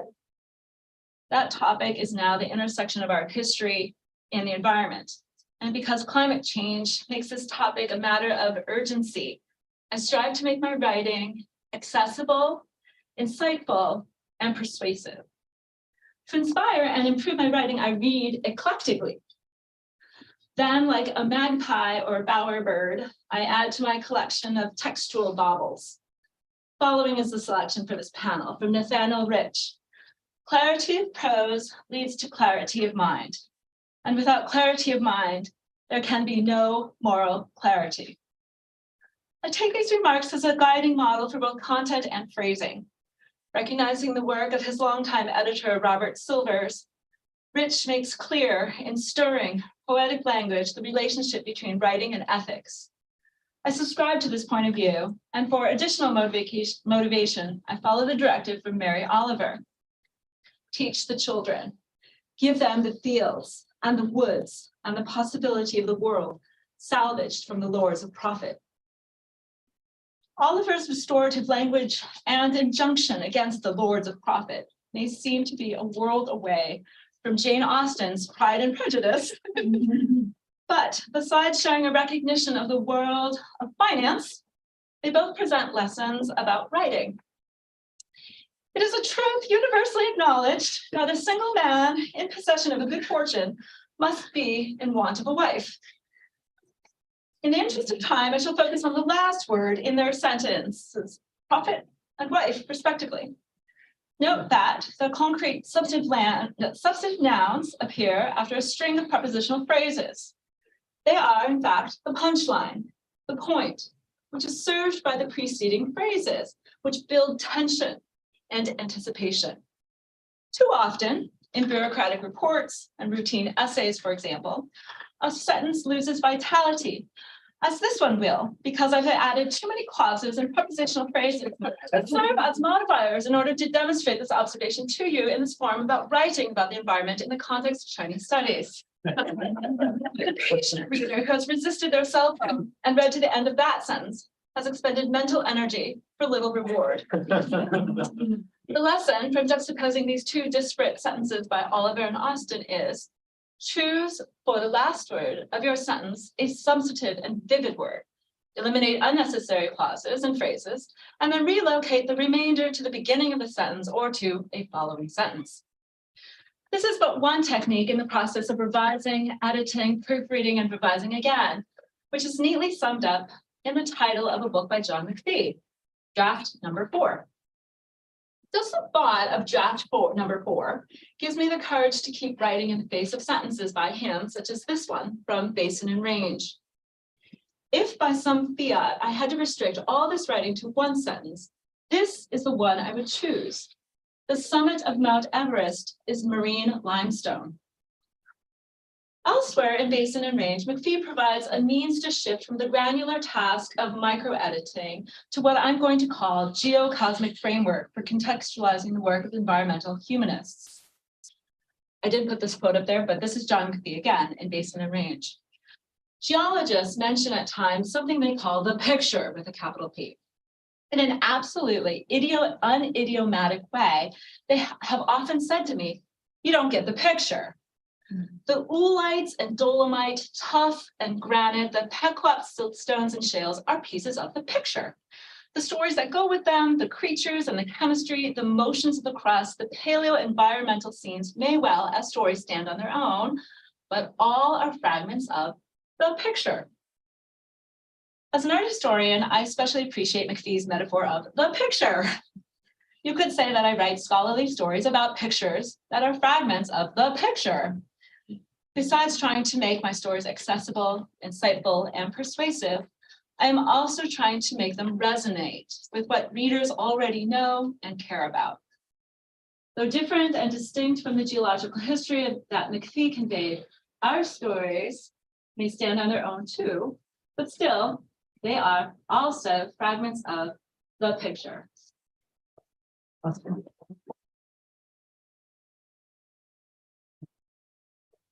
Thanks so much for this. And I mean, I just really love the sort of constellation of themes that are already sort of surfacing from all that folks have shared so far. But also here, I mean, we have a reminder of, in some sense, the kind of, the humanity of the writer as well, and sort of the emotive state of the writer, and how, even as we sort of inject, subjectivity and humanity into sort of, not the, folks we write about, but also the non-human worlds that they inhabit in the past. This sort of reminder of ourselves, as remembering of our own kind of humanity and subjectivity, which is ever so important. So with that, we come to our last presenter, and this is Jerry, Jerry Z. Certainly. Thank you, Ling and Victor, for this. Thank you all for being here. I'll say one thing I'm an anthropologist. I also teach within an interdisciplinary environmental institute where most of my students are engineers and natural scientists and policy people. And so I think a lot about the problem of kind of what does it mean to write in such a way that can build the kinds of conversations that currently don't exist across disciplines to get at the sort of planet that we're actively generating. Right? And I think that part of what I want to think today is about how do we come to, what are some concrete ways that we can think about making writing weirder, right? As the planet that we live on becomes strange to us, right? But also as we try to imagine the sort of conceptual, intellectual, and sort of narrative conditions through which we talk about the weirdest thing of all, which is of course this thing that we call environment. And I think a lot about, what would it mean to sort of upend the sort of conventions of disciplinarized writing and disciplinary writing. To start to get at some of that strangeness. I'll come at this through Jane Bennett a little bit, but maybe we're just talking about a little bit about my own writing, which so I have a book come out last year called Continent and Dust, which now my regret is that I didn't write it weirder. I thought I was doing my best, and I think that the book ended up being against every sort of reader report that was like, we don't understand what this book is. In retrospect, I think it wasn't weird enough because of the kinds of phenomenon that were sort of emerging in those things. Right? I thought that the book, the dissertation project, was going to be an ethnography of environmental scientists who were learning how to fix sand dunes in place in the context of the sort of transformation of Western Inner Mongolia into a Dust Bowl for Beijing. Instead, when I got there and following these engineers and scientists around, my fascination became their fascination, which is how do we make sense of these landscapes defined through the action of wind and sand in relationship to one another, right? Which to me was hard to think about because that is not the sort of conventional unit of anthropological analysis, which is the face-to-face interaction with a living human being. I had to think about what would it mean for us to have have our conversation with one another, but also the sort of our interests and our ability to think about the landscape, organized not this way, but in relationship to our shared and also displaced interest in a natural form as it sort of took shape, right? An unnatural form as it took shape. Which is to say, how could we think about sand and wind as these materials that want to shapeshift in relationship to one another, both as they sort of press us into having thoughts that aren't grounded in the stability of the land as a thing, but rather take transformation as the sort of necessary condition. And then thinking about what the linguistic form, narrative form, book, monograph form that would be necessary to capture something that by definition becomes itself by changing, right, rather than by statements. And so the book is weird, but not weird enough. And when so Jane Bennett's new book, Influx and Outflux, came out basically as my book was in sort of review. And so I can only engage with this basically as a weird footnote, but I just want to read her take on Walt Whitman. So she writes, by writing up, I mean that arrangement of words that repeat imperfectly and creatively. I think that imperfectly and creatively is really important because of, I think the part of what a kind of writing practice that wants to get at something like environmental change has to do is continuously conjugate itself around an object that actually can't really be captured by language, but in fact pushes the language to morph itself, right? If events that exceed those words would also find some expression in them. It is writing up when it amplifies and elevates ethically whatever proto-generous potentials are already circular. What are the characteristics of a rhetoric suited to this task? What grammar, syntax, tropes, and trips are most pertinent to a linguistic or ethical inflection of a process that includes a linguistic influence? You can read the rest by yourself, but one of the ways that I was thinking about this is basically, I was interested in how the shape-shifting landscape produced sets of kinds of political and analytical experiments by which everything that sort of scientists knew going in about the landscape had to be actively reconjugated in their physical engagement with the landscape itself, right? And in my writing practice, I started to think about, if we're trying to talk about landscapes whose main propensity is they don't stick, they don't hold structures, right? What would it mean for us to continually try to estrange the language that we use to write about them, to make words mean something that they don't want to mean in order to get a landscape, to get sort of landscape forms that are also sort of in this constant right? So if I have 1 second, Jane Bennett basically talks a little bit about this voice in English that has basically fallen out of modern contemporary use, which is the middle voice in English, which doesn't have the complete distinction between subjects and objects, which is to say the passive human agent and the sort of the active human agent and the passive, right? It's a register of verbs, especially that are hazy about where agency lies, right? And then thinking about writing as a collaboration with the kinds of landscape forces that are, not writing about them, but writing in relationship to them and being moved by their movement. So find the right verbs, right? And then make them mean something that they don't want to mean. That's the sort of hope is. Wonderful, thank you. Thank you for this. I mean, I think it's so provocative to think about, one of the goals we have as writers, and I mean, many of the folks in the room are sort of exemplify this is, clarity, right? And being able to sort of communicate this across. But, what if, our subject of study itself is so sort of unclear, and how do we sort of have the form that we present our research in, the prose, the stories we tell, the findings we put forward, sort of communicate that clarity. And to what extent is this not only about sort of pointing it out in the clearest way possible, as we might think, but also really kind of embracing an arrangement of sort of linguistic forms and rhetorical strategies that sort of gets at what that kind of expression may be as well. So that's great provocation. And I think initially I was like, oh, actually, this is a good set of questions for us to reflect on, over here, what grammar, syntax, prose, and tricks are most pertinent to this linguistic and ethical reflection of this process that includes these ahuman, alinguistic influences, which in some sense is environmental studies and environmental history at large. And so we have some time to chat with one another and with the wider audience. I had initially imagined this as a brief conversation amongst ourselves, and then have everyone in the room sort of weigh in. And so maybe one thing one way that we could do this is maybe this issue of audience then, and each of you, and we all have our audiences, and what we've sort of put forward here are ways in which we seek to engage them, general or broad or wide or specialized or not. And I'm wondering if folks could reflect a little bit on how who your audience is for your scholarship is, and how that's changed in the midst of especially with the sort of accelerating awareness of climatic sort of crises and the like. Helpful. Maybe and feel free to.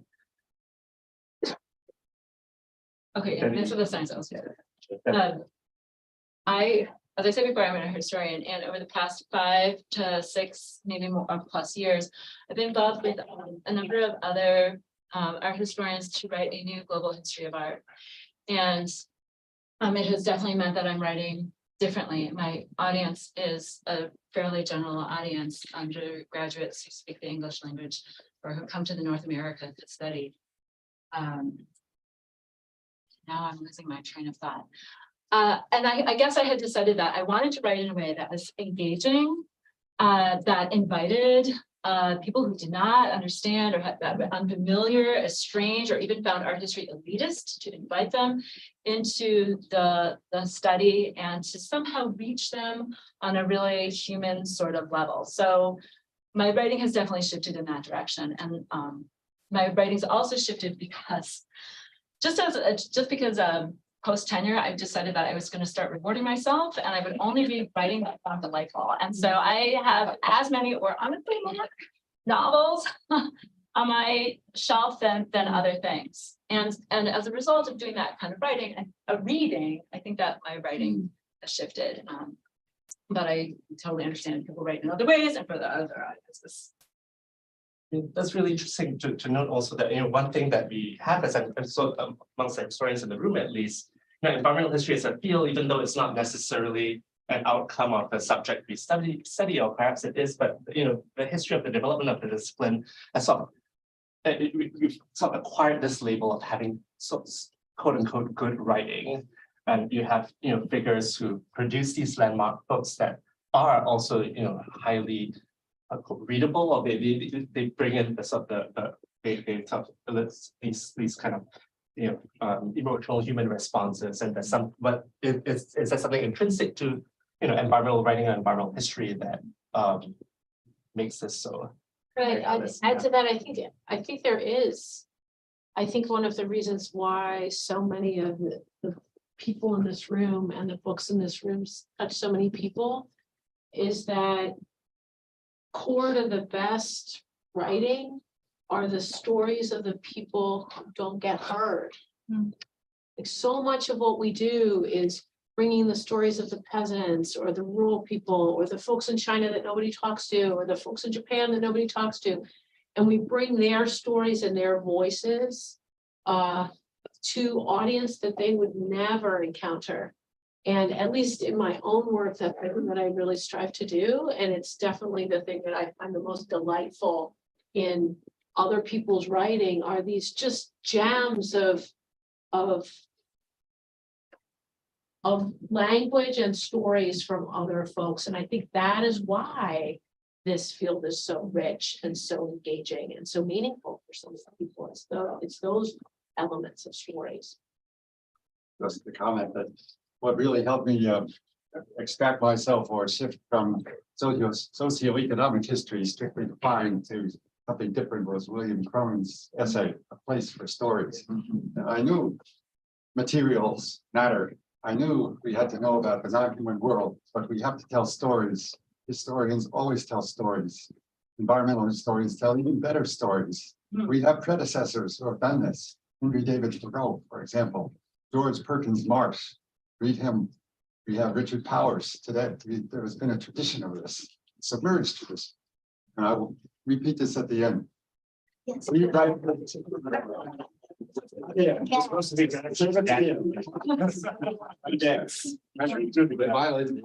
I'd like to, since she's mentioned Richard Powers, I also just want to put a plug in for Peter Bolleben, whose nonfiction book I think is really the basis for Richard Powers' novel. It's called The Hidden Life of Trees. Right, the nonfiction. And then while you were speaking, I forgot that I never mentioned Amitabh Ghosh, but I think that he's incredible prose stylist and storyteller, and at the same time, all those stories are about marginalized peoples, not peoples in the like negative anthropological sense, but all sorts of people is what I meant. Jerry, this is a small plug for a thing. So I'm right now co-editor for a series at Duke University Press called Writing Matters with an exclamation point. And part of the sort of idea behind this is to try to both create a space for especially sort of, untenured scholars to take writing risks, right? Part of the sort of reaction to that is that there are institutional norms that actually incentivize bad writing, right? And there are questions then about,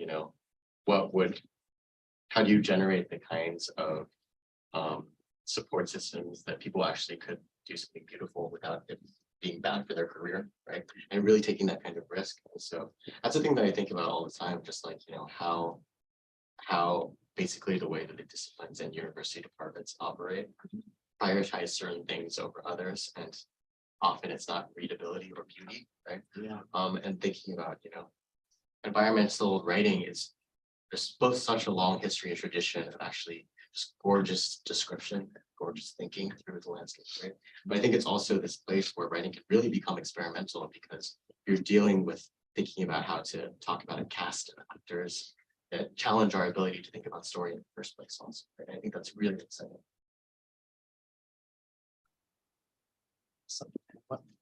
Just very briefly, I think, sorry for trespassing, on the next section on teaching, but because I sort of teach in an art and design school, sort of know students major in history or anthropology. So I find it sort of challenging to really assign scholarly works to, non-history major students. I think, we are sort of minority actually in college or in higher education. So I think, just in a very, experimental sense, whether it's sort of possible to combine the writing practice and the making, or more kind of scientific or creative approach on sort of conveying our message, but also, telling the stories. Thank you for that, Sally. And so I think we can start widening our circle now. So we'll have Nicole Barnes jump in. Thanks, Victor. I'm really feeling this part of the room. And I realized why I connected with you immediately, because I also read novels all the time. A lot of it is through Audible while I'm doing dishes and driving and my kid to school. And it totally is a food for my soul. I think of myself as a writer first. Jerry, I feel you. I'm glad you're doing the Writing Matters I wonder if you're gonna be publishing my colleague Emily Yun Wong's book in that series, maybe. She's very beautiful writing. And being inspired by works of scholarship that do genre shift, I actually think it is possible. Even within, I mean, even within the confines of the demands for tenure, just by treating writing as a craft, not just as a tool for expression, right? So it's an embodied way, no accident. I'm a historian of the body, first and foremost. Through using the body and thinking of writing as an embodied way of expressing yourself into the world. And no accident, therefore, that it's through history of environment that we're connecting through this, because that's what all the forces in the environment do. The dung beetle that rolls around the little piece of dung is expressing itself through its environment. I think maybe part of the problems, I see two kind of threads of problems that we're grappling with here. One is the German legacy of the university that divided all ways of knowing and being in the world into little chunks. It was like a settler colonialism way of, this is my discipline, stay out.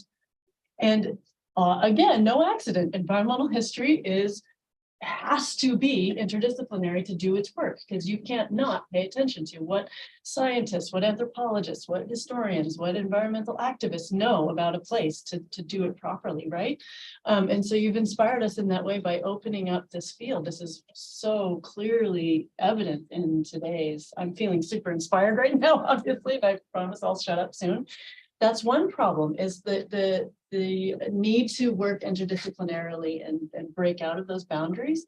But another problem is that as human beings, we think and express with words, and they are fundamentally limited. So perhaps I'm being inspired by animal studies and insect studies and the hidden life of the tree. There's a whole outgrowth of trees' life, right?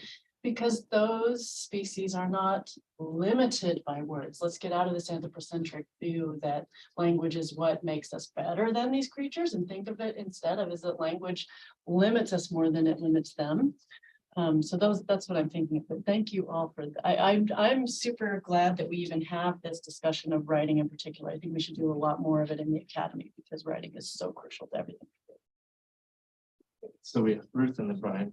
Yeah, so Nicole, thank you so much for that. I was gonna say something very similar to that. I am vibing with my two neighbors here on each side of me. John Lee said something about sort of think of writing as a subset of making, right? From his point of view, being in a design school, and right, of course, we can go further and think of trees also as, makers, insects, dung beetles are makers, right? And thinking about this sort of direction of environmental history writing that is not just about writing, right, but starts with the idea of creative making and sort of co-creation of the work that we do as writers with the subjects of our writing. I was thinking about that also as Jerry was talking about his, sort of switch, kind of transit of his ethnographic work from looking at the scientists to looking at the dunes, right? And Janine, you were talking about like regretting that the thing that got me sort of started on this sort of train that of thinking that I'm expressing right now is when you expressed regret that you had been asked to just put up words and not images. And I'm like, well, why not images, right? I mean, especially, and in some ways this gets to ChatGPT also, right? We are now all in some ways, living in a world where all of the ways that we communicate with the people and I don't know, more than human world around us is through, writing, images, maps, code, right? Co-creations with code, right? The environments that we ourselves are transforming, right? As environmental historians, environmental humanists, right? We are making the same world that we're writing about. So, so I'm not sure there's quite a question in here other than to kind of prompt all of us, I mean, our speakers, but all of us to really sort of kind of maybe think critically and capaciously about where writing fits in the larger creative world that we are creating and inhabiting. Thank you so much for that reflection, Ruth. And maybe this is, I want this to be, because I think you, at the end of it, your comment also sort of mentioned sort of writing as sort of situated within this larger web of knowing, right, and ways of representing sort of reflections, thoughts, findings, graphical representations, mapping code and the like. And I'm wondering whether, in sort of, especially with something like, ChatGPT coming into play, whether this may actually spur us to, not to actually give more thought to what exactly we do when we write and recognize both the limits of language, but also the extended beauty and the transformative aspect of it, not necessarily to say, okay, every assignment will now be a GIF or like a meme, which itself is a nice play with words and images, but to let this be a moment to also sort of recommit to the craft aspect of putting words to page, while also sort of mobilizing all these other tools that may even sort of further enhance it, what we write as well. But I think Brian. Yeah, Brian. Okay, thank you. So the reason I think I was initially really enthralled by environmental history is the idea of decentering human from history and trying to really look at what human society from the outside, or trying to just take humans from the center of our story. And I was talking to a family member of mine who's a professional writer, and she basically said the way that you get the reader is with the story of a person. And if you look at almost any work of popular science, biology, or whatever, it always starts out, oh, I was out in the field with this geologist, and this is what he was wearing, and he was grumpy, and he said this thing, always about the human. And so for me, I've always been looking about whether you could really write without the human. Like, is it even possible? And I feel like the people who write about plants and mushrooms and so on always write about people. So for me, this is something I'm really interested in the possibility of. If any of you know any good writing where it's not really all about people, please let me know. Yeah.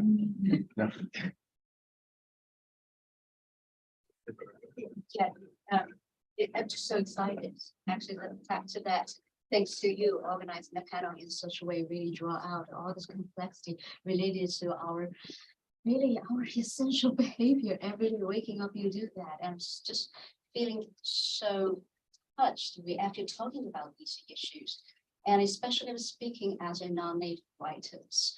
Try to write to communicate with the people who do not speak my native language. And in this room, we have a critical population actually in this room, right? So how to write well to reach out and to sometimes make statements, even a statement to be strange, to be weird, to be the contrary here, right? So it's really, really challenging. So in my personal experience, past several years, I've gone through this scholar to writer. I'm now telling myself I'm a writer first. It's really to live up this identity. For me, the important thing is you have to be vulnerable. You have to be real, so honest, and you can't be someone else. You can try to learn, experiment, try to steal skills, and after all the experimentation, you're gonna become a Frankenstein, literally, but it's your own Frankenstein. And so I'm just thinking about Tim Ingold. He's peculiar, even among anthropologists. He's a flamboyant, playful, a professional provocateur, right? And I can't become him, and I can't become Don. Like Don's writing really influenced me. So every time when I teach undergraduate student, graduate student, I give Don's book to them. And I would say, like, think about this. You read this book, you can feel you meet that person because he's real. He's not trying to pretend to be a perfect author here, right? He's angry, right? He's very critical. And then he's very, very honest, right? And you feel you're there with him. So how to get that kind of honesty? To be that vulnerable and potentially to be seen as so flawed. I am so flawed as writing, and yet I'm lean.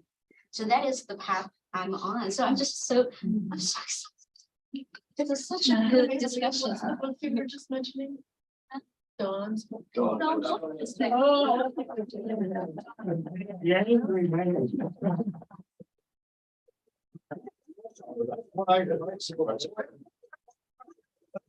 You alert dawn. But you read the book. And see you. That's the power, right? Yeah, and then Peter, always. So one of the things that I've been meditating on is translation. Because as much as we try to get at something in the extra-human environment, our sources are overwhelmingly other people. And for most of us writing in English, but in this room, there are people who are writing in other languages, in Chinese, in Japanese, in Manchu, what have you. And so figuring out how to translate or even understand their way of thinking about environmental concepts is a really interesting challenge. And I think trying to foreground that is something that I've tried to do more in my work. And also on the subject of translation, I think the most humbling experience for me as a writer was working with the guy who translated my book into Chinese and just seeing how things that sentences I had labored over and were just fundamentally unclear and convoluted. And I haven't figured out how to reintegrate that revelation into my writing practice, but I think that it's important to not do that. Well, so it comes back to this thing about all these subordinate clauses, right? And I think that sometimes we think that we're saying something, we're making it sophisticated or nuanced when actually it's just losing the punchline, or it's just hesitation, or it's just unclear. Or it's an unwillingness to be vulnerable and show what you really mean, hiding behind the language. Berlin Klinkenborg, several short sentences about writing. My favorite book. He also has Timothy, which is the entire novel written from the perspective of a turtle, misnamed Timothy because she missed sex. Nichols, Peter, many years ago, gave both the books to me. Oh, both of them? That's Peter. It goes back to Peter and Bob. Sorry, I jumped on you. No, I'm done. Well, thanks for that, Ian, really, I mean, but also something made me think that, even when you're working in just purely English sources, that any sort of writing is and representation is itself some act of translation and the act of reportage. So, but on the convoluted front, I hear you. I attribute it maybe to some years of studying Japanese and sentence long paragraphs.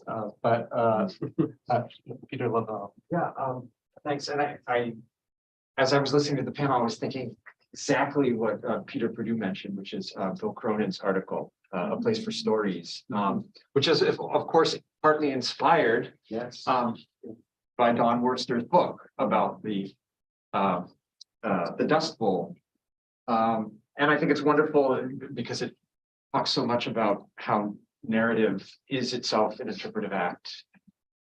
Narrating something is the argument, and it presents the argument to the reader in a different form than many other disciplines. The other thing I wanted to mention is something that one of my former teachers, an American environmental historian, Aaron Sachs, presented me, and that is the question of what would it look to write a book that academics want to read multiple times. You can imagine writing that type of book where you want to read it. Of course, we're all pressed for time, but you want to go back to it again and again because it will keep producing new thoughts over time.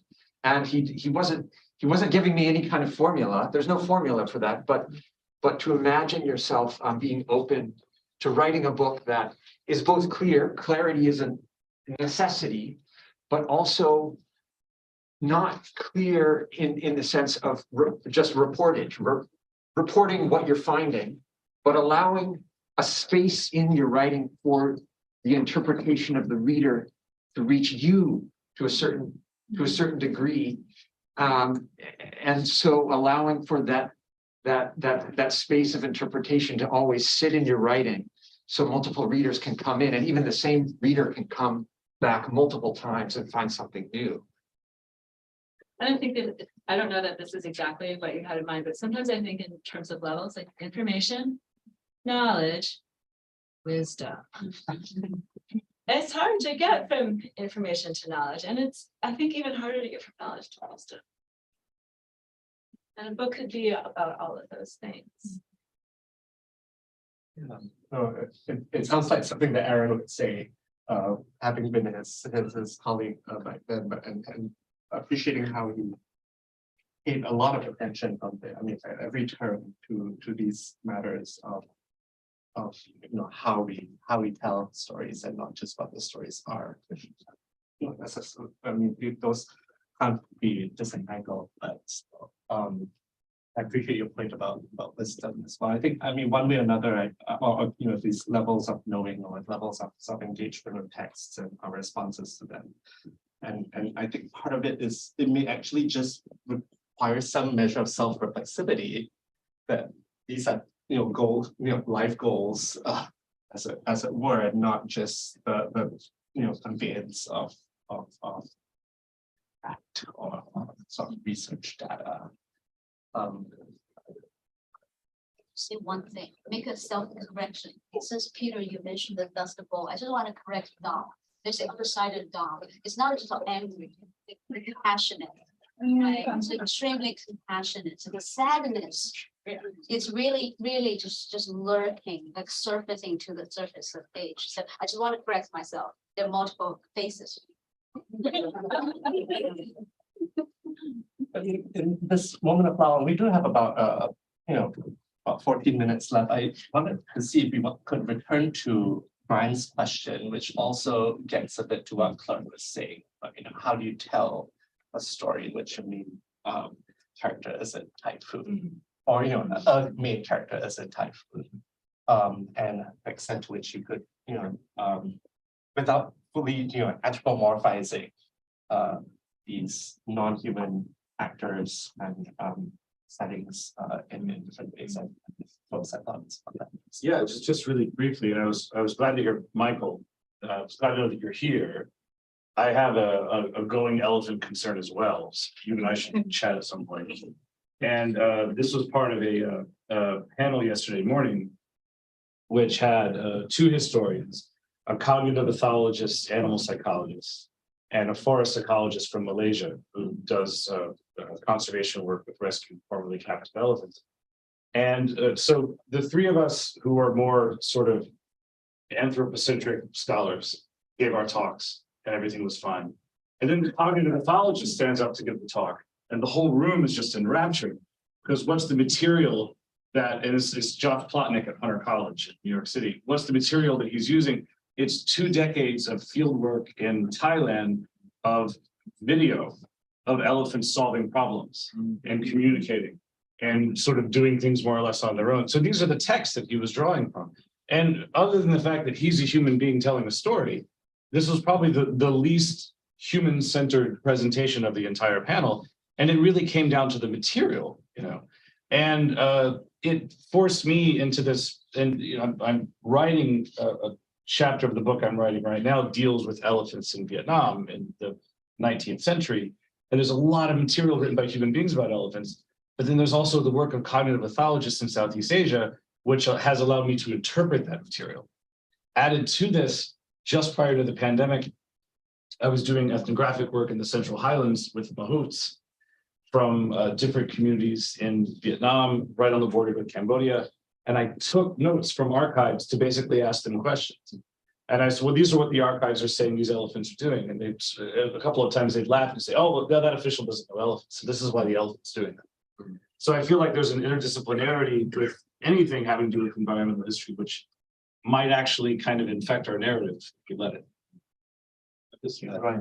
So one of the things that I've sort of ended up on this trajectory is you're like, I want to get outside the human and, I'm trained as a historian and all this, and then suddenly you realize that there's a lot of people who have gotten well outside of the human and they're called scientists. And then they're like, oh, they're doing this stuff all the time. And then you're like, well, what if we want to do a little bit of what they're doing and sort of, how do we do that? And they're terrible, terrible writers. Yeah. Like if it's not in the passive voice, it just doesn't pass. And so you have on the one hand, they're really good at thinking about things that are going on that are entirely out of humanity, and they're just really bad at writing about it. So because there's a lot of potential for us to be using their data and like explaining what it means better than they do.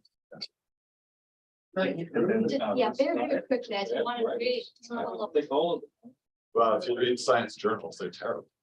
We're writing for a specific audience, but those scientists who learned and think about writing to the public are great models for us. There are a lot of great writers out But a lot of the best writers about science are actually journalists and not scientists. But yeah, some of that writing is fantastic. Like a few generations ago, there were just beautiful writers, like in the military, just a foot soldier who wrote like eloquent letters back home. And I just think that the quality of writing, on the one hand, literacy has spread, but the quality of writing, I don't know if it's like equal to that task. Because the one sentence, yeah, very quickly to respond to Bradley, your point. And I think one thing I've been thinking a lot is about humility. And I think we've been trained, this goes back to Jerry, your point about what kind of education as writer we're grown up as scholarly writing. A lot of writing terrible, right? It's about efficiency. It's like capitalism production. You have to be productive to be productive.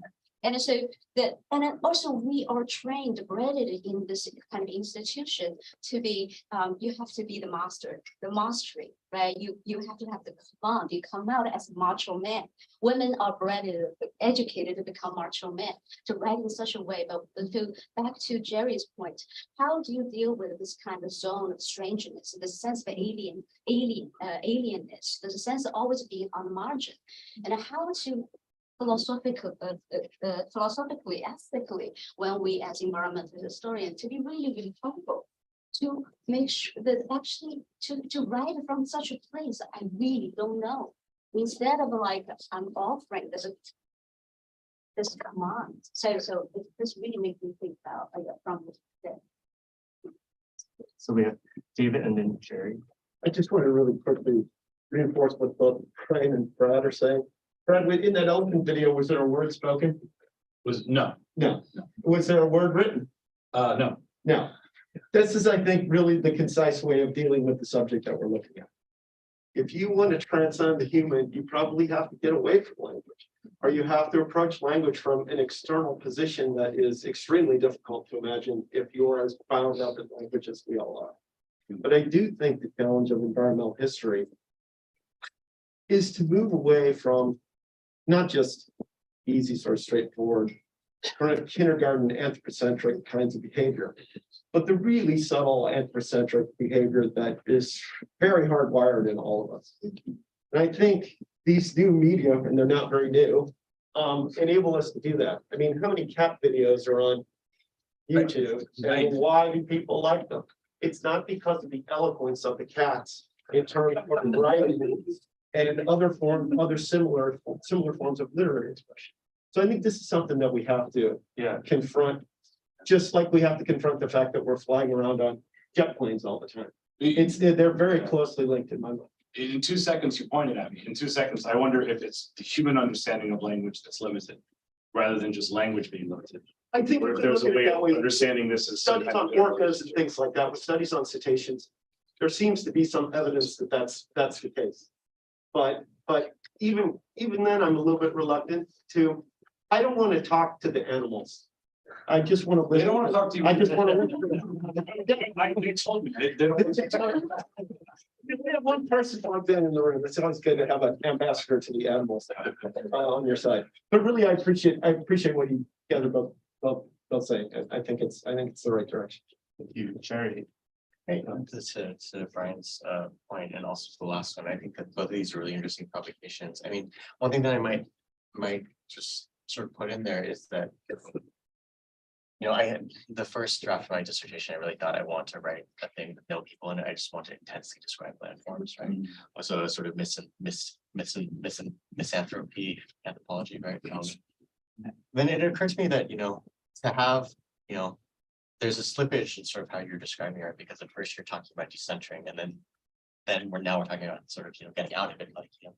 I think that probably to me, one of the things that's sort of exciting about thinking about some of these questions is not that environmental questions require an obliteration of the question of human. They require a reimagining of the sorts of relational schemas to which we can do that centric, right? Which is to say, you know, what does it mean to talk about people when they're sometimes not the protagonist of the story, right? What if that typhoon becomes the thing that isn't the obliteration of the human in the story, but proposes a different way in which that the parts have to fall together, right? And so I wonder that, you know,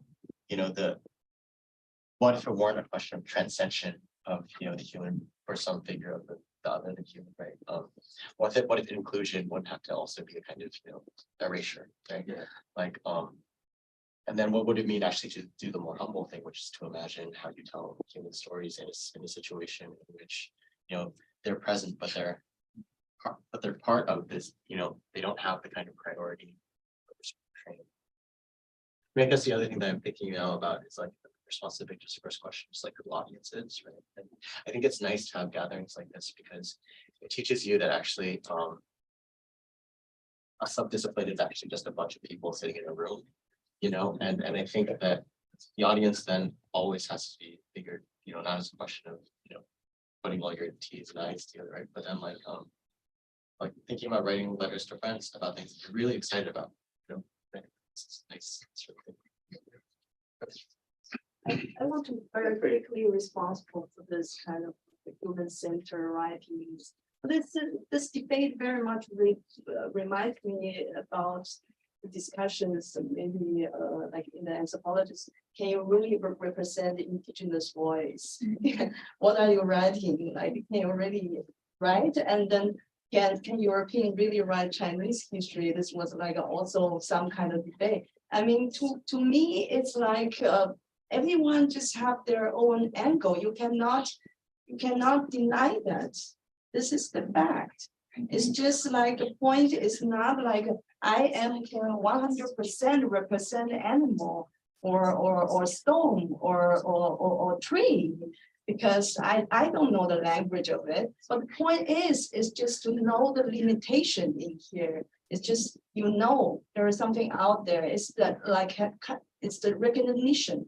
It's important. It's like I'm not tree. I cannot really write the book or the language of tree itself. And also I'm not a scientist. I can also write those things. I mean, everyone train their discipline. Yeah. Sorry. Go back to this. My question was like, could anybody ever do this? If not, I want to do it. I think it's like kind of impossible, but in the interest of book. Like, But- respectfully, like all of us are humans writing for other humans at the end of the day. So like it's a great thought exercise, but I'm not sure that it's really like that useful to pursue as like a real. But is it possible? Yes. Yes. And in 3 years, you'll know. So we have Ying. Oh yeah, I am a film and media scholar, and I was going to talk about this as part of teaching, but because is so so many of you also mentioned like non-language, non-verbal interactions, and I just thought I thought about two things. One is when I teach students to use the camera as apparatus of knowing. So the first thing that we do is to train students to know the meaning of observation, because observation is not just seeing or is not just looking. It is to, I mean, and I think there's anthropological literature about observation. It is to be present with, right, and also to dance with. There needs to be a nimbleness, and there needs to be, you know, observation is about building that relationship.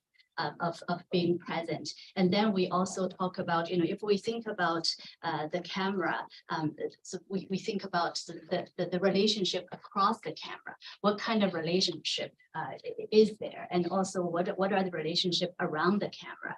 And so it's through these kind of, becoming aware of the apparatus of representation, whether it's video, whether it's writing, that we kind of gain that awareness of where we are and how we are situated, and how the object of our description and analysis is situated. I also want to comment on Brian's, whether it's possible. Peter Gallison and Lauren Dustin and their objectivity book, right, talks about objectivity as a phenomenon, sort of in the 19th century, arising with, photography, with microscopes. And so this idea that, and that science and art were divided at that point, the art became very subjective, all about subject and irrationality and so on. And the science is all about objectivity and rationality. But so these are very artificial divisions. And with the objectivity, there are certain kind of regimes of knowing that excludes other knowledges. And so I think environmental humanities is really a way to, and now we do have these sort of knowledge fields where people are laboring, right? And actually, even in science, scientists are actually also using discretion and using all kinds of judgments and knowledge and, informants. And so, yeah, anyway, so I think that it's not now we can bring them back, but also respecting the traditions that they come from. Wonderful, thank you, Ian. So you had One short one word. What do you think? Well, You are the moderator. Sure, Peter, please. Reminded tonight, Perdue. Google the site Dance Your PhD. A 15-year-long competition run by Science Magazine. Science, Dance Your PhD. Wherever you go. But, please. And so we are at the hour already. I mean, thank you all for this discussion. And with Ian's closing comment also on subjectivity and objectivity, I think one thing at least we can hopefully agree upon is, the need for, this continual act of self-reflexivity in terms of the writing that we do and the audiences that we try to reach through the work we produce. So thank you all. Thanks for this conversation, and thanks to our great panelists again. Thank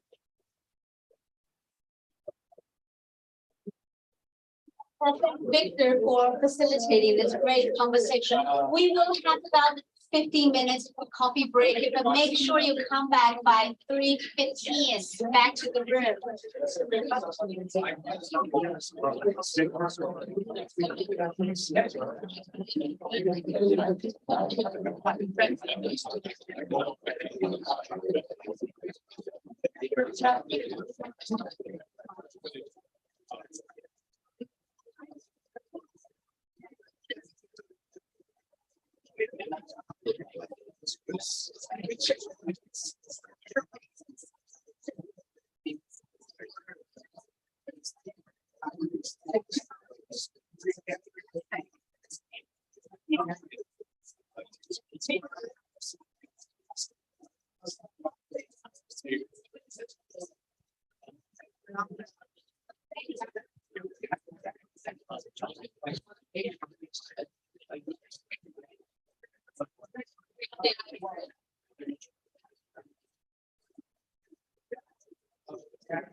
Yeah, thanks so much for being a part of this discussion to these questions that you raised.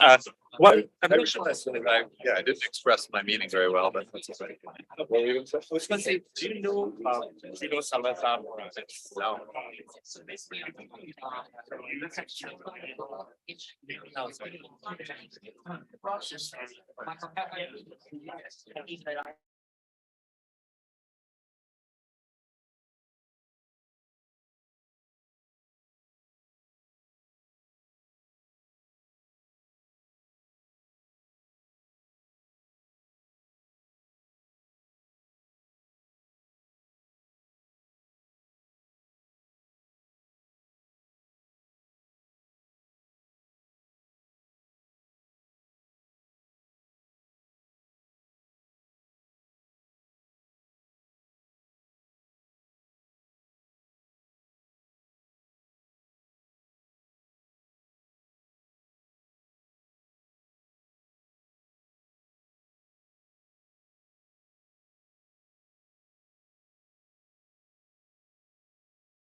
So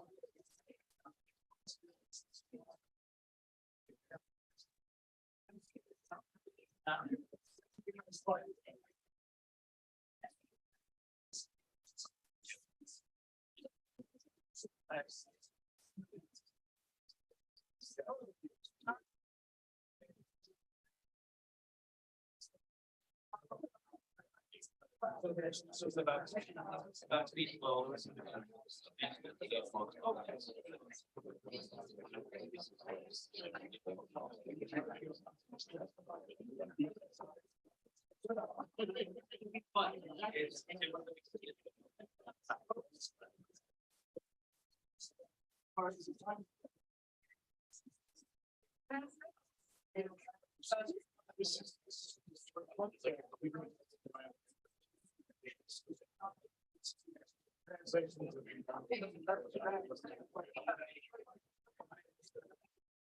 Pronounce all of these. Maybe it's just. Right, I figured that would. But so.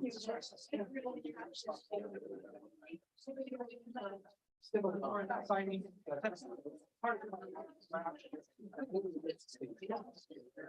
My voice is nearly shot at this point, Jim, so I might start weeping during my 3 minutes. I just can't remember what to say. So I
just slap me.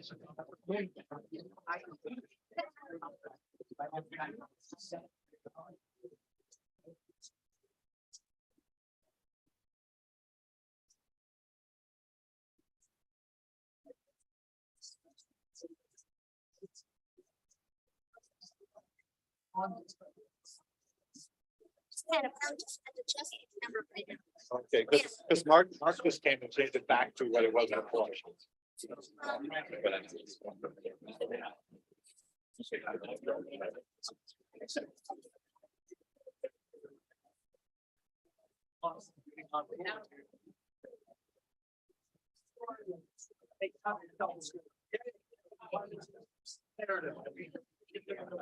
Yeah.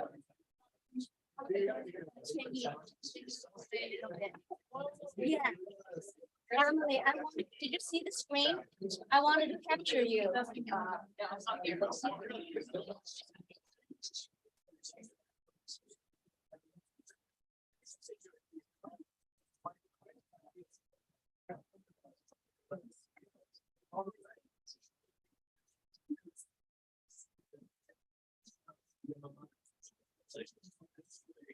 This to be on this screen here. Is it possible to do that though? Okay.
Okay, thank you all for your patience, and so now we're gonna talk a little bit about teaching. I don't think I'm a particularly good teacher, so I don't know why I got to do this, but so essentially everybody has 5 minutes. But since I have the floor, I thought I would just begin by saying that in fact, the people who inspired me to start doing this were not Peter and Bob. Because in fact, I discovered the field of environmental history, and that was what inspired me to start studying Chinese history, actually. And the person who inspired me the most was actually Donald Worcester. And so he converted me like a missionary into an environmental history. And then oh, China is the best place to do environmental history. So many sources, so little research. And then I started looking into it, and I discovered Exhausting the Earth, and then Tiger's Rice, Silk and Silk, which are still, I use both of your work every year in my teaching. So yeah, still inspired by you, but I thought I would, since he's in the room, I would give him heads up to Donald Worcester. Okay, so without further ado, let's get started on the teaching, and we're going to start with Emily. Thank you very much. All right, 3 to 5 minutes. Fortunately, I haven't been teaching environmental history that long, so there's not that long to talk about. Inspired by Ray, I can say I'm a 12-year-old, I'm a child still, out of infancy, but still learning a lot. So my approach to teaching environmental history is to learn from students. For instance, by assigning them book review essays where they compare 2 books. And then I become a little more familiar with those 2 books, but I put them on a long list. The list gets longer and longer as I learn the field.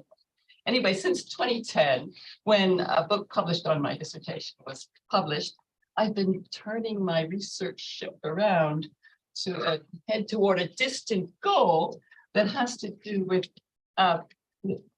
industrialization of agriculture, particularly chemical inputs and all the pressure they put on farmers, on other life forms, and how unknown or underappreciated this fact is about life on Earth today, that we're so dependent on nitrogenous fertilizers to eat, dependent on oil, etc. as well. And so there's the huge environmental impact of this is what interests me. I think it's very important. And I became intrigued by noticing that both in Taiwan in the 50s and reform era China, the 80s, there was massive expansion of chemical inputs, and also reorganization of land holdings that political leaders took, and also expansion of output that political leaders took credit for improving things for the farmer and increasing food supplies through the reorganization of landholding, and not mentioning the very important material inputs. So I'm the only China specialist in my department. In fact, since 2017, I'm the only trained China specialist at my whole university, which is a middle-sized university. It's a small college. There's only been one of me. There's only been ever one regular faculty member in all East Asia in the department, and there's never been an environmental historian. there was actually someone Dawn knows, Colin Duncan, who was an adjunct in the department for a few years. But after he left, then there was nothing. And still some students, he had inspired interest in students. So I started teaching a lecture course that he had named Environmental History. And we only have two types of courses. We have small limited enrollment seminars for history majors at different levels. And then we have these enormous lecture courses open to the whole university for second, third, and fourth year students, which I kind of like actually. So I've been teaching these large lecture courses, and being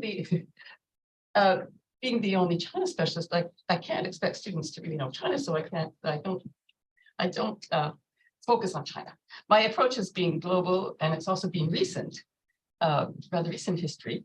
I subtitled the environmental history course, Action and Inaction on Climate Change since the 1970s. Maybe it should have been the 1960s, but anyway, that's the title that's in the calendar. But I haven't been teaching it since before the pandemic because I'm awaiting, like the whole department, a new hire, but we don't have the money yet. The university it seemed poised to give us the line before the pandemic, but now is out of money or run ahead, doesn't have the money for an early hire. Anyway, I didn't want to tie the hands of an incoming colleague or new colleague by rewriting the course description, because my approach is so different from Colin Duncan's, who he's, by the way, a founder of environmental studies in Canada, senior environmental historian with a big science background. Some of you might know him. I don't have the science background, so of course I teach rather different. But also I left after 5 years of teaching this lecture course and one small seminar called Green China to third and fourth year students. That was also a chance for me to learn a lot from students. So I could go back to the China field because I thought that should be taught too. Both of those should be taught, and I went back to courses that were established and developed. So got a break from learning so much of a new field. I'm trying to absorb it. So that's the undergrad teaching I do. I have a sabbatical coming up, and I want to rethink. Hooray, sabbatical coming up 2 terms. I want to rethink the approach to both the environmental history courses and the China courses that I teach with China and East Asia, and maybe try and bring them together by including more environmental history in the China course. I have what, 5 seconds? 5 minutes is up. Oh, my 5 minutes is up. All right, that's undergrad teaching. Also teach grad students, and Jingru is one of the ones who's focused on environmental history. My approach is to send people to archives, but I don't know how that's going to work going forward. So, many of us are grappling with that problem. Everyone.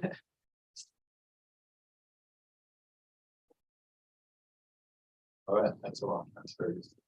I grew up near Queen's University, so I know about this.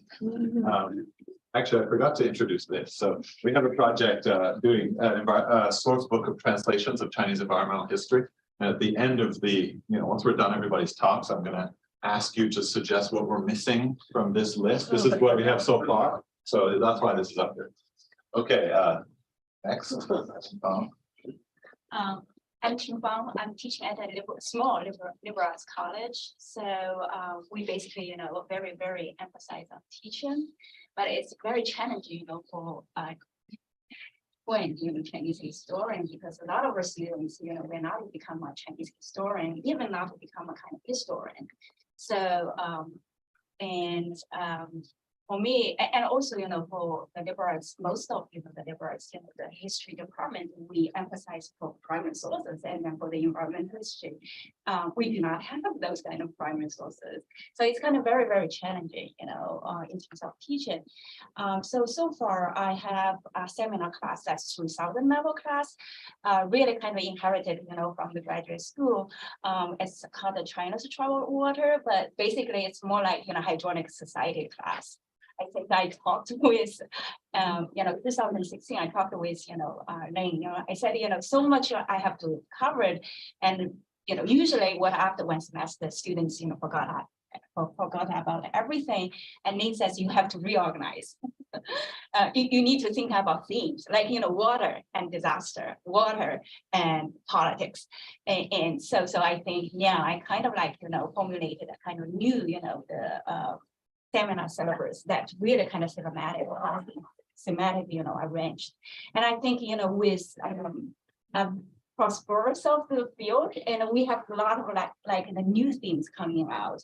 So I think yesterday I talked with Dalian, she's not here today, but her new book about water regime, really kind of fascinating. And we discussed a little bit in class, and students kind of like, very interested in that. And then we kind of, included, I think it's Chris Cortland's, new book. There's one chapter really about, the dragon, water regime over there. So that is something I actually, used in my teaching. And then for the primary sources, the undergraduate level classes, I do not have one class in that. I actually basically just like install or grab some of the the themes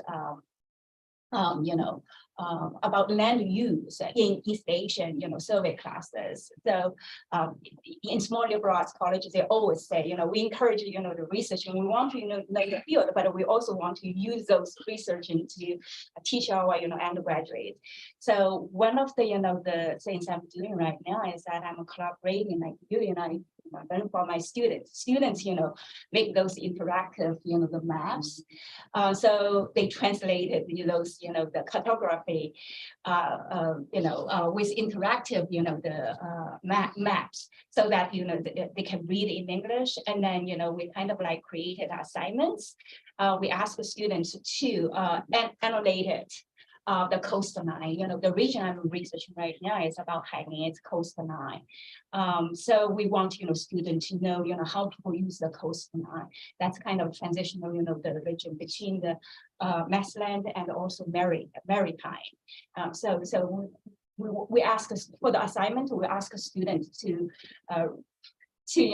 recognize which part of the coastline was used for the salt production, which part of the land was used for agriculture. And we also want them to do those kind of spatial analysis, because coastline along the Hangzhou Bay, they kind of collapsed and then come back accumulated, sometimes. So this is the kind of thing I'm doing, for my seminar class, but also, for my undergraduate class. I'm waiting for that so that we can use the primary sources, for those 1,000 level classes. Thank you. Under 4 minutes.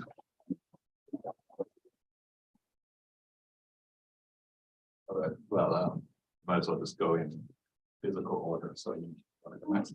Okay, I thought I was the last person to speak.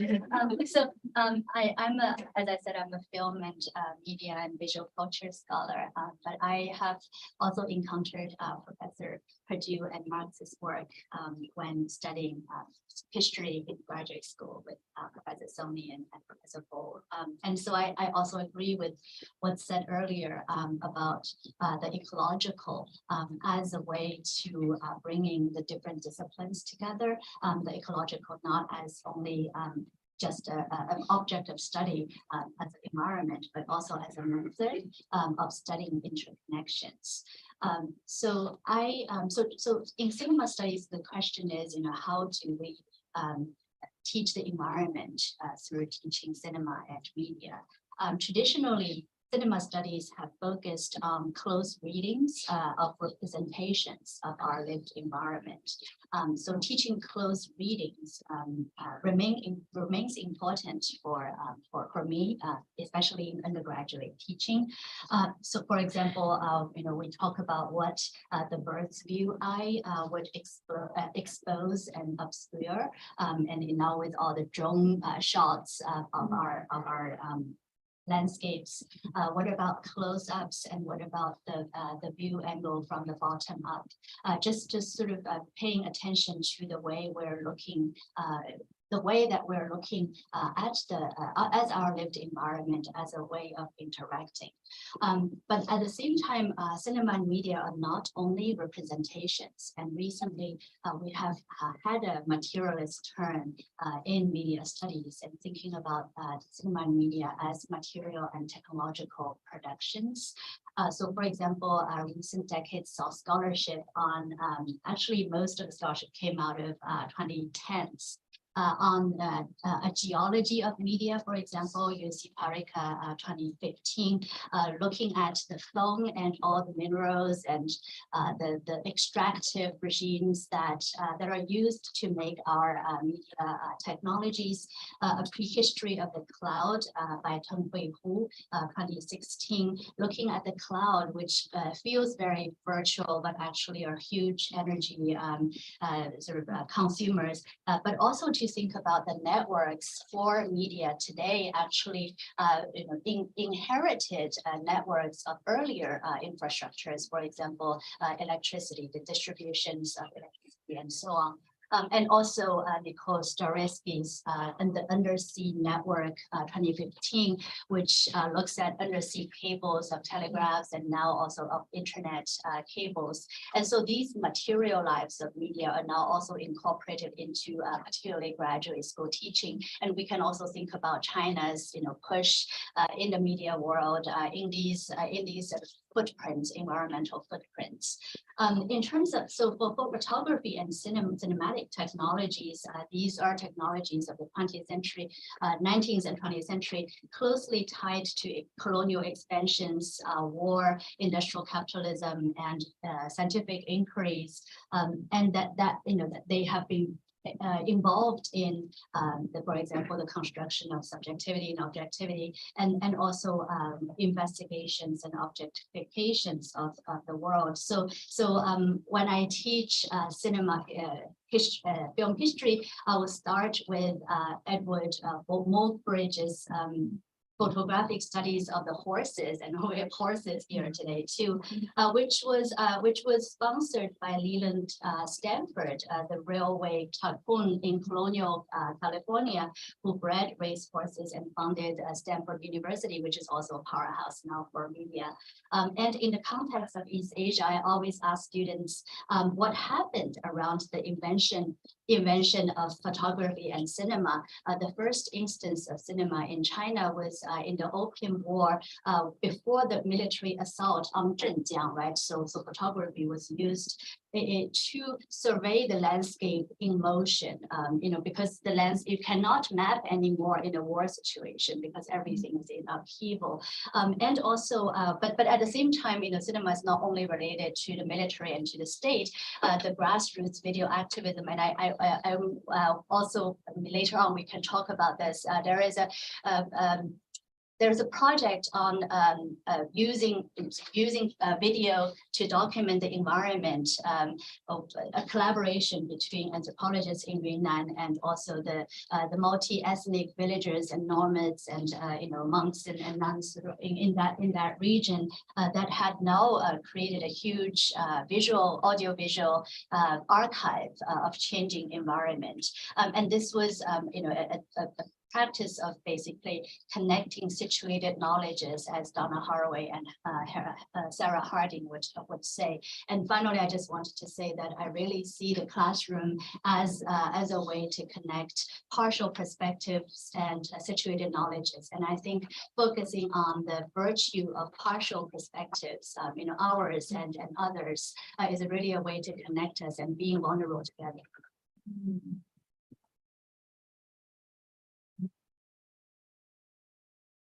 I could just add something to that. I met a guy at one of the UCs who was writing his dissertation on the use of camphor trees to make celluloid for early film. But that's another sort of. Taiwan is a big part of it. Yeah, Taiwan is, but there should be a dissertation out there about that, but I forgot the guy's name, so sorry. All right, next, Jack Hayes. Okay, so a slightly different approach. First of all, thank you, Ling, for arranging this, not just for the opportunity to put our two favorite teachers up here and our colleagues, but also for bringing this together, because listening to all of you, both with the research as well as the other introductions on writing, it gives me that many more ideas to pull from, steal from, to use in teaching, which I deeply appreciate all of you bringing that up. So to start with, I'm lucky I get to teach a variety of different kinds of Chinese, Japanese, and environmental history courses in BC. And I've gotten to write all of the scaffolding for that from the ground up. The institution where I work didn't really have a heck of a lot of that in the first place, so I got to remake it. And one of the places where I start with my teaching or thinking critically about using environmental history and teaching Chinese environmental history in particular is through scaffolding assignments and readings. And not just scaffolding assignments and readings starting at the second or third or fourth year, but scaffolding them across all of the courses, taking a cohort that starts in their second year coursework, moving them through the third year, moving them into their seminars and hopefully on to grad school from there, and using works, lighter works or surveys like Bob Marks's work or chapters from Peter Perdue's work, Don Worster and others. I mean, this is a pleasure. Half of you are in my courses in this class, in these various classes. I can literally say that, and I love that. But I really think back to a meeting that I had with Bob Marks and Richard Tucker and Stephen Pine in 2008 at the Boise, Idaho ASCH, where between Stephen Pine and Bob Marks here, they challenged me to think beyond just, teaching, but how are you going to make environmental history that much more interesting for students? More than that, they also said, start working on fire, but I promise not to talk about fire except for one short anecdote at the very end for this short presentation. And in taking that step further, what I've always tried to do with all of those courses, scaffolding them in one sort of instrumentalist sense of working with papers and articles across multiple years, is to also take at least two perspectives at any given time for each cohort of students. And those perspectives are usually from the easy perspective, the policy side, right? You can look from the late Qing onward and have that great kind of policy interaction to tease out different ways that states and management systems have functioned over time, bureaucracies, if you will, in different spaces, but more to a point then to decenter that and either make it about the rivers through a river's voice, make it about the fires through a fire's voice, make it about a particular animal, species, or other system that tries to force the students out of their easy spaces, their easy lines of reasoning, their easy lines of materials to read. And again, borrowing from Bob and to a degree, Conan and others, how do you do that? You make it experience. You literally make it an experience for the students, second, third, or fourth year seminars.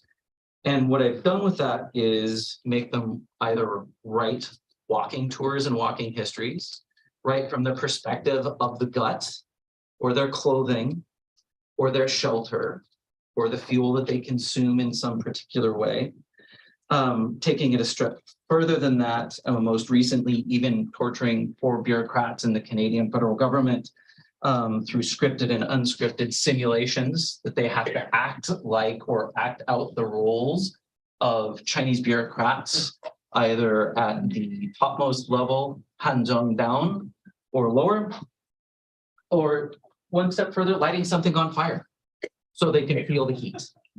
Making them walk outside in the rain to look at moss on the ground or the red cedars, yellow cedars around the university campus, and then talk about how all of those systems are part of their lives and make that as viscerally experiential as possible, and then capture their imagination, sustain that imagination. It's a little harder for Chinese environmental history, though I still do manage it in certain ways. To finish this out, in the end, what I try to do with this scaffolding process, this experiential approach, which I think is a worthwhile thing to do and very much inspired by the work of our esteemed colleagues here at the front of the room, is to also empathize with either the bureaucrats or the people struggling with the environments around them that they're trying to manage, transform for that gut, that shelter, that clothing, or more to a point, give the voices to the animals, water, rain, or whatever, fire, preferably, okay, at the end that I can light. Anyway, I'll leave it at that.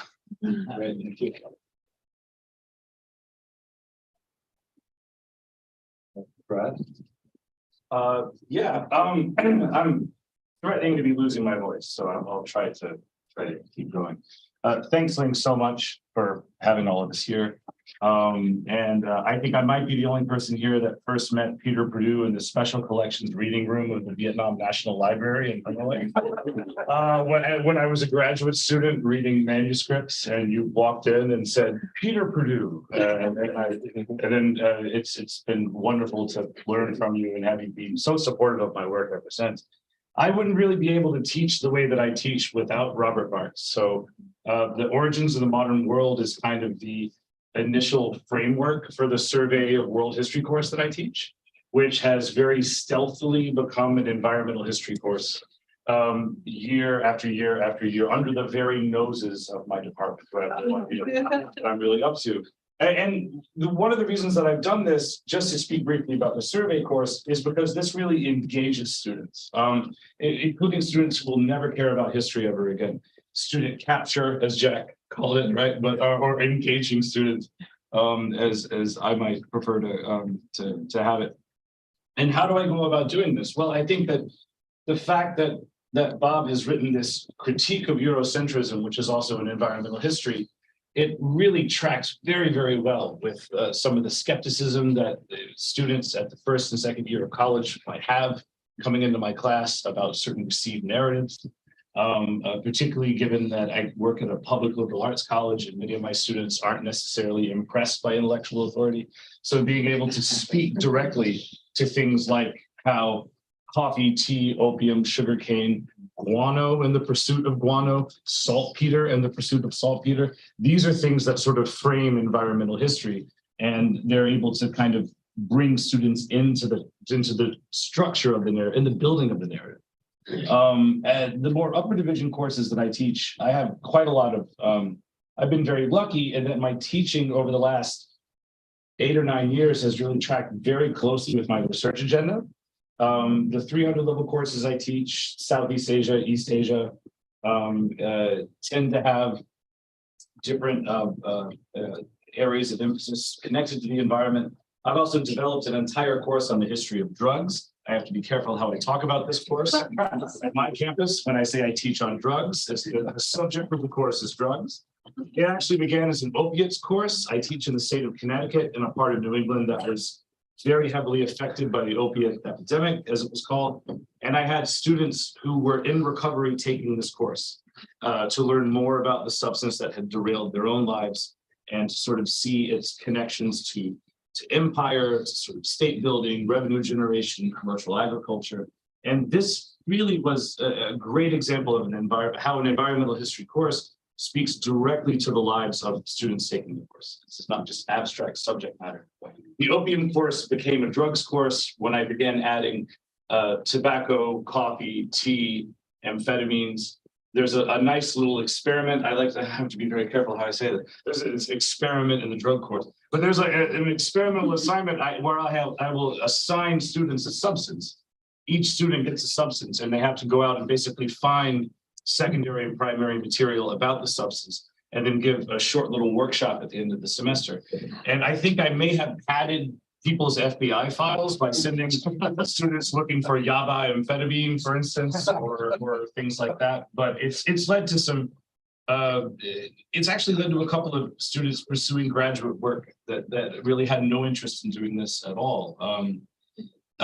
So I'm also offering a course on disease and empire right now, and that coincided directly with the beginning of the COVID pandemic, which led to some students thinking that I had access to inside information. We pivoted to online while reading about zoonotic epidemics in China during the Song and Yuan. They were not impressed at first. They thought this was a joke.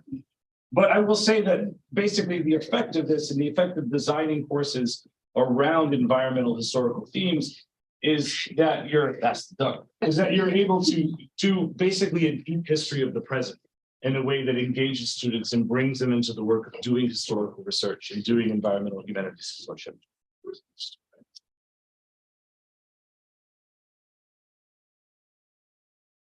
Okay, so Chris Coggins is the only one who has a presentation, and here it is. All right, so I would like to thank Ling for inviting me to this symposium and the previous one, and it's really been a thrill. And this talk is on China's subtropical broadleaf evergreen forest biome, lessons from the classroom and the field. And I'm a geographer, and so we'll talk about what that means. But I really do appreciate these two scholars, and I use Robert Marx's work in a class called Modern China from the Margins that's become an environmental history class, which it needed to become for a long time, and I wasn't allowing it to, which is weird because it should. But this focus on forests, ecosystems, mammals as a barometer of human intrusion, elephants and tigers, etc., is so important. And so here's my question for you. I do this exercise with my students. I want you to be able to answer these questions. I will give you the same hints that I give my students. What's happening in this scene? Here are the hints.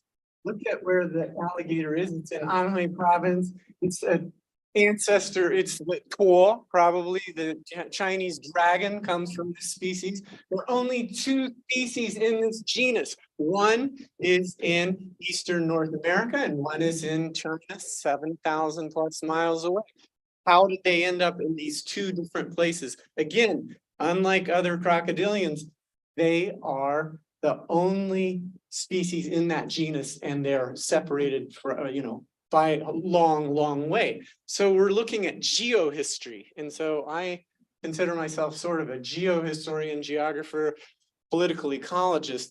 And you have probably already started getting some of the answers here to this koan, this gongan. So the alligator origins 95 million years ago, population disjunction, they break apart 30 to 70 million years ago, but they have a common ancestor that may have survived longer. I'm not going to give you the answer. You can tell me how this happened later on. There's part of the answer. They do like this climate. There are warm ocean currents in the eastern side of East Asia along the eastern coastline because of the Kuroshio current. And there's a similar warm ocean current, the Gulf Stream and Florida current. I was telling those alligators a story, by the way. I was videotaping them and telling them a story. Now, the moral implications, I don't know. I was telling, it was fiction. So we can talk about the moral implications, but I want to know what story I was telling them that got them to come to me too. So let's think about that. Why were they coming to me? And this is where we have other species, two species, one genus, and they're separated by continents. And they also underwent this same process. The tulip tree, Liriodendron, only two species in the genus, the mandarin duck and the wood duck. Same thing, geohistory. Now, so focusing on this biome, the subtropical broadleaf evergreen forest biome, and Peter Perdue and Robert Marx have told us so much about the anthropogenic impacts on this biome. I made this map for a book on sacred forests of Asia, the map on the left. It's from Global Forest Watch data, remote sensing data. You can see that biome is really, really fragmented.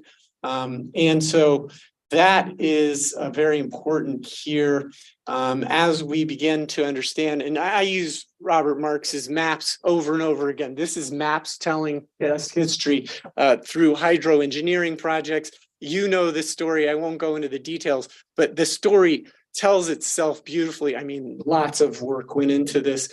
And then Peter's work, the idea of the limited state is very important. And I'm very much focusing on state, local, hydrological, and carbon infrastructures And you can see many of you have, your books are here. I mean, and please tap me on the shoulder if your work isn't here. I mean, there's so much relevant work going on here. But this march up these waterways and up into these drainage basins, and at the heads of these, the first and second order streams are where we find sacred forests all over Asia. In China, that turns out to be feng shui forests. And I'm going to just point out that Peter's work in Exhausting the Earth includes marvelous passages on things that I'm glad to see historians have picked out, like bracken powder from fern roots. This is one of those high elevation adaptations that I was so relieved, because people in Fujian were telling me about this. Old people were telling me this is what we do, and I needed verification. I thought I was crazy. So I'm just going to wind up by saying the field work part here is international student faculty field work on feng shui forests. So we have worked in 80 villages, more feng shui forests in 10 provinces, measuring trees, interviewing people about environmental history. This is what they look like. These are the original patches of the subtropical broadleaf evergreen feng shui forest. They are now, and I've made a map or a diagram showing the basic schema that villagers have used in Fujian. And I tried to see if in the other 9 provinces they're using that same scheme. It's not exactly the same. I won't go into the details, but there again, burning of the uplands for bracken fern production for a food subsidy. And I'm going to wind down just by saying these forest patches are being protected by the state. And I am studying that too. But this is where students really get the gratifying experience of seeing how their work in the field is connected to nature conservation. So I'm trying to move more into ecosystem restoration with students. And ecosystem restoration, reforestation, et cetera. So I'll leave it off at that.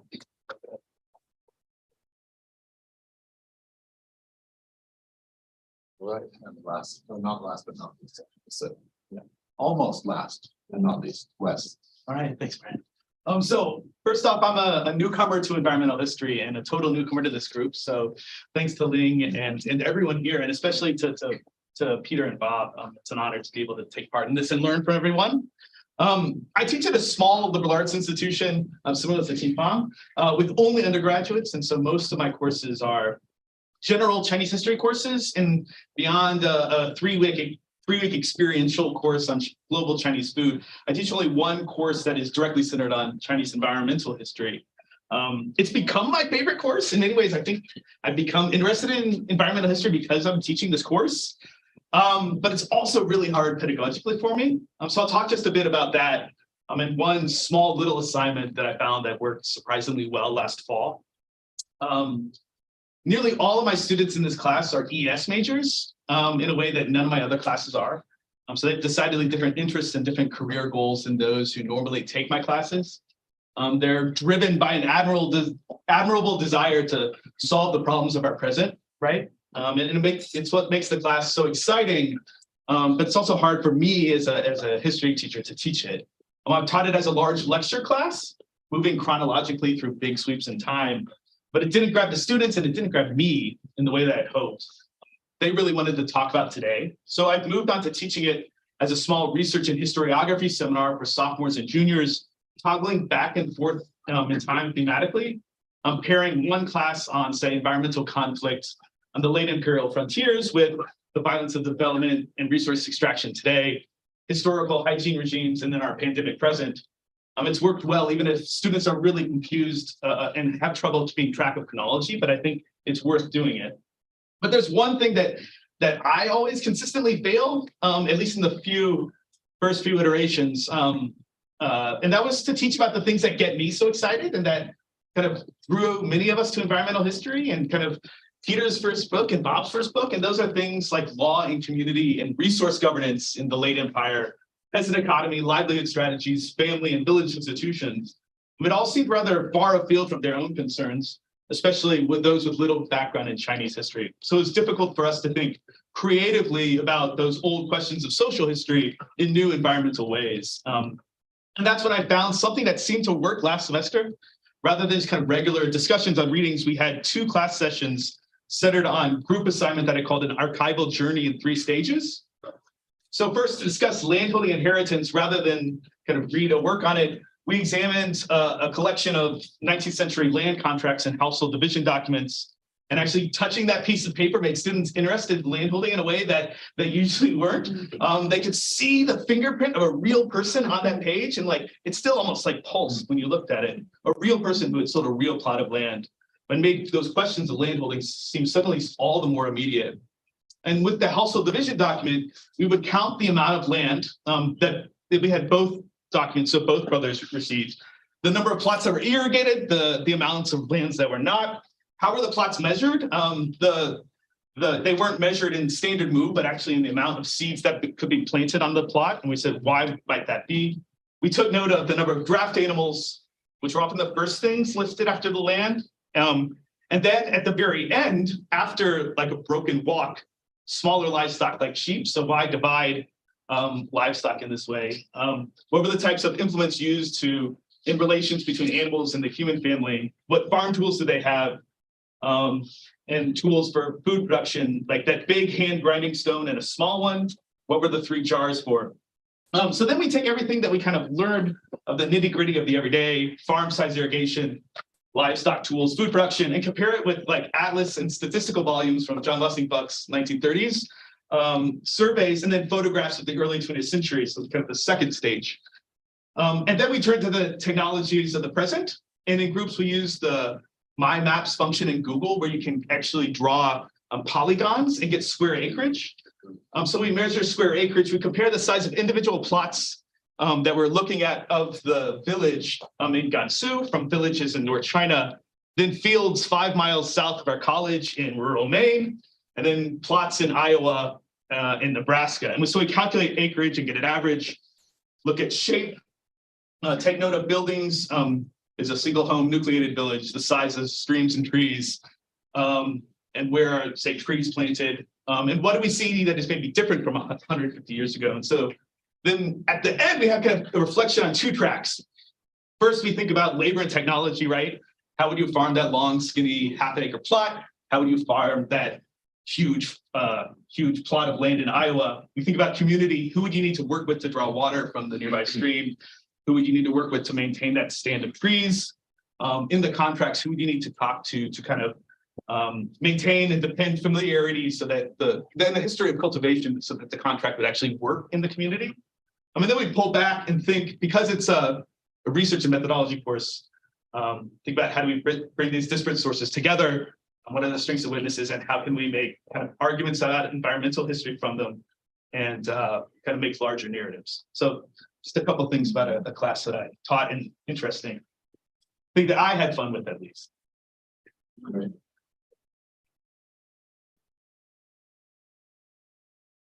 All right, and now last but not least. No, there's actually both of us. Oh, you're there too. Somehow in my mind, you were still sitting over there, and therefore you had already gone. Okay, who goes? Yeah, you go first. No, this order. No, you should go first because Peter's gonna cut the slide. Oh, okay, all right.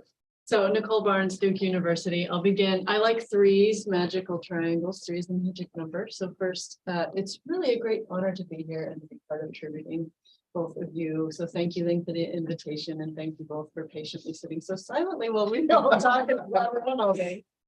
3 magic number, I'll begin with 3 ironies and then 3 problems I faced in my teaching. The first irony is that I was Ken Pomerantz's student. I read the entire canon we've been talking about all day. And then I sat back and looked at my 300+ book and article reading list for my comprehensive exams. And there was a single book on it that I could use in my dissertation. That was Ruth Rogaski's Hygienic Modernity. So then I turned my back and went and read a whole canon of history of medicine and public health. And these 2 fields really don't talk to each other. And it's only now, as I'm in a second book project on a topic that was an issue of extreme obsession for both central officials and public health officials, night soil and toilets, that I'm realizing that these 2 bodies of scholarship should have long been deeply interlaced, because what is the human experience of having a body? You are limited by disease. You are limited by your mortality. You are limited by the fact that you have to get birthed through a vagina to get into the world, or through C-section, right? And you're also limited by the material considerations of your environment. And I am on a campaign, some of you know, to make this a new frontier of the history of the environment, that these two bodies of scholarship really talk to each other in a bigger way.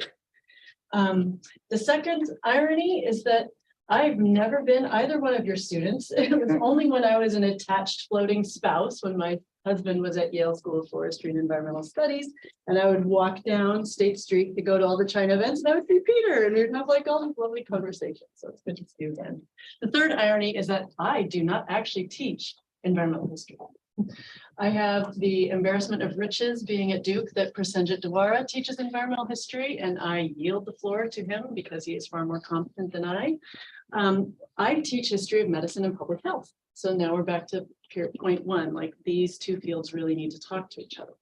So as I'm teaching history of Chinese medicine, history of global health, history of medicine, which also includes medical anthropology, occasionally modern China, into which I sneak environmental history, I have 3 points that are really difficult that I grapple with all the time. The first is to decolonize our minds. Being at Duke, most of my students have never been on a farm. They have never planted a plant and tried to make it grow. To them, a vegetable is something wrapped in cellophane under the bright lights of a grocery store. They are terribly ignorant. And if you say the word peasant to them, they immediately conjure in their minds a benighted, dirty, kind of stupid person. And I have tried to farm, attempted to help farmers, and so has my husband. And I know that it actually requires not only physical labor, but also a lot of intelligence and knowledge. And so I refuse to use the word peasant. I don't want to bring that baggage. I use the word farmer, and I try to give them that information. And Jack and others, you're helping me have an idea to take them to the Duke campus farm and have them try it out. So thank you for that. It's also really, really hard for them to understand that China is not a land of poop and dirt and trash. Honestly, that's if they haven't been to China, and fortunately many of my students have been, they really have this concept of China as a dirty place. And I do 20th century, I teach and research the 20th century, and we know from overpopulation and impoverishment under global capital and imperialism, Chinese cities were kind of glutted with trash.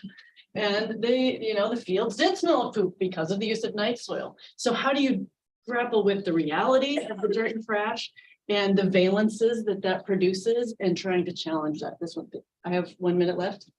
Okay, the embodied knowledge.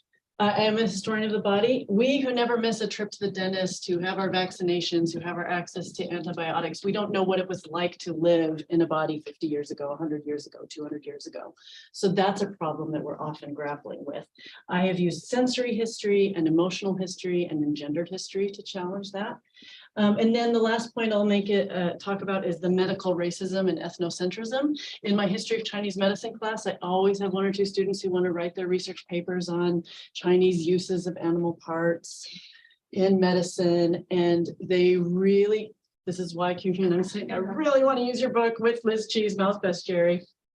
Take your time with it, of course, but they think Chinese medicine is the reason for species loss across Africa. They completely extract European colonization and the continued force of neoliberal capitalism on the continent.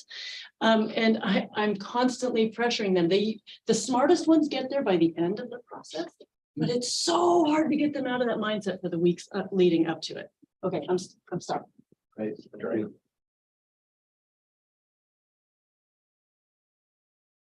Since I have this authority, I just wanted to point out that Bob has done considerable work on malaria, and so has David. And yes, no, there's also the early work in Sediments of Time about cholera and tuberculosis. So this division has never been 100%, but I think your point is still true.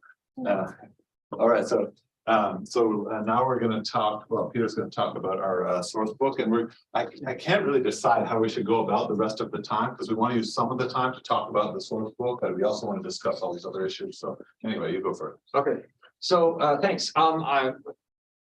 questions I have, who's our audience and what are we trying to do when we teach environmental history? We write, of course, for each other, but we're writing for others as well. And in teaching, we're trying to reach an audience. And here I really am thinking about audience because for this semester, for the very first time, I'm teaching a very large global environmental history course. So every couple of days, I'm writing new lectures and presenting them to a large audience a couple of times a week. And that gives me a great sense of responsibility, not just because the group is so large, but because I feel like I don't want to mess this up. Sometimes I don't know who my audience is, but I think sometimes we don't know our students. We know our students even less. It may be the only time that we have a chance to interact with the students who come in the door for this course because they're fulfilling their E requirements, their environment requirements. So how do we get them thinking about environmental history? Well, one of the nice things about the course is because it's global environment, it imposes a certain structure. And particularly when I talk about China, I'm not talking about Chinese environmental history, but environmental history, perhaps with certain Chinese characteristics, but approaching the topic explicitly in a comparative mode. And I, just to mention Bob and Peter in that regard, I think I've taken a lot of inspiration from that explicit kind of intent to always think comparatively and globally about the topic. So how do we get students interested in environmental history or history, or even simply in the liberal arts? A lot of them come from outside the liberal arts. One thing I've borrowed from colleagues is a recipe assignment. Ask them to think about a recipe they love from their families. Choose a commodity, kind of like Brad's assignment. Maybe have them make it, but search for primary sources that deal with that recipe in some way, and they can incorporate their knowledge into their own lived experience. Second, get them talking. This semester, I've paired a couple of articles about the Anthropocene, one written by Stephan Crutzen and McNeil in 2007, and an article by Andreas Malm and Alf Hornberg 7 years later, 2014, that take different perspectives on whether the Anthropocene is it all of humanity problem? Is it a problem that is very much reflective of class structure? And the idea, of course, is not to have the students come to some final determination about whether the Anthropocene concept is the right term, but how do we think about the problem of our contemporary world and the social dynamics behind that problem. The third is to get them to read sources. And here I want to kind of mention this project. In the first article about the Anthropocene that I assigned, the authors mention in their lead up to talking about industrialization and the start of the Anthropocene roughly 200 or 220 years ago, they mentioned that you can look back to the Song Dynasty and find the complex of coal consumption and iron production as a kind of massive pre-modern industrialization that predated British industrialization by many hundreds of years. Now, my problem, I think, is that I'm very ignorant of Song history and I need to learn more from Song historians, but it's hard for me to know how I can tell, where I can direct students to read the sources in Song history that would allow them to explore those sources for themselves. Whereas if we talk about British industrialization, there's a plethora of sources right at their fingertips that they can get access to. And so if we think about sources, what my message here is that I think our glass is half empty. I'm an optimistic person in general, but I think we have a lot more work to do to bring sources to our students. There was a lunch that we had. Brian was at the lunch. There were several others. Bob, I think, paid for it. He was there. He was organizing it. And it was at that lunch or shortly thereafter that Brian and I started talking about sources. Why don't we have a primary source reader in Chinese environmental history?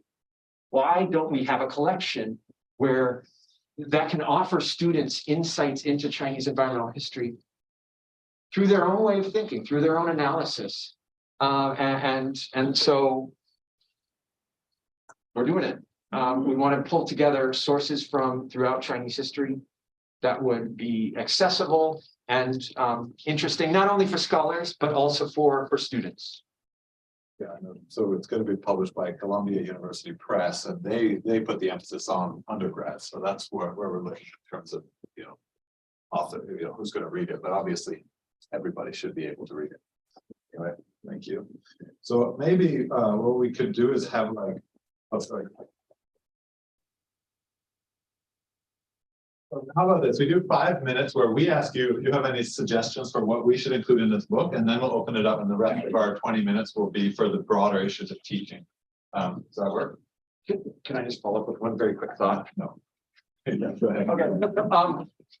Because I'm taking on the role of a global environmental history teacher this semester, I think it's also valuable to think of ourselves as not just serving each other and the students in our own classes, but maybe even serving other teachers who are going to teach global environmental history and use sources like this to teach their own students. So even if they're not specialists in Chinese environmental history, they can use this type of collection. I can't tell you how many times I've thought I would love primary source collections from all parts of the world on environmental history that I could use, even though I'm not specialist in these parts of the world.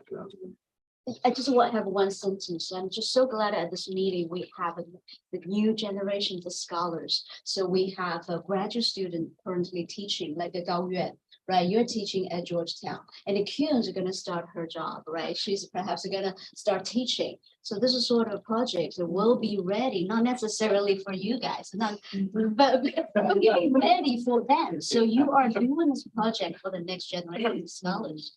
It's really what valuable. Can you explain the question? Well, the question marks are stuff. Most of this there's already someone who's agreed to do this translation. The question marks are ones that I think should be included, but we haven't. Like, for example, the Tiangong Kai Wu, we definitely should have something from there, but we haven't found anyone who's willing to translate a section or decide which one. And I wrote to you, Penn Press, and asked them if we could use this stuff for free, and they never answered my emails. Actually, many of them has been really good translation. It's Yeah, just but you have from to the pay for each of separated them. in the different, like from different perspective. It's just, there are many of them actually, already available. I would say. I mean, yes and no. I mean, if you're teaching an undergraduate class, a lot of the place where the translation exists is not very useful. It's, if you're a specialist, it's like totally obvious. If you give it to an undergrad, they'll be like, what's going on here? I guess it's like a reframe it as you suggest to do a new introduction, like how to see it from brand. I'm not seeing a lot on rivers and waterways and canals and canalization and that, is that? There's some stuff, but actually the part of my idea is that if we just ask everybody, like, we'll get half the book about water.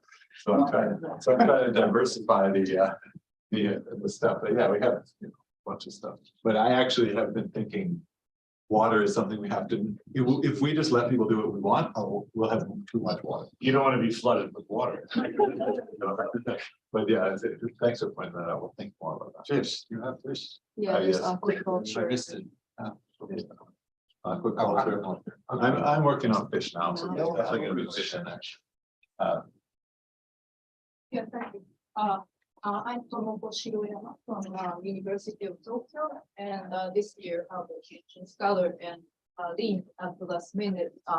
Let me in, so I'm really glad to see this. My question or suggestion is, I just wonder this source book has a map section where spatial visualization section, because for my experience from Japan, but it's very difficult, not only environmental, not necessarily environmental history, general socioeconomic history, teaching space and landscape, it's very difficult. So maybe that kind of dimension can be addressed this time in social. Yeah, I actually made a full map just for the Shiji chapter on water control, because I realized there's so many place names in it. Yeah, that's maybe out of your scope, but just quick thoughts. I'm just trying to look to make sure you haven't got something. There's not a lot of pastoralism. There's a Tibetan source book on horse trade, but that to me is maybe not pastoralism. It's just like trading horses. It could be commerce instead. So one thing I'd throw out to you is pastoralism, especially that covers, minority pit border peoples of a wide range across several different dynastic periods, something like that. Second one would be agro-pastoralism, which I'm not sure exactly what to recommend for you right now, but there definitely should be that dimension there, and or slash and burn agriculture, which I'm not necessarily seeing up there.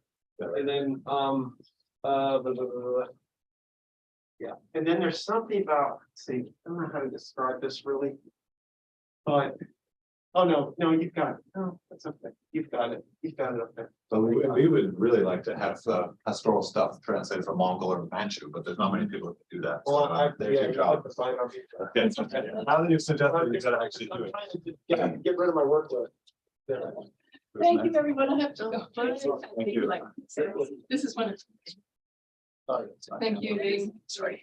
I wanna add two things shortly, maybe the seasonal calendar, is because that's how Chinese perceive seasonal changes even till now. The other thing I wanna add is that, there is a section on soil, in the Shangshu, in the book of documents. I think it's important because, That's you go, yeah, so there's like soil categorization. yeah, that's. Okay.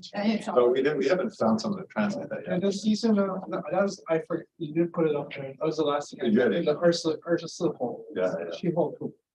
Yeah, well, the one that says early Chinese environmental protection is going to be translated by Charles Sanft, and he works on that stuff, so that might be incorporated into that, I don't know yet. Yeah, this looks great. One thing I think we talked about this in Berlin, but I'll just throw it up here again is the section from the Buddhist Gazetteer, the Buddhist ethics towards animals, this stuff, but maybe even the Loshan Buddha. It's great to have that. Maybe to complement something like a Taoist liturgy of expelling tigers and snakes, so that you don't give the impression of like every religion is all positive, right? I mean, you know what I'm saying? Something to balance that out. Okay, who can do that? I know somebody who can do that. Yeah, I agree. I've got stuff for that, but it would be like in a Southeast Asianist, adding more from Southeast Asia to it. If you're cool with that. Yeah, thank you, Brian. I can't remember the name of this one, but I thought that the Songyuan pictures of weaving and tilling have been translated. Yeah. It's the book that already exists that inspired me to put that on. Oh. We haven't looked into it yet. Oh. And then, Yeah, what's her name? Rosalind Lee Hammers. that sounds right, yeah. Yeah, that's the book is amazing. Those who haven't seen. Just to follow up with David, there's a book about Xinjiang Nutrition Hui, Pastoral Society, there by ethnologists. Who did field work in the 50s. A lot of reports. Really? Yeah, grassland. Got that here. Yes. But it's Xinjiang. Maybe the history source book, but I wonder if, what's the early period? Is it 1970s? Well, so the hard part here is that we could get 1 million good sources from the 20th century. And so we don't want to do that. We want, we want it to be fairly balanced. I think we have virtually nothing from the Tang Dynasty, for example. So the question of what to include from the 20th and 21st century is a very difficult question that we have not solved yet. But yeah, we're still all thinking about that because there's so much good stuff, right? I would love for you, I mean, it's one thing to publish a book that has the balance and is sort of a curated collection, but it would be great if you can crowdsource it so that it lives on a website, because it makes me sad that you're like, oh, we have enough of that, or we have enough of that. And I was like, no, I need that you have enough of. So just, in thinking about the audience, it's not just environmental historians, it's not just your class on environmental Chinese, like, who's gonna, undergrads and high schoolers, and I mean, like, this kind of source would be incredibly valuable, and it'll be more valuable the more accessible it is. Like the maps are a great idea, and copyright protection is a big issue, so I'm not trying to like make that light of that, but I really hope that it's not just a text book that Right. somebody gets. So basically there was a sort of another part of this project that I don't want to take care of because I don't know anything about the internet, is that it would be great for someone to gather all the public domain images and maps and put them on a website of images of Chinese environmental history. There's a lot of stuff out there, but it would take someone to do it and someone to maintain it and a site to If you have the money, I might find some. Oh, really? Visualizing cultures for 20 years. Okay, at MIT. At MIT. Yeah, by the way, the last unit is done. Second LP board. You'll see it. Very And nice. some of those people might want to continue. I mean, pay them and they'll do it. I just want to follow up on the crowdsourcing idea. That was one of the original reasons why I wanted to do this project, because we can certainly put this project together to serve a broader audience, whether that's teachers teaching environmental history or students we might not even fathom, but also because we can learn from each other. I know everyone has seen a source that no one else is going to find in their lifetime that is awesome and that is unusual. And if it fits the project, and if it fits, if it reveals something about environmental history that no one else is going to know because we all read different sources,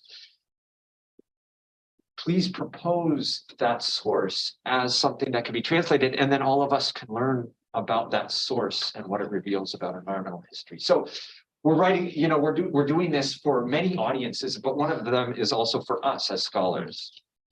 So I just wanted to say, if anyone wants to talk about any broader teaching issue, I don't want this whole thing to just be about this project, so feel free. But Don, you had your hand up? Yeah, I don't know anything about the sources, so that's easy, but it seems to me that if you're going to look for sources, there should be something in a collection like this that deals with fertility, contraception, baby making. I mean, that's so much a part of environment. Right, the whole. Sex, there ought to be something on sex. Okay. Contraception, sure. Say China's about this and all that, but yeah, let's go straight. Yeah. What about disasters? Disaster? Do you think you're covered well here on? Yeah. All the experience? We don't have anything on us, right? Floods? Yeah, we do have some flood stuff. Yeah, we do have famines too. Animalism? Yeah. Let's just do sex and cannibalism.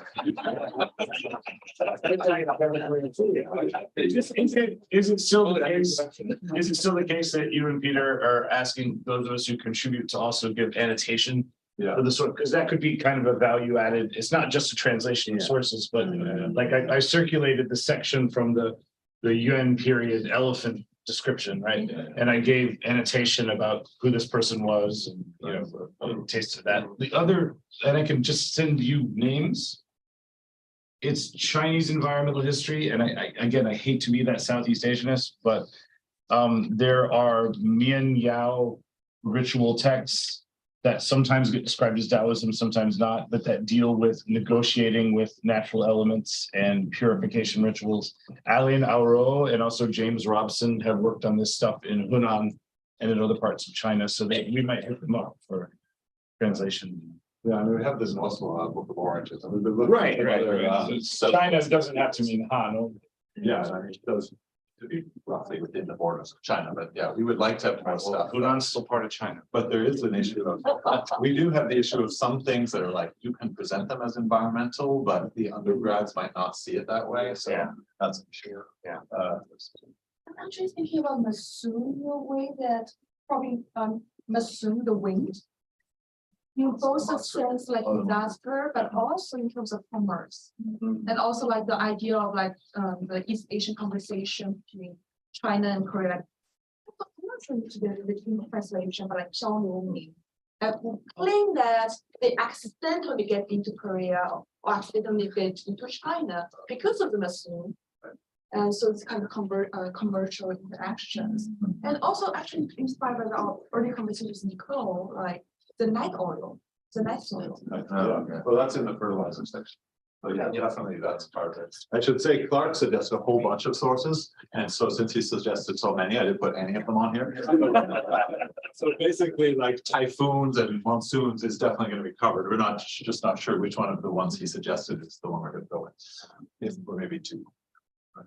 But yeah, if anyone has any other ideas about everything people were talking about, yeah, I forgot about you, sorry. That's okay. There's a quick follow-up on reproduction, but also on kind of block reproduction. Right. I don't know if you've been in touch with Matt Summer, but his work on abortifacients and things like that, where they're using basically ground up insects, dried insects and so on, could be very interesting. And he'd probably have an easy I'm guessing you have lots each suggest.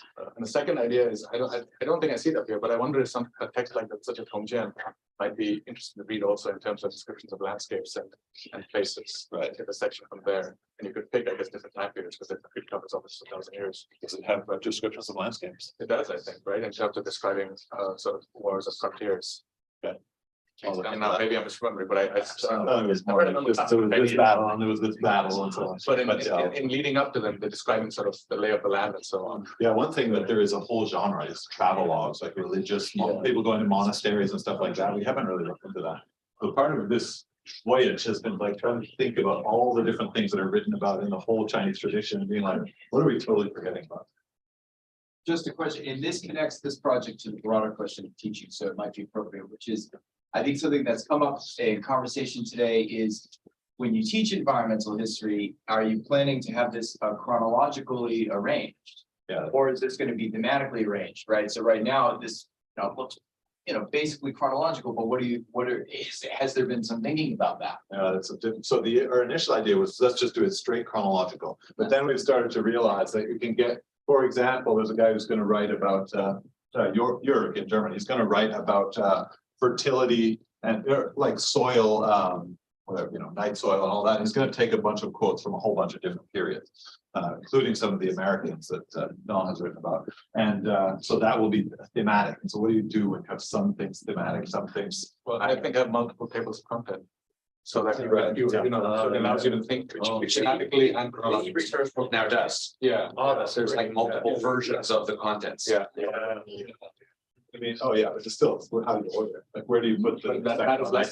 I think it's gonna be some combination of broadly chronological, but then some callouts for. We're gonna get some 5-sided die. Yeah, so if we first look, the documents themselves are chronological, but the table of contents have different versions. Okay.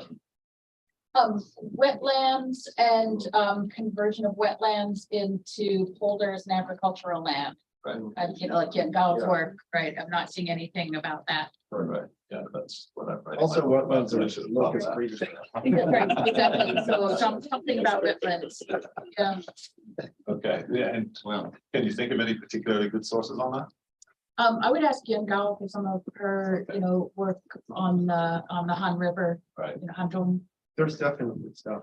Yeah. There's definitely wetlands. Yeah, I mean, There's sometimes it's like, the sources, but if you look at what the sources are, it's hard to find like full paragraphs that are going to fit nicely into undergraduate teaching. So that's often part of the issue here is finding, because this, so there's stuff that we sort of know exists, but there's no nice passages that are explaining it in a way that fits well for undergraduate teaching. So that's part of the problem we've been coming up with.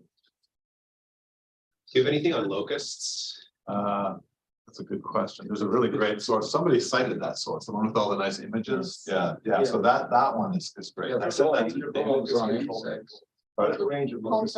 We're gonna. They have nice images. Yeah, that one is really nice. So, yeah, I think locusts connect wetlands and some other stuff. That's another way to conceptualize the whole thing is, connecting these things with ecosystems and all this kind of stuff. I think you can go a lot of different ways, but I do think that conceiving it as a website makes it a lot more flexible than as a hard copy. Yeah, well, we can maybe talk to the press about that, because another thing that we're going to do is that we're going to only include the English. We're going to select the Chinese text of the entire thing. We'll probably put that online somewhere. It won't be in the original book because it's for undergrad teaching. But so maybe if Columbia would be interested in creating some kind of online thing at the Chinese as well. Lots of hands here. Smallpox. I wrote a small piece on that. Yeah, I know a lot about that. Definitely, I don't know if you contacted. And in good texts. I had a little bit in medical manual, pictures from a medical manual. Yeah, because Johann Everskov gave us a Tibetan prayer to invade smallpox, but it's hard to, not very environmental in a narrow sense. Oh, no, that's maybe I have to go out to deal with a food delivery guy, but that's why I perhaps missed the point. Somebody already brought up this up. So images, going back to Durning's earlier comments in terms of writing, right? And we are always dealing with the texts, but there are all these images. Yeah, well, this is a question of money, essentially. Like, I would love to have like 500-page book that's all images and Chinese environmental history. There's so much stuff. And that's the thing that has almost not been done at all in Chinese environmental history, is using the enormous amount of imagery available. I mean, there's some people who've done it, but there's so much more out there. So if other people have suggestions about the sources, but it does strike me that it segues to another point about pedagogy more generally, that, and actually to some degree that came up in the discussion about writing, about how to use the texts alongside of, I mean, many of these come out of very image-rich sources, right? And if it's a print volume, I don't know how much of that is going to come out. The question of whether it should be a print volume or a website is maybe another question. But I wonder if it's useful to have a broader, to segue to a broader dialogue about how using texts and using images and using videos like Chris showed works pedagogically, and also when we're talking about different undergraduate, graduate audience, graduate audience, and so on. And we have people like you, digital humanities specialists. Yeah, right. So. Thanks for volunteering. Well done, Ian. But the other thing I would just add in terms of images is that there's a lot of images now that are huge, like, you know, these like the paintings of rivers that are 12 meters wide and 80 centimeters tall. Like those, the only way to display those is on a screen where you can scroll over them. And that stuff was not available in book, like you can't print that in a book, and now it's all available. Also these huge maps and everything. So there really is, it would be great to have a website that was designed for these images. Just on that, my colleague Steve Engel at Wesleyan did something similar. It's the print version is called the Human Rights, the China Human Rights Reader. So he took original Chinese documents about the thinking of human rights in China, and the English version is in the Reader, and the Chinese version and the Chinese documentation is on the website. So if you want to look at an example of something that's analogous, the kind of project, Stephen Engel, China, human rights. Yeah, so I had my hand up first to suggest the Shui Jingzhu, talk to John Felt, about the Shui Jingzhu would be great. And then I have some other comments. I was thinking, the last few comments have sort of inspired me to think of some other things. In addition to smallpox, plague, Bob Hymes's new work on plague, it would be terrific to have some of that. And then, in response to what Ian was saying, how about in addition to sort of commentaries, a little sort of put these texts in context, how about at least for some of them include some sample lesson plans, right? Especially for people who might be not already Chinese environmental historians, but might want to use these in the classroom, even more than like some compilations of primary sources, there are questions for discussion, but I'm thinking even going beyond that, a sort of a sample, how would you teach with this? What would you pair it? What would you assign students to do that might help them to make sense of it or bring better insight into it? I think that would be really cool and distinguishing of this production. And then the last point, in response to the maps, the Library of Congress has an amazing collection of Qing Dynasty maps of the Yellow River. They are super high resolution digitized. They are 100% rights free. It would be easy, I think the very stable URLs, right? Even if this publication wouldn't necessarily permit, sort of a ton of reproduction of maps, even to have something that's a sort of a summary description of some of those maps, then with the pointer back to the originals online, that would be outstanding. I'm a Luddite, but I think that's a good idea. Oh, I was actually suggest another model that you might look at. I haven't looked at Steve's site in a long time, but I would suggest that you look at the David Owenby's Reading the China Dream site, which is both. So it's a website devoted to contemporary Chinese intellectual debates, and it features both. It's a project that involves both published works that come out on paper in hard copy, and then a much larger repository that's constantly changing of source materials translated in English. And it's also a terrific, and I would actually suggest that you maybe want to get in touch with David. It's a terrific example of crowdsourcing a lot of the translation is now being done by high school kids in China who write to David and say, I will help you translate this. It all has to be checked. Of course, they're not native speakers of English, but it's a beautiful project because it's totally organically become crowdsourced. And I think some of these translations are tough, but I think are tougher than what he works on. But it would be a really good model for something like this. Because I think the source book will never be complete. And so the idea of a dual online and hard copy edition would be really good. Right, okay, thanks. So our time. Oh, and more on famine and more on agricultural simplification. Something about shifting to commercial monocropping in the Song and again in the 20th century. That'd be a great paired piece. Yeah. Yeah, new world crops. And new world crops. Sweet potato. The time is pretty much up. Should we stop or should we take a few more? I think we should stop. Okay. Okay, well, then, if anyone has other ideas, talk to Mayor Peter, and thank you all very much. This was a great session.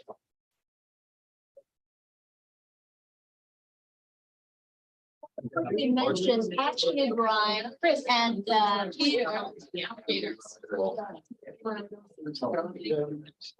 That I was a born gator, and there are lots of us coming out of the nest, and so the males come to eat them and the females come to protect them. And yeah, you're on a tech story to it. The story was the baby gators are born and the 30 gators came across the pond to find out, the females will protect them, the males will tend to. The story you were reading, what were you reading to them? That's what I was. Oh, you were. That was the story. It was a lie. I wasn't actually a bunch of baby gators being born. It was actually just me going. I grew up in Florida. That's one of the things you learn is Florida. You have a cracker child. How to call gators. Yes. I don't know. I thought you were saying like you read them. Are you my mom? That's what I understand. You don't know what it was. Good idea. Okay.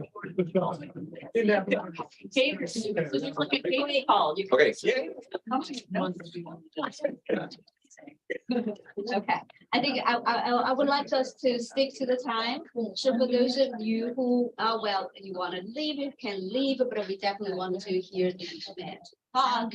So let's just stick to the schedule. Okay, thank you so much for the wonderful moderating and this really vibrant discussion. I want to remind I'm not 100% sure about Brian and Peter's their plan, but I know they're going to organize the initial workshop later this year, right? So there will be it related to the project, right? So I'm just going to say, if you're interested in contributing more and learning about their plan towards the projects, the process of projects, just write to them. Yeah, if anyone has any ideas, things they'd like to contribute, just write to us.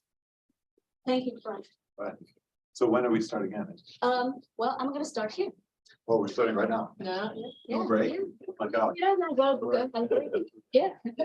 I'm sorry. Originally, I thought we were gonna have a 5 minutes break, but I think it makes sense that we just zoom in to the concluding session. Then we can pop the bottles and we can, okay, that's the plan, right? Okay. All right. So, here. You're on gas. Yeah. Okay, so finally, we're waiting to the end of the day to hear both of you to talk about what you think. What do you think about this event and any comments, any insights, and anything you would like to contribute to these new projects? Anything. Okay, so you have roughly 20 minutes, 10 minutes to each other.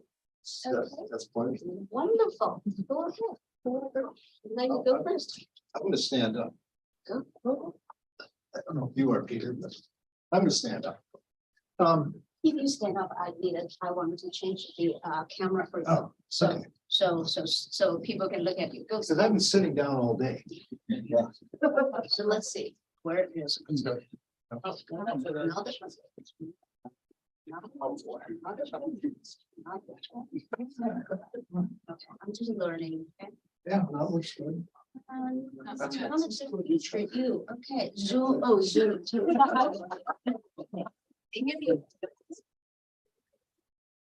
I will thank Wing at the end a little bit more. But I want to thank all of you. This is an extraordinarily humbling experience for lots of reasons. And I'm just going to say that this meeting is not really about me. I won't speak for Peter, but it's not about him either. It's actually about you. And Jim Scott is no longer with us. I mean, he is.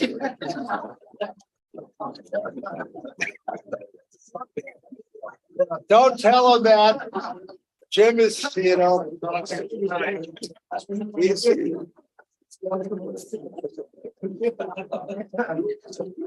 You know what I mean?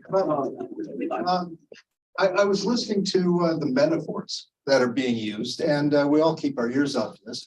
But I'm really interested that most of the metaphors that we use to talk about environmental history and other fields as well are in fact agrarian metaphors. You know, I turn to Jim and say, you know, that's the original sin in his view, right? Agrarianism. But we talk about a field. We talk about planting seeds. We talk about plowing old furrows. We talk about, let's see how many other. We got to lay a path. We've got nurturing. We've got where things are grounded. And that's just an interesting irony of the way we use language to talk about our field that deals with the difficulties of the world that agriculture has actually created. It's just simply an observation. But I have two other things I want to say, and I will be less than 10 minutes, I think. One is that I never thought about creating a field of Chinese environmental history. That was, you know, I was following ideas and questions and sources that other people asked. I could tell you stories about a question that James Lee asked me, and then John Seidenstecker, who is the keeper of the cat house at the National Zoo, when I talked with him about tigers. But, you know, following questions and taking it wherever it leads. But then getting into doing some writing and thinking and doing things I discovered that there are other people out there. The room is filled with those of you who were interested in following the questions that you wanted to follow. And when I found some of these folks out there, I found Lang and others. What I tried to do was not create a field, but I wanted to encourage graduate students, young scholars to be able to promote them and support them so that they could get their work done, so they could get jobs, so they could get tenure, so they could get grants, so they could get books done. You know, that's what I was interested in doing. And it's amazing about what happened as a result. I mean, it was unintentional, but I'm glad it happened, and I'm glad I'm here, and I'm glad I'm seeing some of the results of this.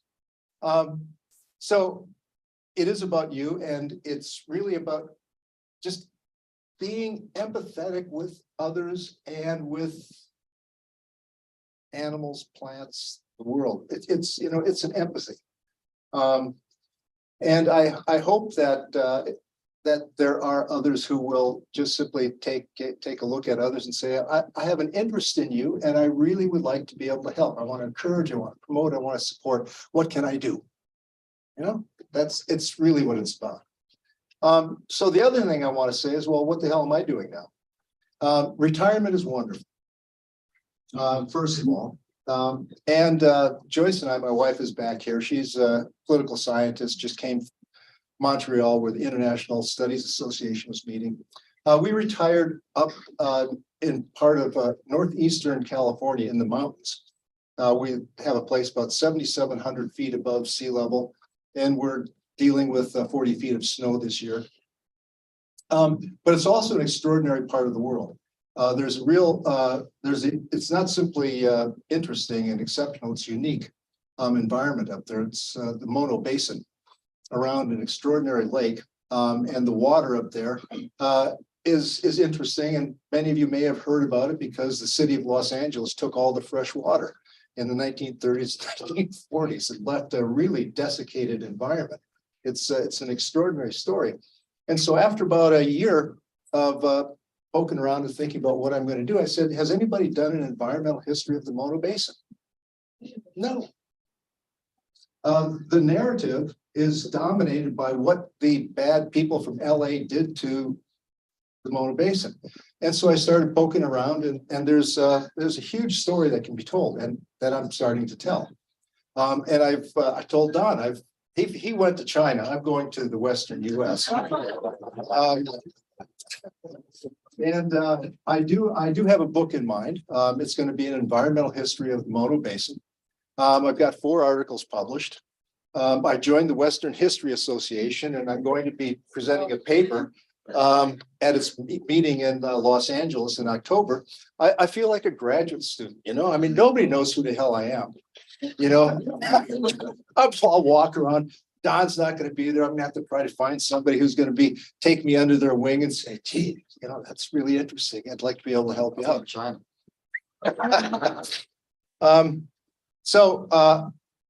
Thank you again. And I want to thank Ling especially.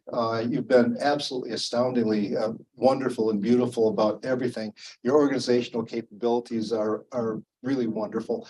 I think you have got a good place here and bringing people together constantly.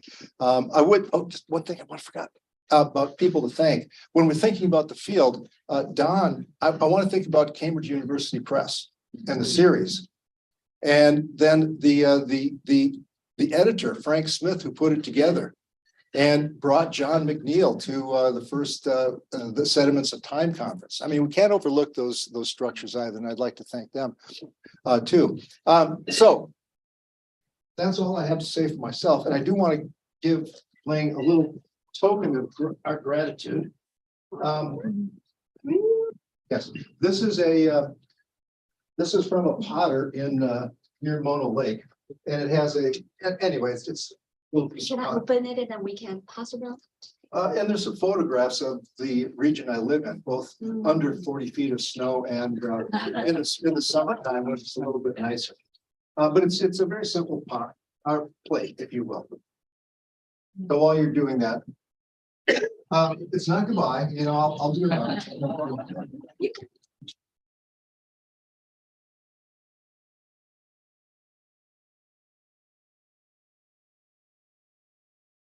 Would you like to be there?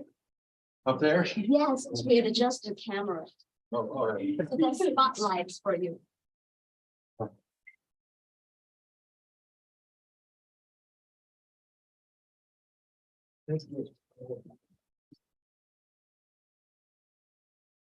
Okay, thanks to everybody for assembling here.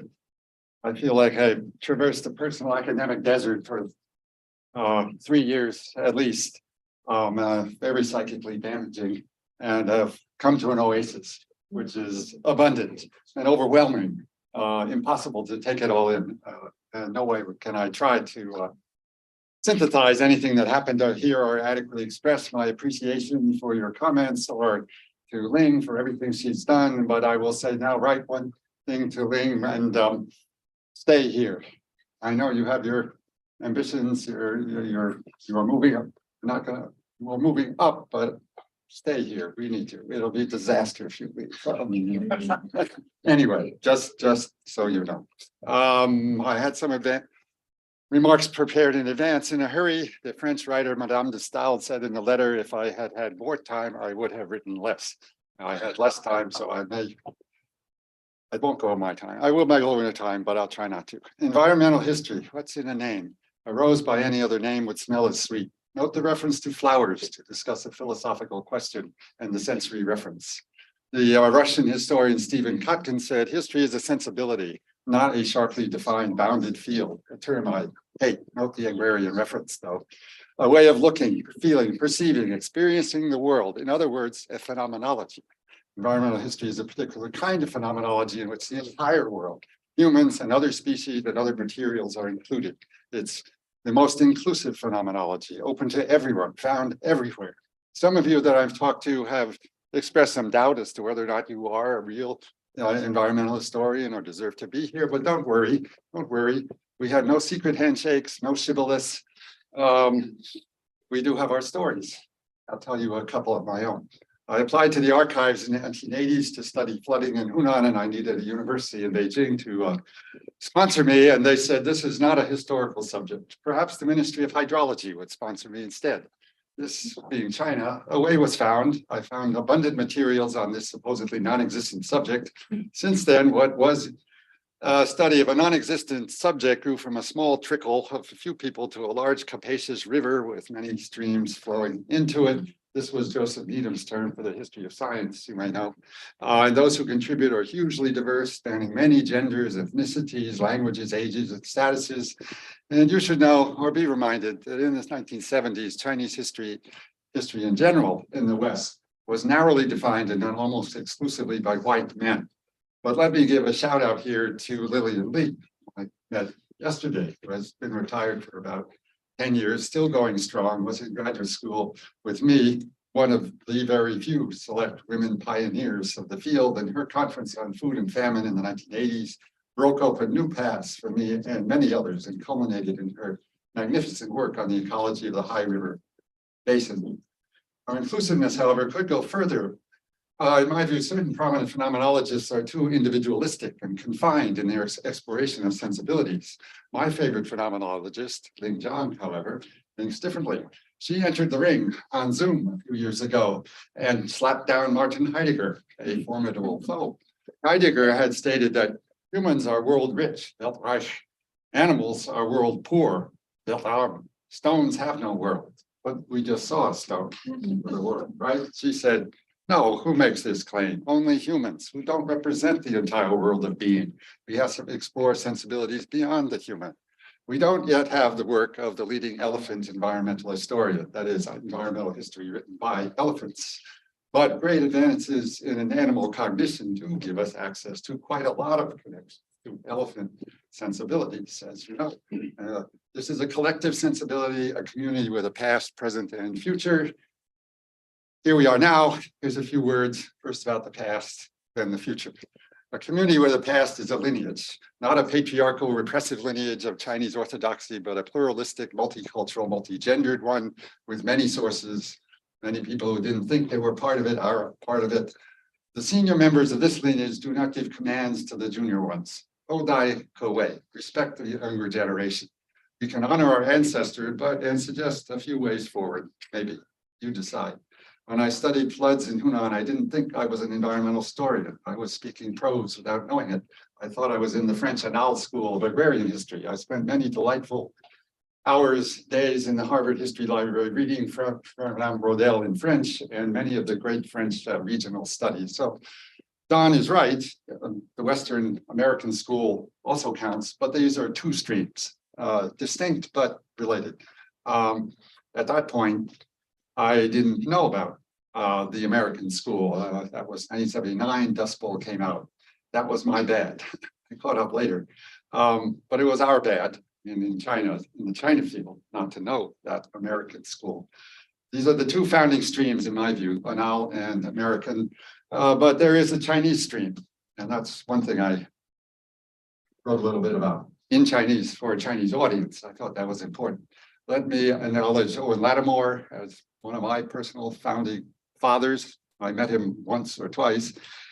Also, especially the Chinese scholars, Ji Qiaoding, Deng Huo, probably know them. Ji Qiaoding, educated in geography in the US, key economic areas in economic history, the influence on Skinner. Deng Tuo's survey of Chinese famine relief policies, which was really indirectly a blistering critique of the nationalist neglect of the people.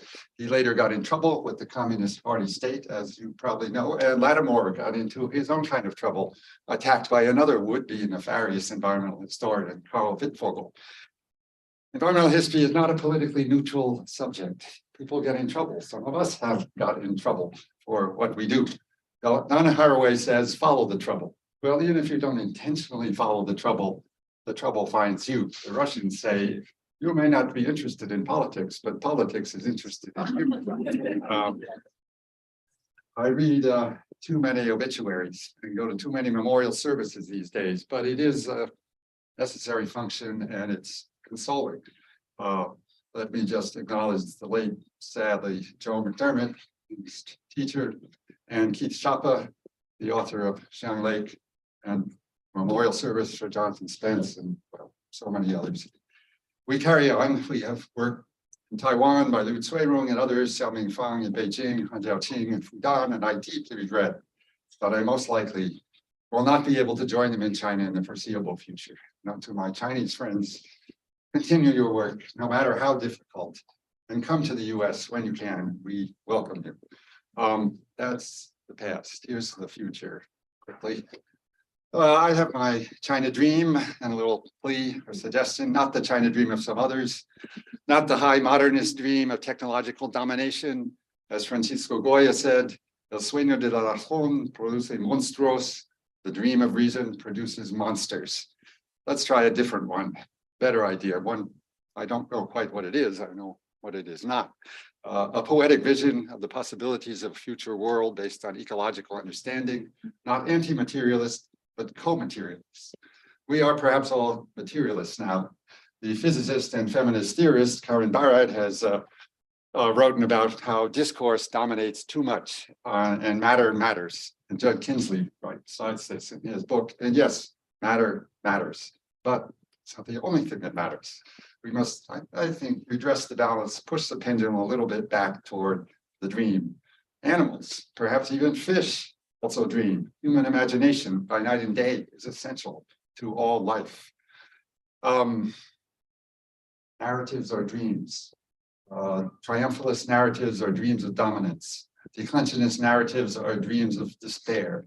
They have their limits, sure. Poetry, that's where I'm going these days, at least in one thing I'm doing.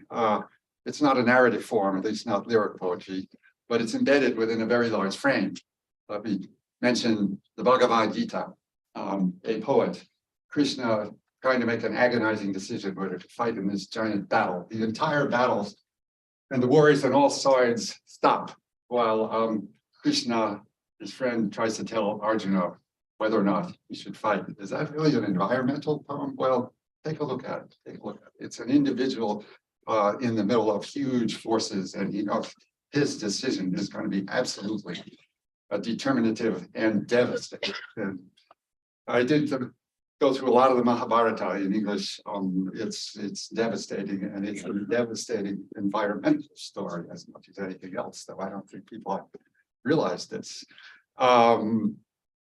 Embedded a single voice in a personal project and a much larger process, what the Indians call Brahman, the Chinese call Dao. There are remarkable parallels of the two. Poetry focuses on language, individual words, philology, translation. This all matters. Environmental poetry is in all traditions. Historians can use this to capture fleeting moments of experience embedded in larger processes. So here's my modest suggestion. Put some poetry into your work. By the way, also put some drama into your work. Environmental history is dramatic by its nature. Read Ibsen's Enemy of the People and Chekhov's The Cherry Orchard. Here's how, and recent memoir by Amartya Sen, now in his 90s, Nobel Prize winner in economics, major philosopher. His work on famines influenced me very much. He went to a school founded by Rabindranath Tagore, the great Nobel Prize winning Bengali poet. On my bucket list is to learn Bengali and read Tagore. But once you know a little Sanskrit, which I now do, it should be doable. But it's one goal. If an economist can be inspired by poetry, anybody can. So here are some of my favorites, just a couple of a little collage and assemblage of aperçus of some of my favorite poems. No explanations here, just let them soak in. Jia Yi, the Han Dynasty, the Owl Fu. Heaven and earth are the furnace, the workman, the creator. His coal is the yin and yang. His copper, all things of creation. Go read the whole thing later. A haiku by Basho. Urukusaya, Tsuwama no Domonmo, Yume no Ato. Ancient grass, soldiers also, traces of dreams. Emily Dickinson, safe in their alabaster chambers, untouched by morning and untouched by noon, sleep the meek members of the resurrection, rafter of satin and roof of stone. Grand go the years in the crescent above them, worlds scoop their arcs and firmaments row. Diadems drop and doges surrender, soundless as dots in a disk of snow. History, environment, a vast scale from below to above in how many words? Nobel Prize winner Bob Dylan, channeling William Blake, who is in turn channeling the Bhagavad Gita, every grain of sand. My voice is even worse than Bob Dylan, so I'm not going to try to sing it, but I encourage you to listen to it.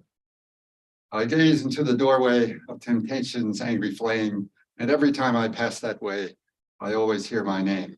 Then onward in my journey, I come to understand that every hair is numbered, like every grain of sand. I hear the ancient footsteps, like the motion of the sea. Sometimes I turn, someone there, some other times it's only me. I am hanging in the balance of the reality of man, like every sparrow falling, like every grain of sand.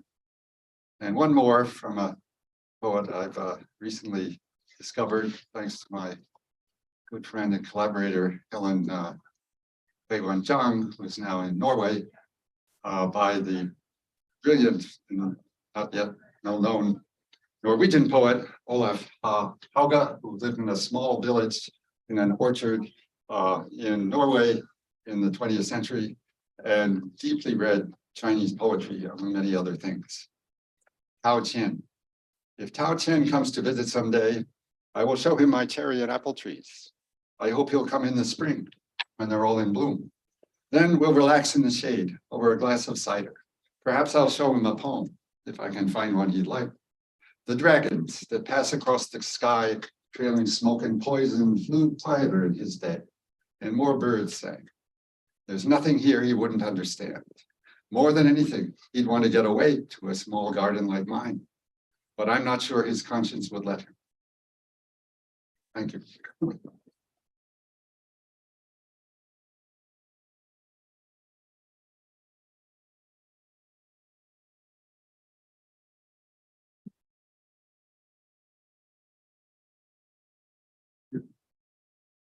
Wow.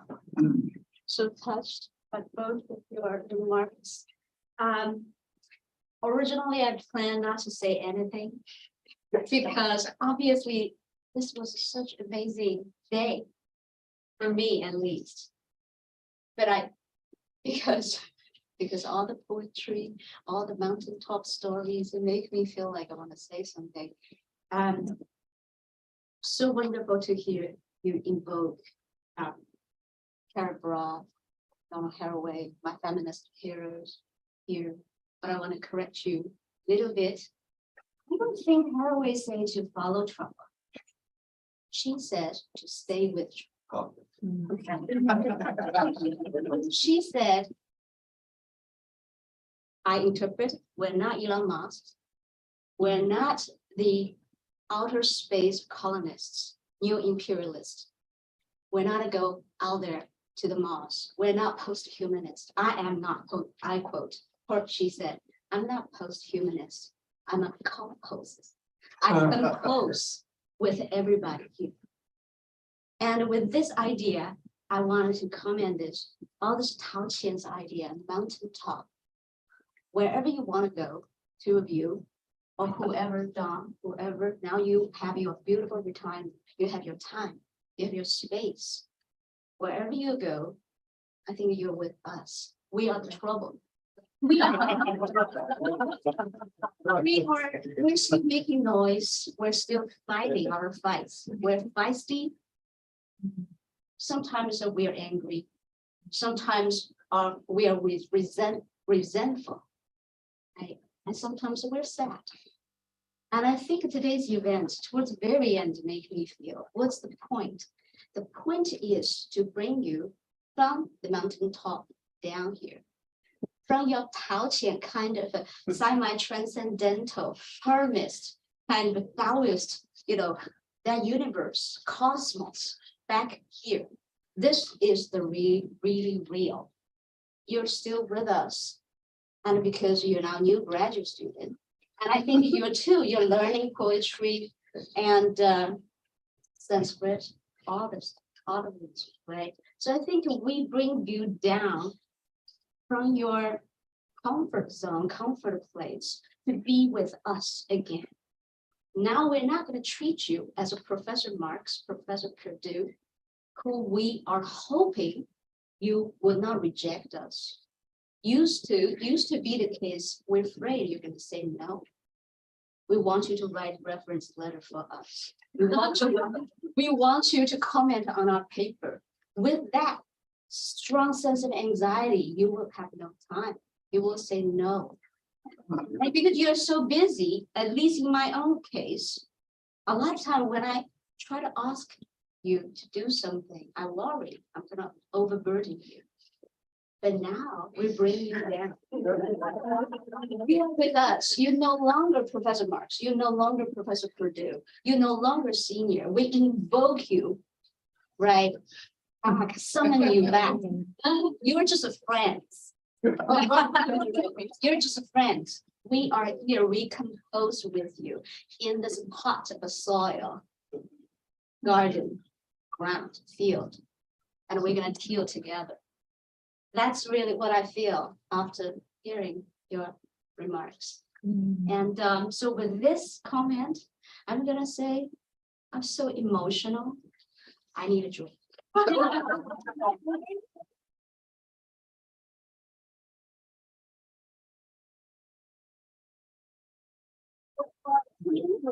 All of you voluntarily traveling this far, enduring the post-AAS exhaustion.